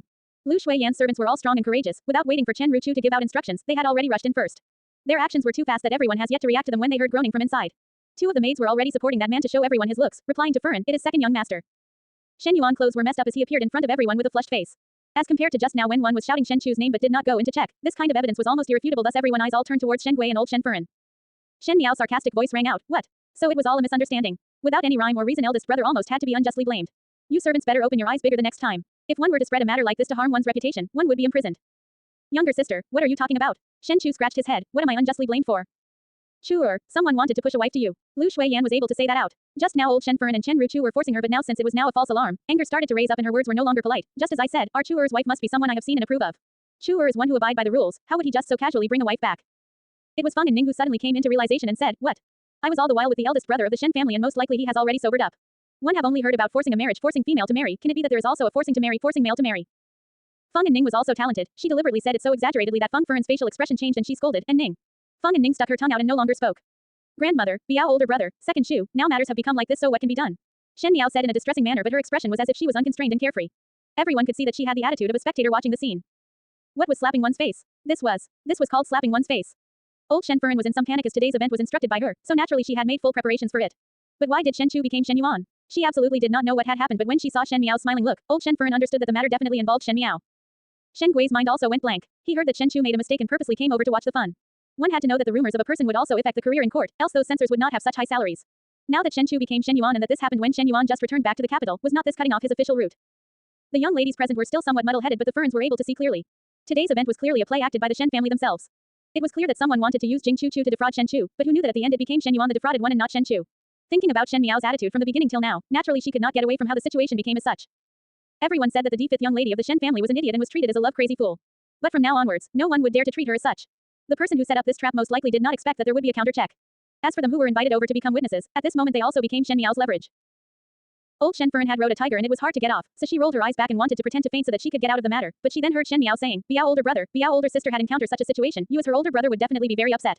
Do not worry, grandmother just now said that she would definitely be responsible for Biao older sister. Suddenly old Shen Furen no longer felt dizzy and glared at Shen Miao. Yuan Er is at the moment still unconscious, obviously schemed by other. Fifth girl, you better not speak nonsense. Old Furen, what words are you talking about? Not waiting for Shen Miao to talk, Luo Shuiyan burst out. Just now when you said that the person inside was Chu Er, one never heard you speaking for his sake. Yuan Er is your grandson, then is not Chu Er also your grandson? This bowl of water is held extremely at one side. Luo Shuiyan was not afraid to shed all pretense of cordiality. She had a fiery temper and with those rattling words, old Shen Furen could only say furiously, are you rebelling? Grandmother, let us still talk about how to handle second older brother's matter. Shen Miao gently smiled. Her tone of voice was warm and did not display a childish disposition from the start till now, which made old Shen Furen much more embarrassed. She said, what did grandmother said just now? Grandmother said that Ye paternal grandfather said before that the Shen family is of indomitable spirits and since one had destroyed others' innocence, then one must definitely take responsible for others. Second older brother must marry Biao older sister. She deliberately learned old Shen Furen's righteous tone of voice making Luo Shuiyan burst out in laughter. Shen Miao looked at everyone. All the Furens had all seen this and grandmother's words are always trustworthy, thus in such a short period of time, one would not forget about it. The noble Furens around all knew that Shen Miao had used them as guns but they could only laugh dryly. Old Shen Furen's face turned red and white by Shen Miao's sarcasm and could only repeat again, this matter is fishy, this matter is fishy. I also felt that the matter is fishy. Shen Miao raised her brows, so it is better to report to the authorities. Father, your subordinates are faster so it is still in time to report this to the administrator of the capital. Her voice hardly ceased when one heard Shen Gui's shout, no. Shen Miao was surprised, why not? Shen Gui looked at her fiercely, once it is reported then the matter cannot be hidden. The censors in court were all very leisured so if this matter was known to them, it would be strange if they did not write a report on him. Moreover this was after all a scandal, so it would not be good to make a big ruckus about it. Never mind. Shen Miao waved her hands troubled, this matter have to depend on Biao older brother's interest. He looked at the gloomy Jing Guansheng and gently smiled, Biao older brother is the one who is in most pain. Jing Guansheng did not speak. Old Shen Furen angrily said, first call a physician over to take a look. Jing Chu Chu and Shen Yuan did not make any movement and one feared that they have fallen into a scheme, and old Shen Furen could not let it go. One knows that originally it should be Shen Chu who would be encountering this trouble, but who knew it now became Shen Yuan's and she could not say anything about it. Chen Ruchu was busy organizing the various Furens. Those Furens and young ladies had watched a good show, and know that today was just a fight between Shen Miao and the rest of the Shen family, but at the end it was Shen Miao who won. They all kept saying that they promised not to tell others about it before leaving. Feng and Ning winked at Shen Miao before leaving with Feng Furen. Shen Yu looked at the messy courtyard and left in disappointment. Just left with a little bit and one could destroy Shen Chu. Why had it become Shen Yuan at the end? Shen Xin and the rest also followed old Shen Furen to the main hall as this matter has to be dealt with. Coupled with the reputation of the Shen family this had been seen by so many people, it was no longer a minor issue to be solved. Shen Miao was walking right at the back when she was being stopped by a voice. When she looked back, it was Jing Guanshen that walked up to her. Shen Miao was small in stature and Jing Guansheng was slightly plump and tall, so it looked quite oppressive when he stood in front of Shen Miao.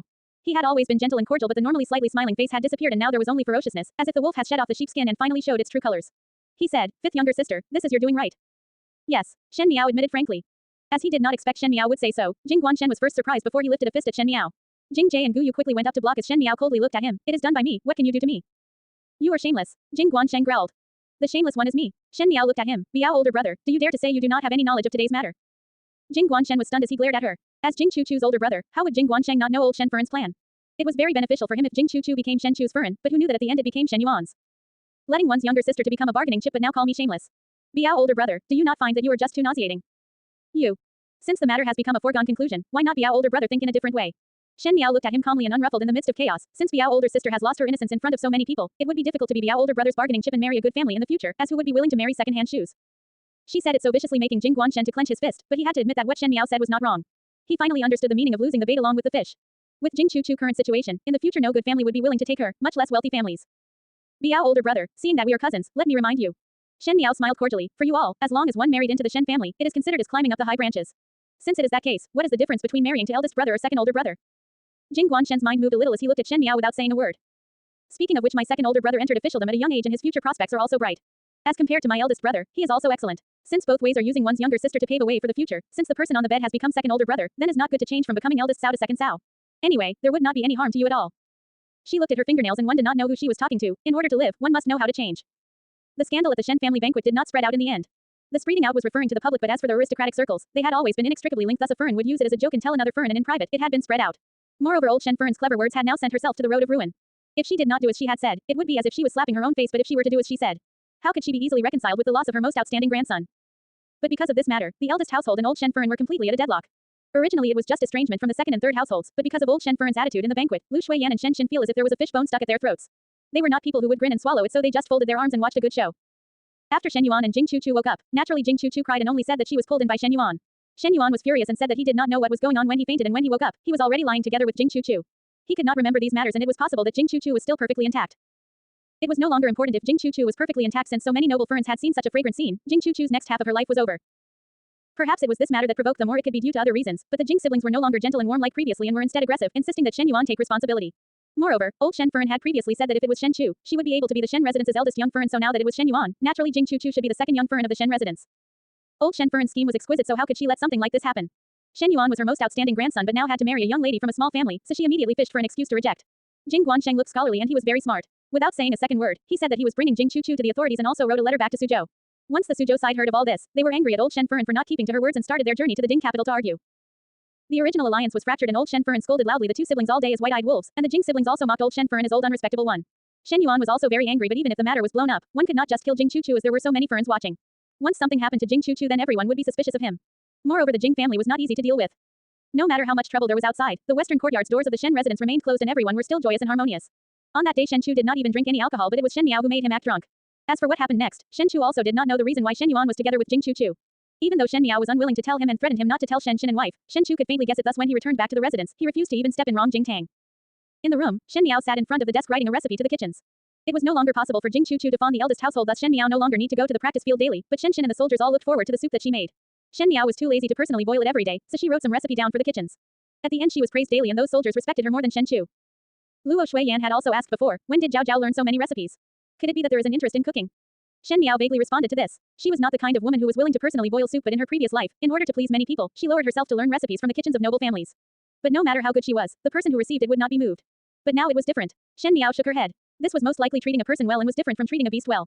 Some people knew how to be grateful, but some people would only bite the hands that feeds. Bai Lu picked up the paper in which Shen Miao wrote to dry, and got up to send it over to the kitchens. Now that the western courtyard no longer eat with the eastern courtyard, a small kitchen was set up. This kind of actions obviously indicated that they did not trust the eastern courtyard. One heard that Biao young master quarreled with old Furen again today. Jing Jie helped Shen Miao to clean up the paper and ink on the table and said, it seems that the Jing family is on the way over, and old Furen see that the matter cannot be dragged on and got anxious. What can be said was already said. Shen Miao picked up the teacup to take a sip. Biao older brother is a smart person and one cannot just let others take advantage for nothing. Biao young master is also really ruthless. Gu Yu also spoke. Now he would threaten to report to the authorities all day. One obviously know that second young master just returned back to the capital, so if one truly report to the authorities, second young master's prospects would end. This servant sees that this time second young master would need to marry Biao young lady. And this is all thanks to old Furen's solemn compliance to old master's family teachings. When she spoke to the end, her voice could not help but float high up even though she had restrained the joy in her heart. Old Shen Furen's conduct made one nauseated, and now that she lifted a rock and smashed her own foot, how could it not make others happy? But, Jing Jie asked, what good is there for Biao young lady to rack her brains for schemes to marry to second young master? She had an acrimonious falling out with old Fern, and second young master will not be happy at all, so even if she marry into the residence, she will not be loved. Is not Biao young lady finding trouble for herself? Shen Miao smiled gently. Jing Chu Chu does not want to marry a person but money. Since it is so, then what is the difference between like or love? In the previous life Jing Chu Chu married Shen Chu and Shen Chu treated her well, but at the end, she still harmed Shen Chu to such a state. For Jing Chu Chu's perspective, as long as she could climb higher, it would not matter who the partner was. Speaking of which, Gu Yu pursed her lips. Biao young lady wanted to harm eldest young master, but now she will marry in perfectly well. This truly made one feel unhappy. Since this matter originated from her, why do the evildoers not have bad endings? Shen Miao opened the window and looked out. Do you think that this is the end? Gu Yu's eyes brightened. Young lady still left a hand. After being with Shen Miao for a period of time, Gu Yu had more knowledge of Shen Miao's means and was no longer surprised by them. If it was in the past, she would be surprised of Shen Miao's viciousness and coolness, but after experiencing each and every single matter, one did not have any good feelings of the other two households in the Shen residence at all. All that pity and compassion had long flown away. It is just the beginning for them to be forced to suffer in silence. Shen Miao said, Jing Chu Chu schemed against eldest brother first. Does she think that she could escape? Jing Jae's and Gu Yu's eyes were looking dazzling at Shen Miao. Shen Miao waved her hands. Go and settle the money with Fu Er first. Old Shen Fern was recently busy dealing with the siblings Jing Chu Chu and Jing Guansheng, and as for the reason why there was a change in the person during the banquet, she did not bother to investigate the truth. Sooner or later Fu Er will be married to the steward's single-eyed son, so it is better to give her more money and think of ideas to help her escape from the Shen residence. Gu Yu took the money over and smiled. This servant understands. Is it correct to send a portion of money to Biao young lady's personal maid? Shen Miao nodded with satisfaction. Correct. It was the dog that one rear personally that would be the most painful when bitten by it. Just like the Shaolizi of her past lifetime. It was alright if she had experienced such a disadvantage as she had learned such a lesson and can use it on others. 5 days later, Shen Yuan's and Jing Chu Chu's engagement news had spread throughout the capital. Shen Yuan was the Shen residence's most outstanding young master, other than Shen Chu, and just came back to the capital after learning through experience at other areas, and initially a good career prospect was waiting for him. There were no shortage of young ladies with good appearance and family backgrounds, thus if one were to seriously take a pick, it was not difficult to find a wife that would be able to help him. But at the end the chosen was a young lady from Suzhou whose family did not hold any government position.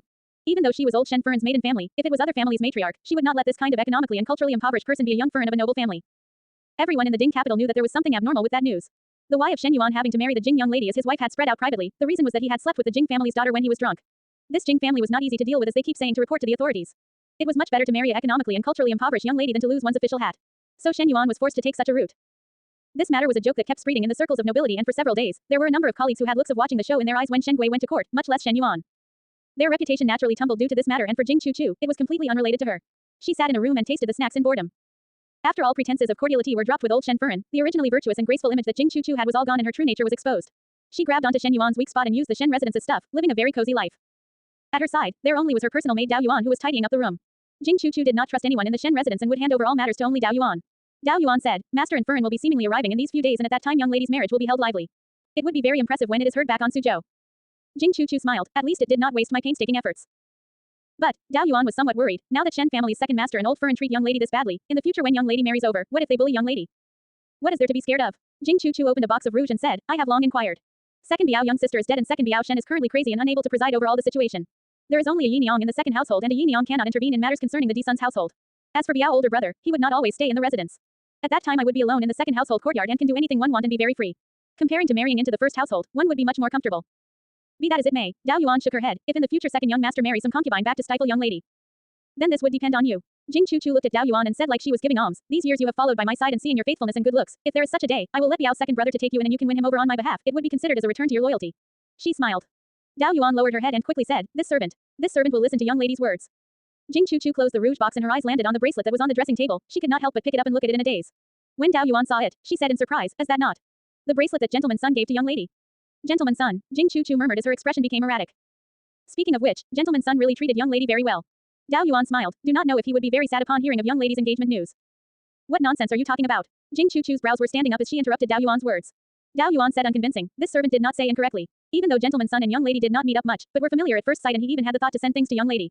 It can be seen that he really placed young lady in his heart. If there was no second young master's matter, then gentleman's son would definitely think for ways to take young lady as his wife. Jing Chu Chu was surprised for a moment and some traces of blushing appeared on her face as she shook her head. How would a minister of personnel's residence take a culturally impoverished person like me as a wife? But gentleman's son truly loved young lady. Dao Yuan's words were somewhat a gaffe, but even though she said that, Jing Chu Chu not only did not get angry, she seemed to be a little joyful. Dao Yuan still continued, if gentleman's son becomes the son-in-law of the Jing family it would be good. Comparing gentleman's son and second young master, gentleman's son loves young lady like precious jewels. If young lady married over, gentleman's son would put young lady in his palm. Do not speak any more. Jing Chu Chu suddenly interrupted her words, since I have chosen the Shen family, it is meaningless to talk about gentleman's son. As she spoke, she actually became somewhat sad. Shen Yuan and Jing Chu Chu were not very warm with one another, and because of the matter before they were in a mutually hostile position. It was that due to such a time, upon comparison one would miss Sun Kainan's good points. Sun Kainan had an attractive appearance, was generous and treated her very gently and with great consideration, thus one would be lying if one's heart was not moved. Moreover one would always be obsessed with things that one would not be able to obtain, thus Dao Yuan's words were like ants crawling all over Jing Chu Chu's heart, making it itch. Young lady, Dao Yuan hesitated for a moment. There is no harm for young lady to meet up with Gentleman Sun. Gentleman Sun will know of this matter but would not know of the inside story and might have misunderstood you. If this is explained then he would be pained with your misfortune. It is difficult for one to meet a good person like Gentleman Sun and if young lady do it that way, Gentleman Sun would be very hurt. Dao Yuan said, in the last meeting, Gentleman Sun still mentioned of wanting to gift young lady the dragonfly hairpin. Hearing that, Jing Chu-Chu's gaze moved. The thing that Sun Kai-nan impressed her the most was the steady stream of gifts that was given. For Jing Chu-Chu, it was considered enough if she married to Shen Yuan, but if she was also able to make Sun Kai-nan obsessed with her, it would be a great satisfaction to her vanity. Seeming to be thinking about it for a long time, Jing Chu-Chu said with determination, what you said made sense. I should explain it to him. But now young lady has an engagement with second young master so this matter cannot be seen by others. Dao Yuan said, why not let this servant handle it? This servant will find a place without anyone so that young lady can explain to Gentleman Sun clearly, and it can be considered as not letting him down. Jing Chu-Chu nodded her head. Shen Yuan strode towards the courtyard and the veins on his forehead were throbbing. These few days he kept receiving strange looks from everyone. In fact it was not that others were unable to see that Shen Yuan was schemed against, since it was not the first time the matter of one sleeping with some family's daughter when one drank too much had happened in the Ding capital. Be it intentionally or not, there were many of such things in recent years. What everyone was concerned with was that Shen Yuan, such a young talent, would actually fall into such shallow and direct schemes from those married women in the inner courtyard. In particular, this time it seemed that the Shen family's idiot was involved. Even though Fu Shuyi did not find any fault with him, but these days his attitude towards Shen Yuan had lightened a lot. It was very simple. Shen Yuan was Fu Shuyi's secretly developed confidant but at the end of the day, Shen Yuan had to stand up in the light. But with such a stain, it would not look good on Fu Shuyi. For Fu Shuyi, who was one who strived for excellence, this mistake of Shen Yuan was annoying. Shen Yuan himself was also nursing grievance. After becoming a joke to others, he still had to marry Jing Chu-Chu, a good-looking but without any substantial ability female. Everyone knew that Jing Chu-Chu was an uncouth daughter of an insignificant family who only recognized money, and he had to marry such a female. Even if in the future some official's daughter took a liking to him, she would not marry him for fear of being ridiculed. He took a deep breath and stared at the oncoming person. Shen Miao was walking over from the garden with her two maids. These days she stayed in the western courtyard without leaving, and despite of the skies and earth turning upside down for the second household, she was also indifferent and instead seemed much more invigorated than before. Seeing Shen Yuan, she stopped and greeted, second older brother. Shen Yuan could not control himself as he clenched his fists. Ever since the matter with Jing Chu-Chu, he had not encountered Shen Miao at all. Naturally Shen Yuan knew that Shen Miao was the only person in the Shen residence that could do it, but in the beginning it had all the while been old Fern who was instructing others to make arrangements, so he could not be involved. And the more important thing than accountability was to appease the demanding Jing family's people. But thinking of how he had fallen into such straits and it was all thanks to the young female in front, Shen Yuan could not wait to strangle Shen Miao. Seeing Shen Yuan not speaking, Shen Miao started to laugh herself. Speaking of which, second older brother and Biao older sister are engaged now and I have yet to give my congratulations. Congratulations to second older brother for being able to bring the beauty back. Everyone could hear the ridicule in her words. Shen Yuan said coldly, many thanks to fifth younger sister. After pausing, he looked at Shen Miao again. Fifth younger sister have good abilities. Shen Miao accepted it. Every time she portrays an agreeably look it would make one so angry that they could go mad. Shen Yuan sneered, fifth younger sister, it is better for one to understand the logic that the wind would damage the flourishing trees in the forest. I have never think that I am the flourishing tree and everyone know that I am an idiot. Shen Miao said lowly, it is however that second older brother is outstanding and since the wind need urging, it would generally not be me. Is it? Shen Yuan slowly retorted, do not fifth younger sister think that success is within the grasp. Do not you think that with me marrying Jing Chu-Chu, I would lose this round. How can it be? Shen Miao was very modest. I know that second older brother is all the while tenacious and have a high level of perseverance. These little small scale things would definitely not even enter second older brother's eyes. It is still too early from the chess game to end. Perhaps it is not that early as you thought. Shen Yuan suddenly smiled strangely, perhaps it will end very soon. The strange smile that was on his face made him look particularly shady. Jing Jie and Gu Yu were frowning but they saw Shen Miao raising her brows to ask, second older brother wants to scheme against me again. Are you afraid? Shen Miao nodded, I am not afraid of being schemed but only fear that others will not scheme against me. Her eyes were so clear, reflecting a childlike innocence as she smiled, if others do not scheme against me, how would I have any opportunity? Then you better seek more blessings. Shen Yuan laughed coldly, one fear that when that day come, you would not be smiling that happy. Finishing speaking, he strode off. After he left, the smile on Shen Miao's face disappeared without a trace. When Jing Jie and Gu Yu saw this, their hearts were in shock. Gu Yu questioned, young lady, is there anything inappropriate with second young master? Shen Miao shook her head. Shen Yuan was a person that if he had nothing up his sleeves, he would not have said those words. But what was it that he felt that would impact Shen Miao so much that he felt that she would not even have the opportunity to emancipate herself? Uneasiness started appearing in her heart but she quickly forced it down. Shen Miao looked at Shen Yuan's back figure and softly said, it is still very early in the chess game but the game will quickly end. In the Baoshanglu in the Ding capital, song and dances were all around as music spirals up and the women's fragrance accompanied with laughter were the best seductive drugs that attracted frequent looks from passers-by. The gazes were filled with envy but embarrassed due to their shortage of money, since they were unable to perform the act of staking 1,000 pieces of gold on one throw. In a tea room in a small building, the tea that was placed on the table had long cooled off after an entire night. The person inside was taking a nap when he almost overturned the teapot. He was so shocked that his sleepiness flew away, and his foot reached out to catch the teapot from smashing with his toes before setting it back on the table. Mo Qing was secretly relieved. In this Baoshanglu, even the most unremarkable teacup was also made by a good artisan and if it was broken, one would need to pay money. Even though Shen Miao gave him a lot of money, but the money was for him to look for a specific young lady and there was no extra amount to use for such a thing.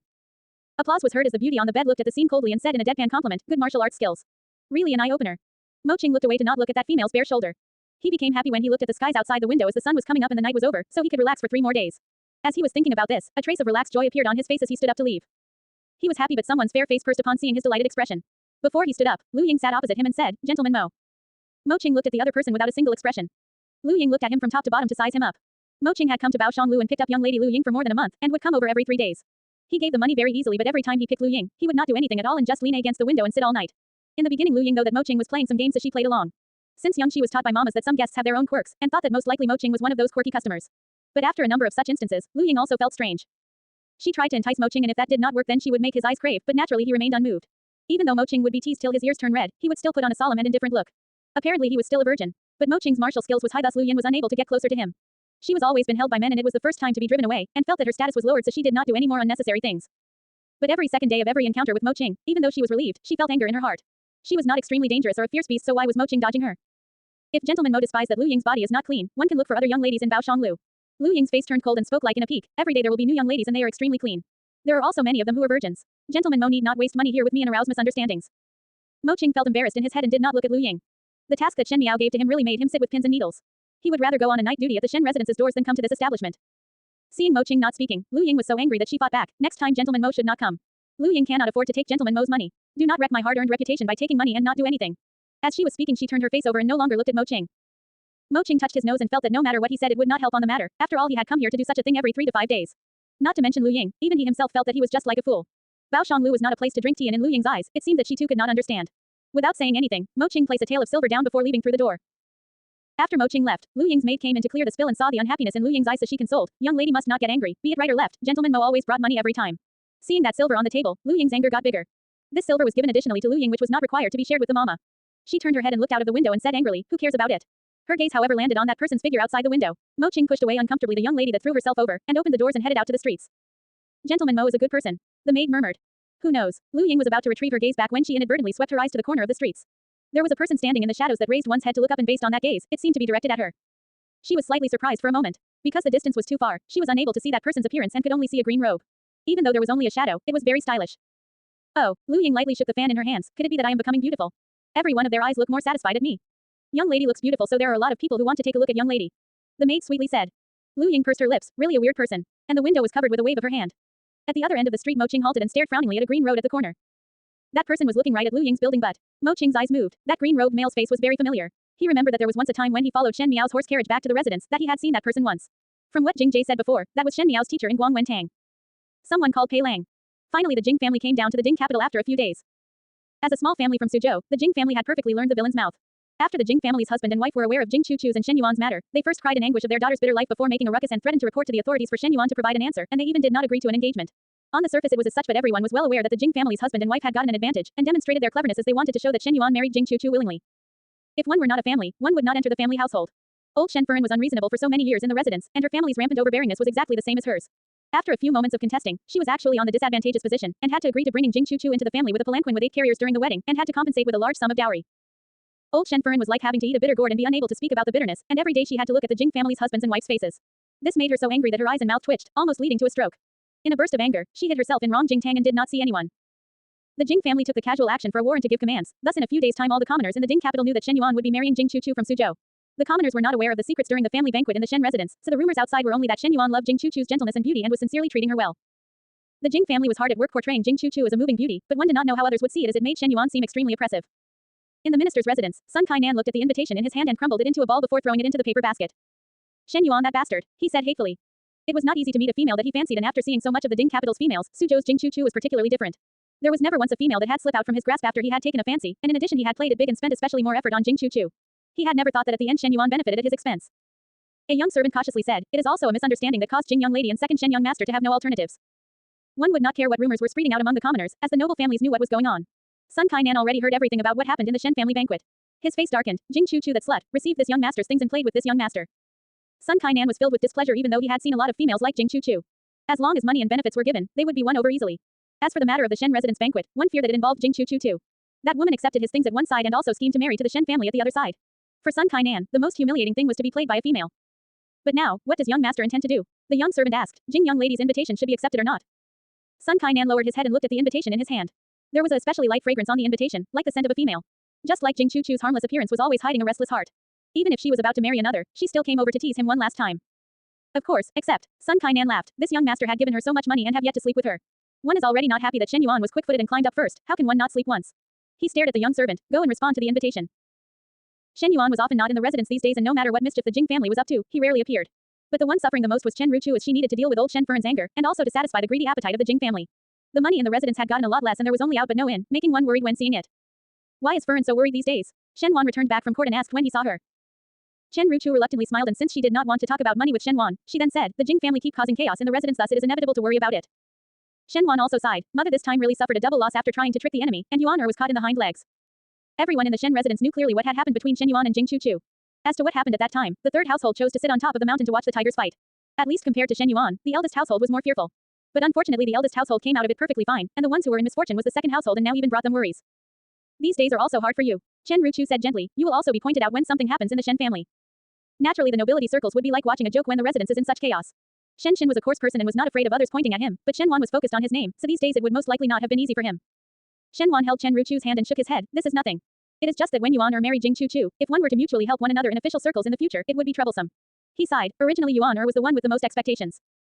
Hearing that, Chen Ruchu's heart somewhat panicked. Shen Yuan did not have his own son, so in the next generation of the Shen residence, only Shen Yuan could take up the heavy load.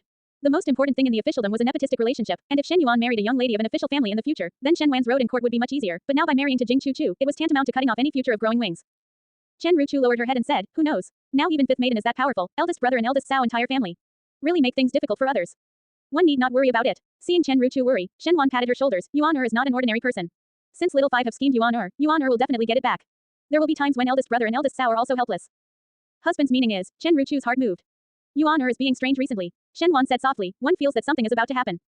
In the western courtyard, Shen Miao put down the book in her hand and frowned, what does Shen Yuan want to do? Mo Qing said softly, young lady let this subordinate to guard Bao Shanglu for a long time, now. Continue. Shen Miao interrupted his words and Mo Qing's face suddenly collapsed. After some thoughts he said again, but gentleman Pei from Guan Wentang has appeared. Does young lady have any additional instructions? It had been for all these time that Mo Qing did not know why Shen Miao let him go to Bao Shanglu to see Lu Ying. That day when he left and inadvertently saw Pei Lang, Mo Qing did not know why, but he had the feeling that Shen Miao let him go and see Lu Ying and Bao Shanglu because she knew since early that Pei Lang would appear. Every single thing that Shen Miao made him do, all had her own intentions, but this time when she heard that Pei Lang had appeared, Shen Miao did not say anything at all. Nothing. Shen Miao said, just do your task well. Did not expect that gentleman Pei, who looks like an upstanding person, would also go to Bao Shanglu kind of place. Gu Yu blinked, really does not look like one. After pausing, she added another sentence, guard Mo also do not look like. Mo Qing's face started to be frantic. Mo Qing, other than going to Bao Shanglu these days, do occasionally pay attention to the movements of Shen Yuan in the eastern courtyards. Shen Miao said. She did not know why, but Shen Yuan made her feel somewhat uneasy. Mo Qing complied, and after he left, Jing Jie asked, young lady, will second young master still have any bad intentions?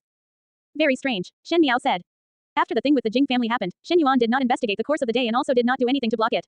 Of course Jing Chu had to marry Shen Yuan, but if Shen Yuan used other methods, most likely it could be dragged on. But Shen Yuan did not even drag it at all, thus this could only say that he had a more important thing to do. Shen Miao really could not think of any matter that was more important. Shen Miao was unable to snoop into what Shen Yuan was scheming as he was often not in the Shen residence. Young lady need not worry. That is right. Jing Jie suddenly thought about something. Dao Yuan said that Biao young lady sent a message to that side and had received a reply, so she will go for the appointment tomorrow. Shen Miao's eyes brightened. Very good. Shen Yuan made her feel uneasy, so it was better that some things happened as soon as possible. They were discussing matters here and in the pavilion of Feng Xian pawn shop. There were people also talking about this matter.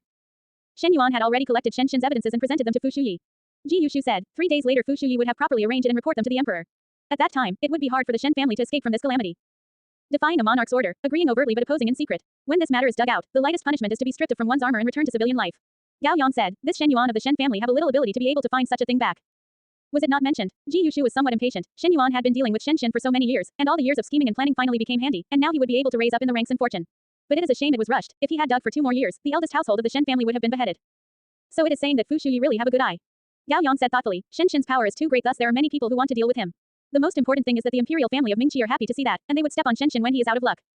So what can be done now? Ji Yushu's head ached. Shen Yuan is one who know how to endure silently, and that Fu Shuyi is also one. The Shen young lady will be so upset when the eldest household of the Shen family fall into misfortune. You still think of Shen Miao? Gao Yang rolled his eyes. If it was not Shen Miao who made he be caught with the cousin on bed, Shen Yuan would not have taken such quick actions. With his character, he would have tolerated for 2 more years before cleanly sweeping the Shen family off, and was only forced by Shen Miao to bring forward his plans. Gao Yang touched his chin. With the hate Shen Yuan feel towards Shen Miao, this time he would not let Shen Miao off easily. Perhaps the rest of the people in the eldest household of the Shen family might be able to keep their lives, but Shen Miao's fate would definitely be miserable. Ji Yushu anxiously scratched his ears. Then what to do?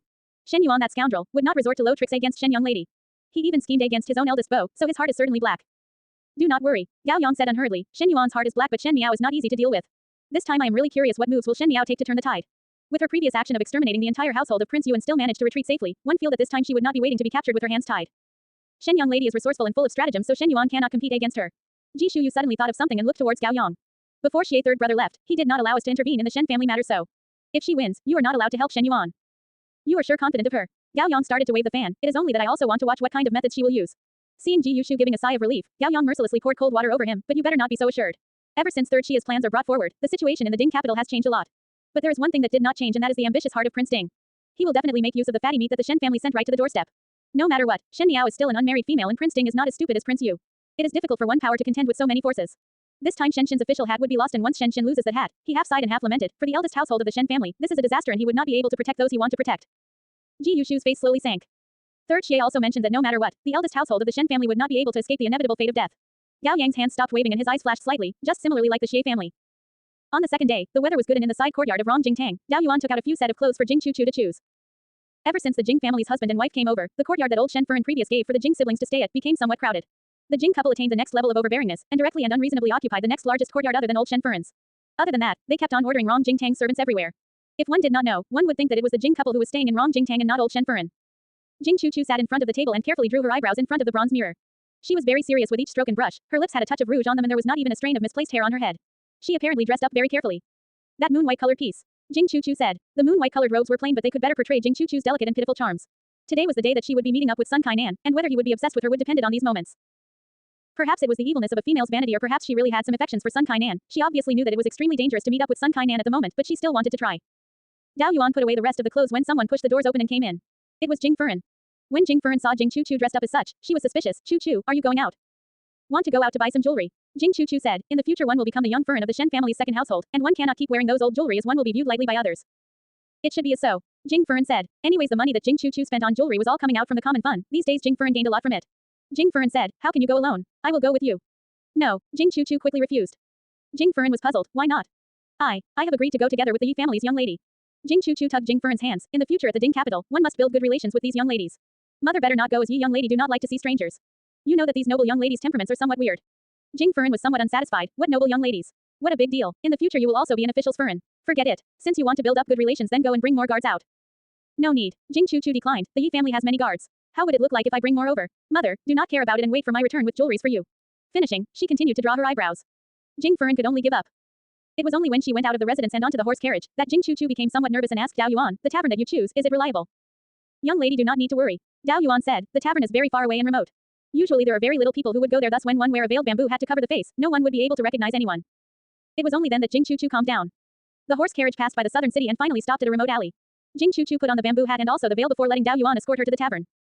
Even though Jing Chuchu often toured around with gentlemen in Suzhou, her current status was different now. Even though the people of Mingqi were open-minded, but it was still not a small charge when a female with an engagement meet up privately with other males. There were only 2 floors in that tavern, and true to Dao Yuan's words, it was generally remote and deserted as there were only a few crowds of 2s and 3s present. They did not pay any attention to her when she came in. Dao Yuan gave the cashier a tael of silver and smiled. Shopkeeper, where is the room that was reserved yesterday? The shopkeeper quickly instructed the shop assistant to bring Jing Chuchu over. The guest room was located at the end of the second floor and the attic was made of wood. Dao Yuan thanked the shop assistant. Once they entered the room, Jing Chuchu took off the veil and bamboo hat in a hurry. It is so stuffy. Young lady should rest first and drink some tea. Dao Yuan said. One think that gentleman's son is arriving. Come over and tidy up my hair. Jing Chuchu fiddled with herself as she looked at the copper mirror. One wore the veil the entire journey and it had messed up one's hair. Young lady looked very good. Dao Yuan complimented, and is especially beautiful today. As they were speaking, the door squeaked open, which made Jing Chuchu and Dao Yuan surprised for a moment before they heard a familiar voice. Chuchu, it is really you. Sun Kainan stood at the doors and his eyes were eagerly looking at Jing Chuchu. In a moment, Jing Chuchu's face became red and she gave a look at Dao Yuan. Withdraw. All right, Dao Yuan smiled. May gentleman's son and young lady talk. This servant will guard outside the door and not let others come in. The words said seemed to be suggesting something. Jing Chuchu lowered her head as Dao Yuan closed the doors behind her. Sun Kainan took 2 steps forward and called out, Chuchu. Jing Chuchu hesitated for a moment before looking up. Her eyes seemed to be filled with tears, half was due to melancholy and half was due to regret. If Shen Miao was fortunate to be present at the moment, she would also admire Jing Chuchu's ability to portray the realism of the act. Sun Kainan walked to Jing Chuchu and said softly, Chuchu, the matter of marriage between you and Shen Yuan, is it true? Jing Chuchu paused before nodding her head. It was as if Sun Kainan had suffered a huge blow and took 2 steps back. When Jing Chuchu saw this, her eyes reddened and she timidly said, you are angry.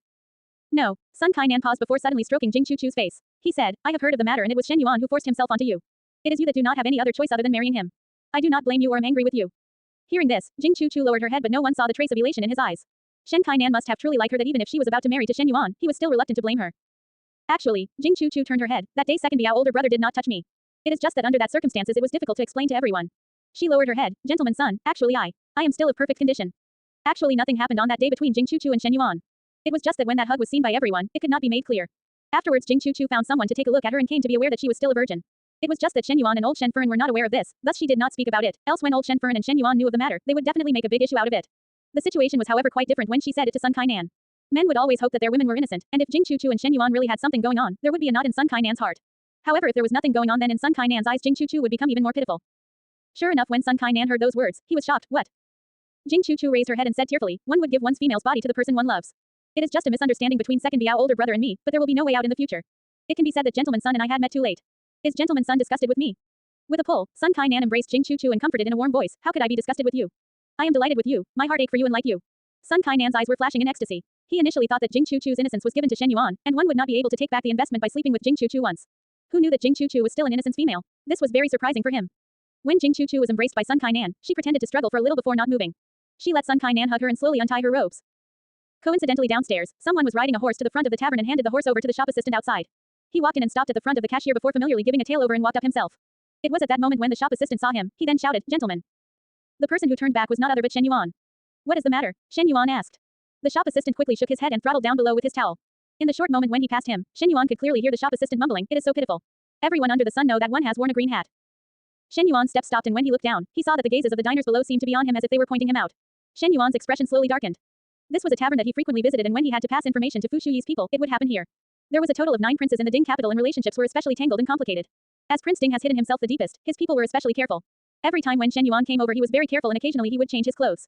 There was no one that knew him here but why was the current situation somewhat strange? He shook his head but went up to the second floor without consulting anyone as that was the place where he would meet up with Fu Shuyi's people. But when he reached the last room, he saw for the first time a familiar person. When Dao Yuan saw him, she jumped in shock. Shen Yuan's heart sank. Dao Yuan was Jing Chu's maid, why was she here? Could it be? He stepped forward to walk over. Dao Yuan could not dodge in time before Shen Yuan kicked open the doors of the room. One only saw that in the spacious guest room there were 2 overlapping persons on the couch with clothes all thrown around on the floor. Dao Yuan exclaimed, young lady, second young master has come. One person on the bed suddenly sat up and half of the fair body was exposed. It was Jing Chu. She looked at Shen Yuan at a loss and said, second Biao older brother. Shen Yuan looked at her coldly and the other person on the couch. Sun Kai Nan slowly woke up. He sat up and since he was spoiled as he grew up, when his lingering moment with Jing Chu was interrupted he was very angry. Who are you? Second Biao older brother. Jing Chu recovered to her senses in a moment and pointed to Sun Kai Nan. Second Biao older brother, it is he who forced onto me and I was not willing. Slut. Sun Kai Nan sneered and gave Jing Chu a slap. Obviously it was you who invited me impatiently. Why now turn your back? Gentleman son. Dao Yuan rushed over and said in indignation, how could you treat young lady as such? Why do you want to do this to young lady? Could it be to let our second young master wear a green hat? You absolutely want to go against second young master. In the blanket of chaos, no one actually noticed that Dao Yuan's words were not right. Sun Kai Nan sneered, second young master. He sized Shen Yuan up by looking at him from top to bottom before smiling arrogantly, correct. I want to let your second young master wear a green hat. How about it? Shen Yuan, you still have not tasted this fiancé of yours. The taste of a virgin is actually not bad. You are talking nonsense. Dao Yuan was surprised, our young lady. You still do not know. Sun Kai Nan looked at Shen Yuan exaggeratedly, it is not surprising that you were played at the palm of a female. But second Shen young master, even though you have great ability in court, your woman was still slept by me. Moreover you still have to marry her, so how is the feeling of picking up used shoes? The veins on Shen Yuan's forehead were throbbing and he finally took 2 steps forward and with a punch, knocked Sun Kai Nan onto the ground. You dare to hit me? Sun Kai Nan was used to be spoiled and pounced onto Shen Yuan without a second word. Both of them had no martial arts background and could only deal punches to one another. Sun Kai Nan was a little taller and stronger than Shen Yuan, so Shen Yuan was gradually at a disadvantage and was being pushed down by Sun Kai Nan as he hit him. Scoundrel. Dao Yuan rushed over and helped Shen Yuan by clinging to Sun Kai Nan from behind. Shen Yuan took advantage of the gap and freed his hands when he felt something cold in them. As he was hit very hard, he did not think anymore as he pushed that thing to the front. A kai sound was heard. That sound was particularly long and the noises around seemed to have silenced, until Dao Yuan screamed and Jing Chu's frenetic face appeared in front. Shen Yuan looked down and saw that there was a silver handle in his hands, and now only the knife handle was seen. As for the rest of the blade, it had disappeared into Sun Kai Nan's lower abdomen. Large pieces of blood flowers bloomed. Sun Kai Nan fell face upwards. In front of the stone table at the western courtyard of the Shen residence, Shen Miao was playing chess with Shen Chu.